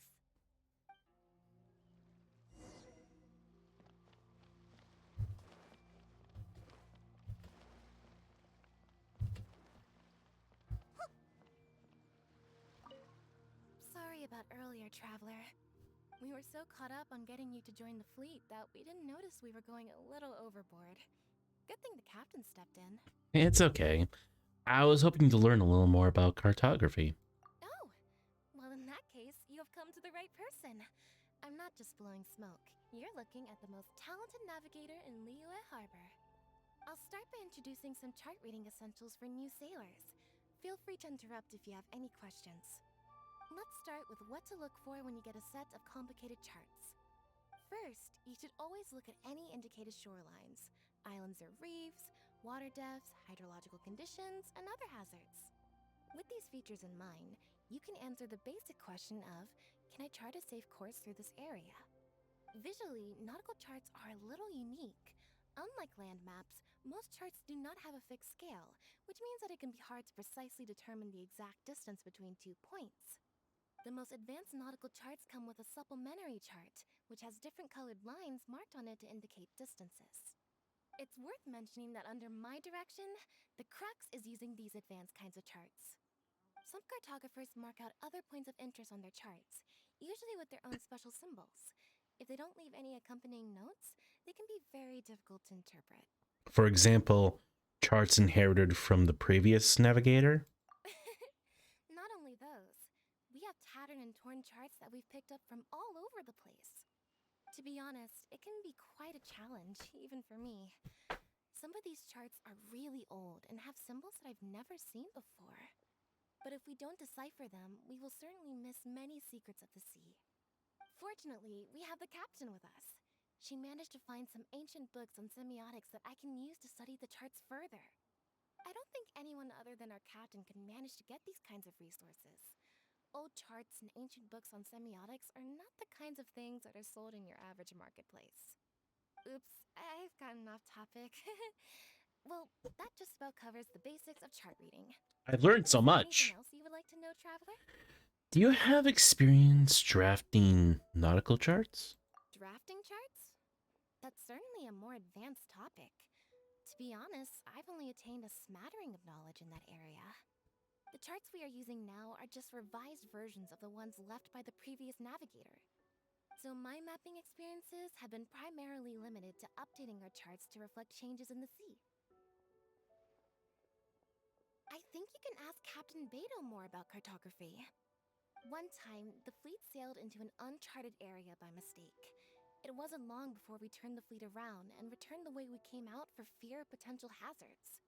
But Captain Beto still managed to draft a simple chart of the area we sailed through for if and when we explore the area again. Incredible, isn't it? I was amazed to see that the captain could even do cartography. And why does she need you as a navigator? Because I have the talent, and she doesn't want to let it go to waste. She treats the whole crew that way. I initially had the same question myself. After all, in many fleets, the captain also works as a navigator.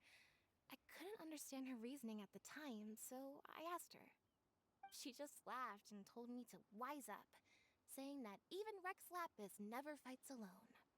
She wants everyone on board to master their role, so that the Crux is not floating on her alone. That way, if the day ever comes when she's no longer with the fleet, we will still be able to sail onward without her. Captain Beto may seem aloof and even act careless sometimes, but the truth is that she's very considerate of everyone on board. Is there anything else you would like to know, Traveler? Nothing else, thank you. My pleasure. A friend of Captain Beto is a friend of mine.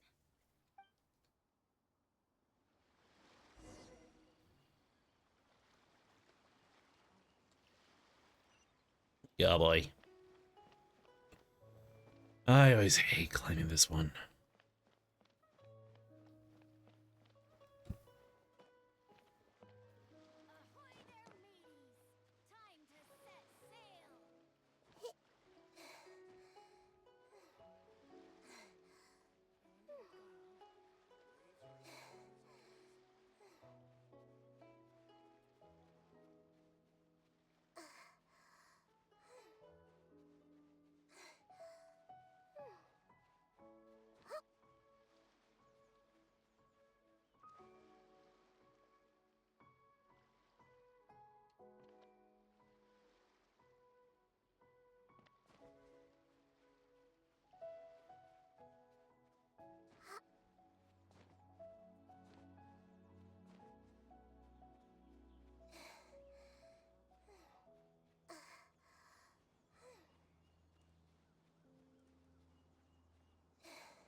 I don't know.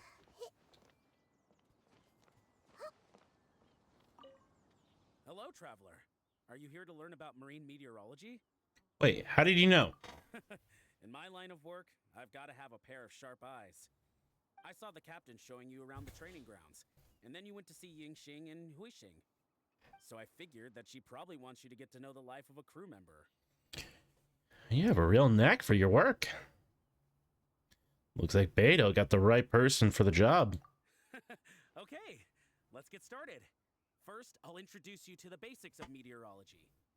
Marine meteorology basically means keeping tabs on the weather as well as other ocean phenomena, so things like sea fog, storm surges, waterspouts, and so on. These are all potential threats to safe navigation. Luckily, whatever weather might be coming up, there's always some kind of sign that gives it away in advance. Take waterspouts, for example. They're caused by high-speed rotating winds on the surface of the ocean. They can engulf large ships and do immense damage. But if you know that waterspouts can only form in an environment with high temperature, high humidity, and large clouds, then you can be well prepared. You will be even more alert if you also know that the presence of winds blowing in opposite directions, with a significant difference in speed, is a direct precursor to the formation of waterspouts. And most importantly, if you spot a small white vortex emerging from the clouds, you should immediately notify the crew to steer clear of what's ahead. So there you go. Those are the warning signs of waterspouts. I am proud to say that over the years, I haven't let a single one sneak up on my watch. Sounds like you have a lot of experience. I've got to confess, I learned almost everything I know from the captain. All the stuff about meteorology that I just told you about, she's the real expert. Do you know the small fishing village next to Wangshu Inn? I heard that when Captain Beto was a kid, she worked there fishing. Later, she made her way to the harbor where she struggled to make a living. Growing up in an environment like that, it's no wonder she knows everything about the sea. When I first came on board, I lived every day wallowing in doubt, wondering if my former career as a sailor was all just a waste. But as I gradually learned some new things and became more experienced, I finally realized what makes the Crux so great. After all, not every fleet has the uncrowned Lord of the Ocean as their leader. I feel lucky just to have joined. Thanks for your time. I think I've learned all that I needed for now. Find me anytime if you want to know more.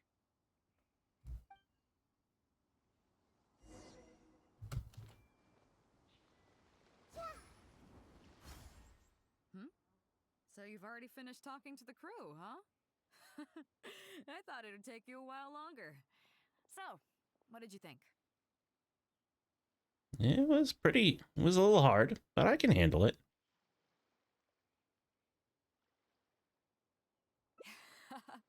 Now you know that the Shield of the Crux is not such an easy job. Let's get started. First of all, life on the sea isn't always plain sailing. Injuries and illnesses happen all the time. But what is the single biggest danger facing crew members? Underestimating danger. Is that your final answer? All right, on to the second question. As you've just learned, the fleet plots its route using nautical charts. The charts used by the Crux have additional charts attached. The supplementary chart has lots of lines in various colors for added reference. What is the purpose of these lines? To mark distances. Okay, interesting. Now, last question. On longer voyages, we have to be especially careful to avoid certain weather hazards that pose a threat to the integrity of the ship and the lives of the crew. For example, waterspouts. So my question is, how can we reliably predict waterspouts so we can avoid them? Presence of dark clouds, strong wind opposing directions, plus white vortex in the clouds.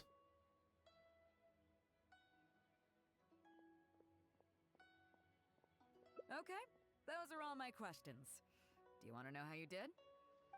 I gotta say, each time I think I've wrapped my head around how great you are, you surprise me with something new. You got them all correct. They weren't the most difficult questions, but they weren't ones you could bluff your way through either. You've clearly been paying attention to my crew. Okay then, now it's time to apply that endless talent of yours to learning some new recreational activities. To be clear, wrestling sea monsters barehanded is not my idea of recreation. Don't worry, all our recreational activities are respectable and, above board. You need to realize that being out at sea might be fun for the first few days while everything's new, but before too long, looking at the same old sea every day and being so isolated from everything can really cause people to struggle mentally. That is why regular recreational activities are an absolute necessity. We offer a lot of fun courses for our newcomer training, including fishing, photography, chess. Oh, and thanks to Kazuha, these days we also offer poetry and music appreciation, as well as communal wind listening. Each newcomer has to participate in at least one, so that they've got some way of keeping themselves occupied at sea further down the line. Of course, if you'd prefer wrestling sea monsters with your bare hands, that can be arranged. Now you're talking my language. Well, for today, at least, let's stick to the training schedule drawn up by Juza. If I remember correctly, it should be photography today. Come on, I'll show you.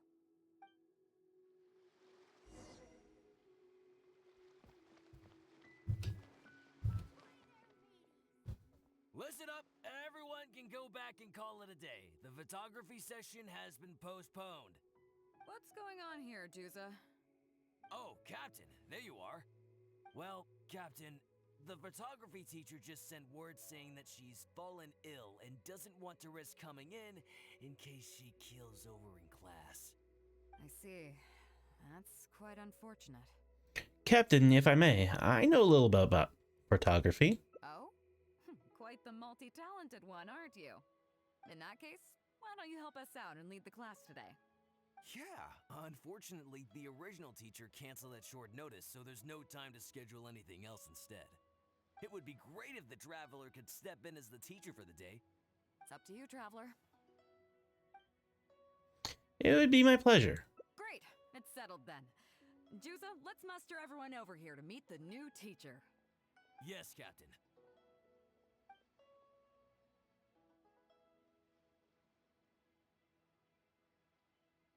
Okay, that's 1, 2, 3. That should be everyone. Take it away, Traveler. Before I begin, I do have one condition. Oh yeah? What's that?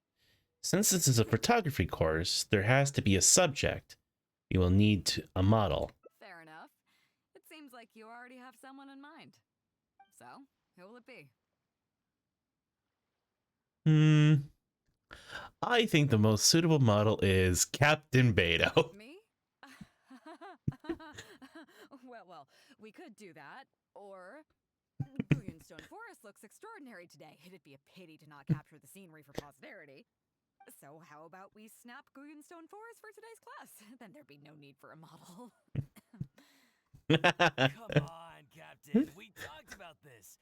The photography class is supposed to be portrait photography. Have you forgotten? Scenery looks nice at first, but it gets boring after a while. I bet it'd keep the crew more entertained if we got them learning portrait photography so they could record moments in each other's daily lives. Those were your exact words, Captain. Were they now? Strange. I don't seem to remember anything about that. Well, then in that case, how about Huixing? I bet she's perfect for the camera. Or Fuzhong. Or Mora Grubber. Even Little Yue. Seriously, Captain? Little Yue? You're just trying to wriggle your way out of this. This isn't like you. You are the captain after all. Of all of us, you're the best suited to being a model. I agree. You're the one who invited the Traveler to be the teacher, so you should cooperate, Captain. Besides, Captain, you've never had your photo taken. It's high time you got one. You know, a heroic and striking kind of picture. We can even use it to promote the fleet during recruitment. Real funny, guys. Trust your crew, Captain. You are the best candidate. Well, if you say so. I'm not one to spoil the fun. So, what do I do now, Traveler? You can strike an epic pose. Like this? You look a little nervous. You're kidding, right? I've never had my photo taken before, but something this simple shouldn't be a challenge for me. It must be the lighting or something. You've got it wrong. Perhaps you feel uncomfortable with so many people around. I never said that. We can go somewhere quieter. We can go somewhere with a better view. You mean go somewhere else, then bring the final photo back as teaching material? Sounds good to me. That's a good idea, isn't it, guys? The lighting may still be a problem. But I'm open to persuasion. If you have a suitable place in mind, I can consider it. Just to be clear, I won't necessarily agree. It depends on the place you have in mind.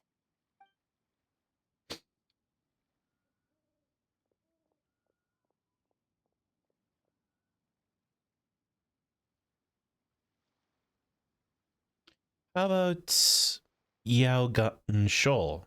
You can enjoy the open ocean breeze. Well, Yaoguang Shoal is pretty relaxing. But if I want to enjoy the ocean breeze, why don't I just stay on board the Alcor and enjoy the breeze with my crew? That'd be more fun if you ask me. So, I think we can just forget the whole modeling thing for now. Sorry about that. I guess I'll owe you a favor.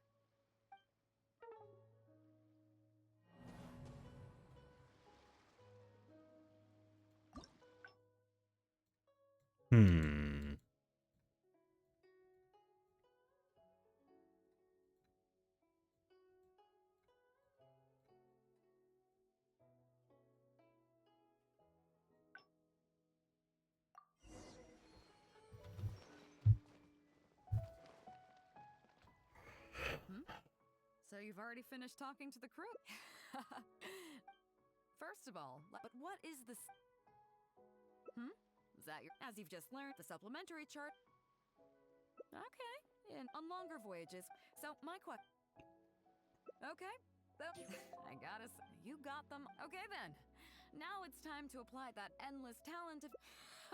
You need to realize, looking at the same, that is why we offer a lot of fun. Oh, and thank each newcomer has, of course, if you'd prefer wrestling. If I remember correctly.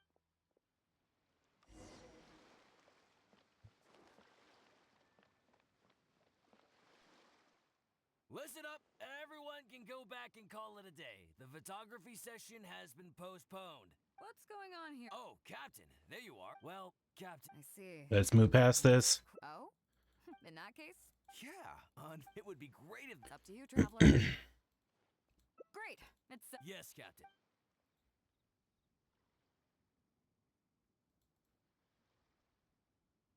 Okay, that's one... Oh yeah? What's that? Fair enough. So, who will it be? Me? Guyunstone. So how about we... Come on. Scenery look... Those were your... Well, then in that... Or... Fuzhong. Seriously, Captain? You are the captain. I agree. Besides, Captain, we can even use... Well, if you say so.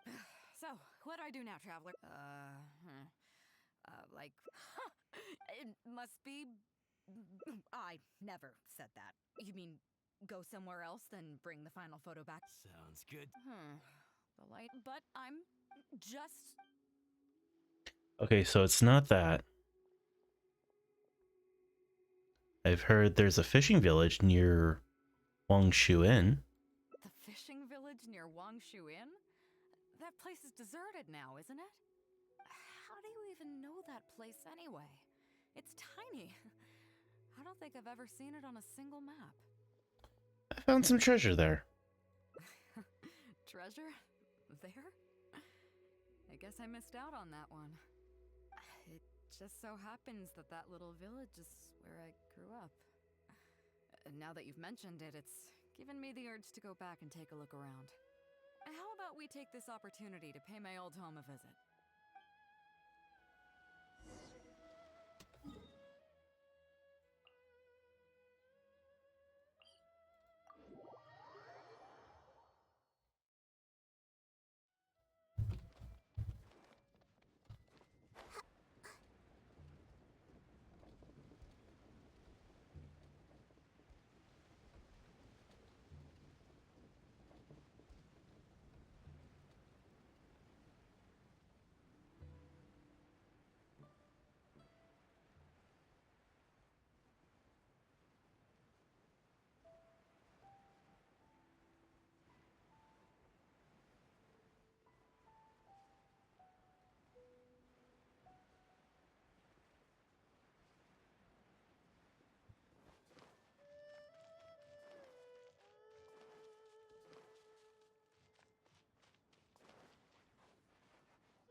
It's certainly seen better days.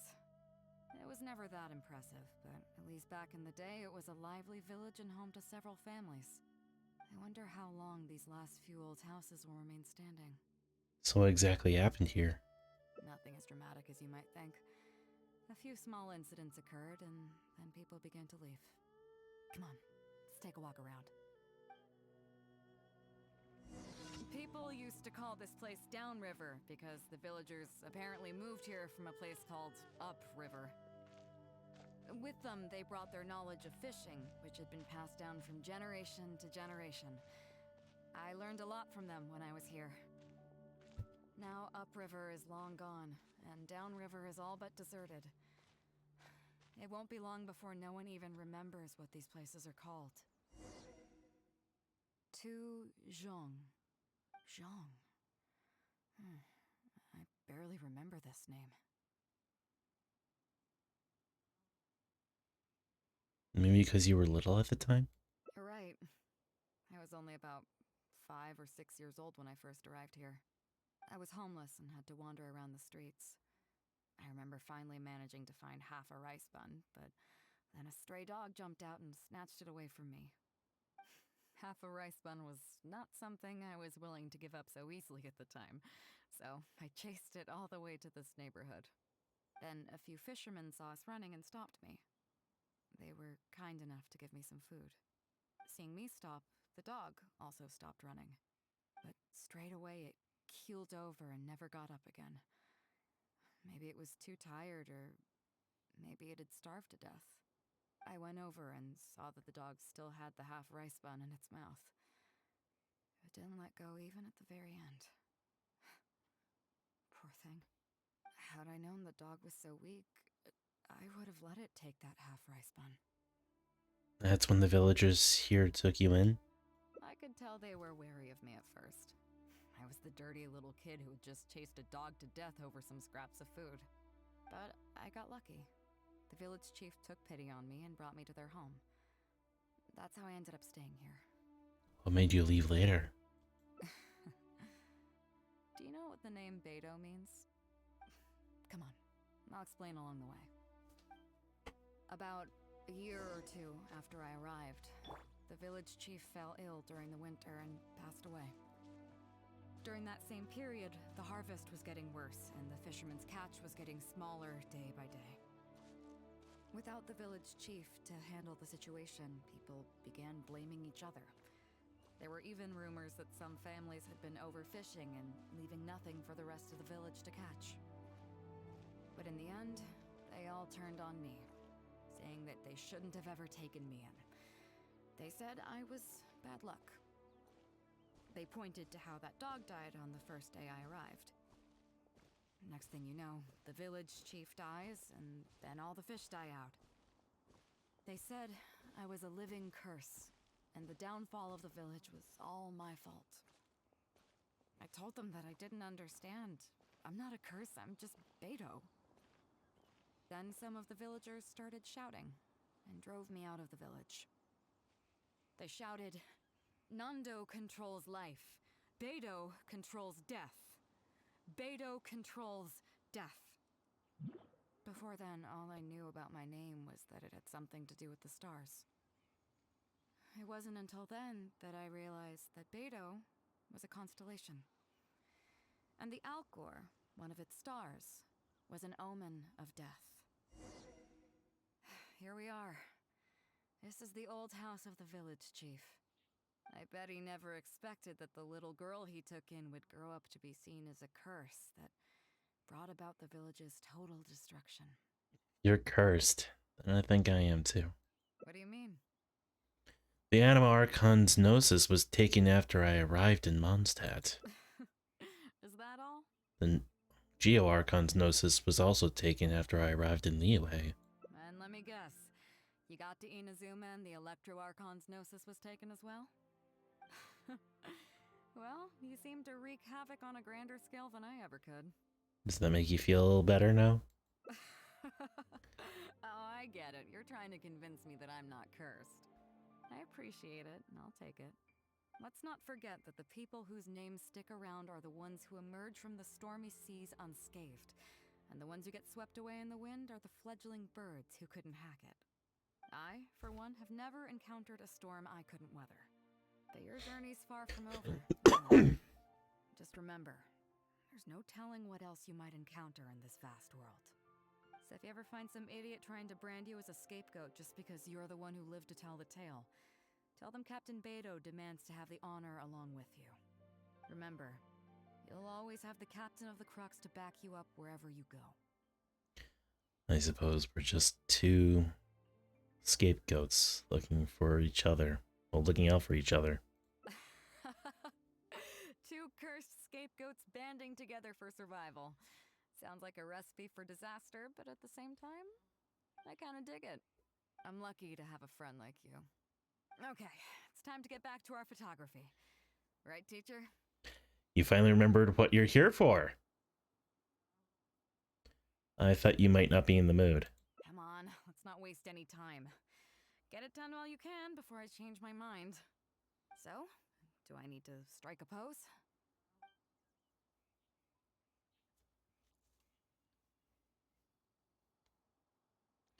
However you prefer. All right. How about this?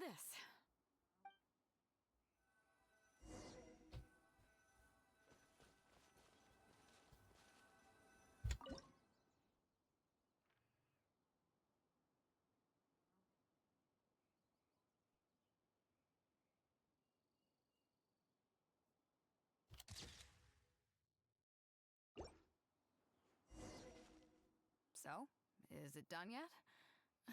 Please don't tell me that it looks weird. Not at all. It's perfect. You are a born model. Show me. Only if you promise to give it back. Yeah, sure, whatever. Now give it here.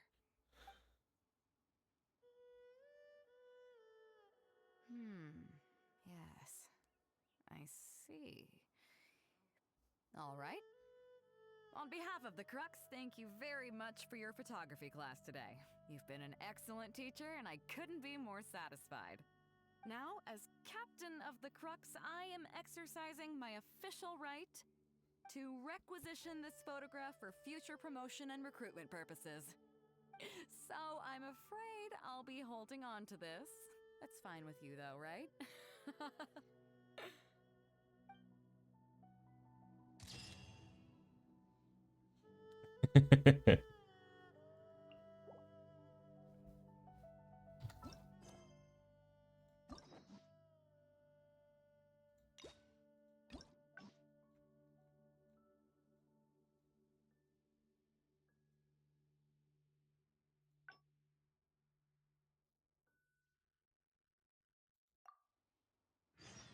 Here we are. This is the old house of the village chief. I bet he never expected that the little... What do you mean? Is that... And let me guess. I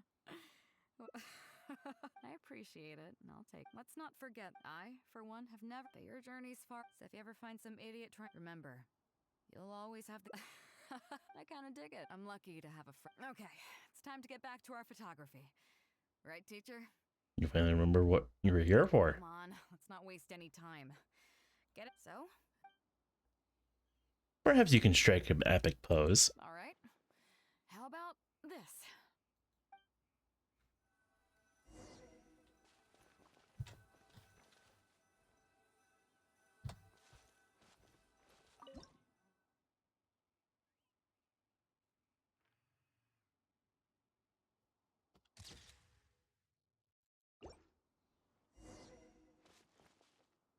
So, is it done yet?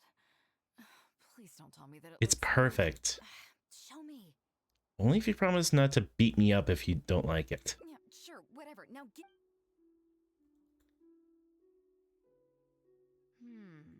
Yes. Now, as captain up to requisition the...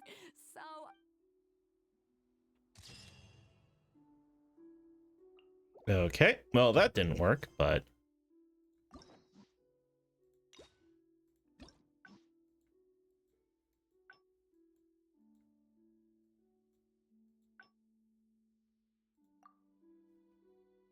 Here we are. I I bet he never expected that. What do you mean? Is that all? And let me guess. Well, I appreciate it. Let's not forget, for one, that your journey's far. So if you ever find some, remember, you'll always. I kind of dig it. I'm lucky to have a friend like you. Okay, it's time to get back to our photography. Come on, let's not. So? What? The nerve! What do you think this is? I don't want to do this whole modeling thing. Hey, cut it out. No more pictures.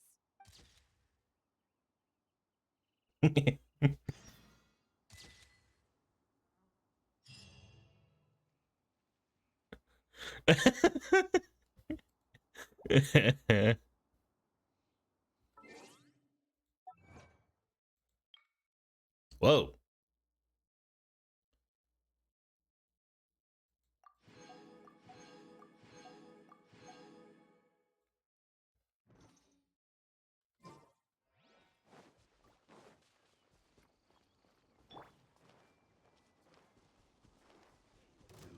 I see everything.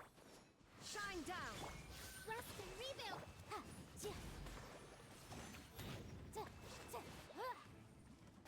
No escape. Can't run from death.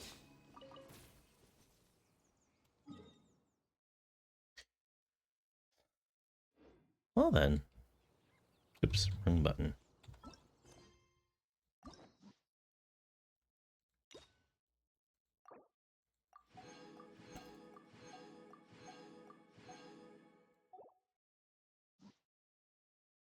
Okay. I think the only leeway is Ningguang, and all the others are Inazumans. Yeah.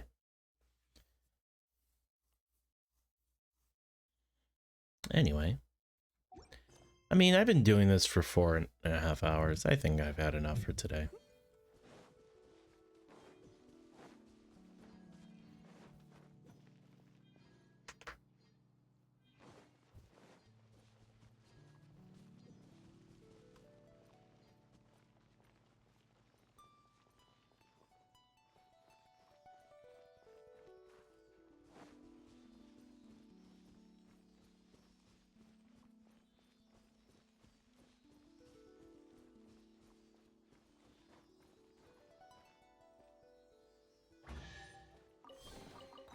Remarkable condition.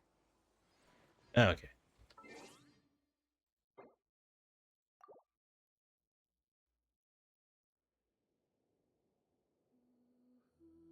All right.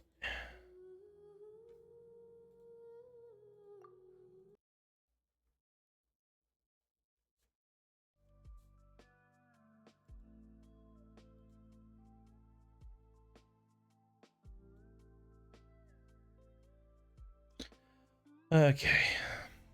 That's going to be it for tonight. So, yeah.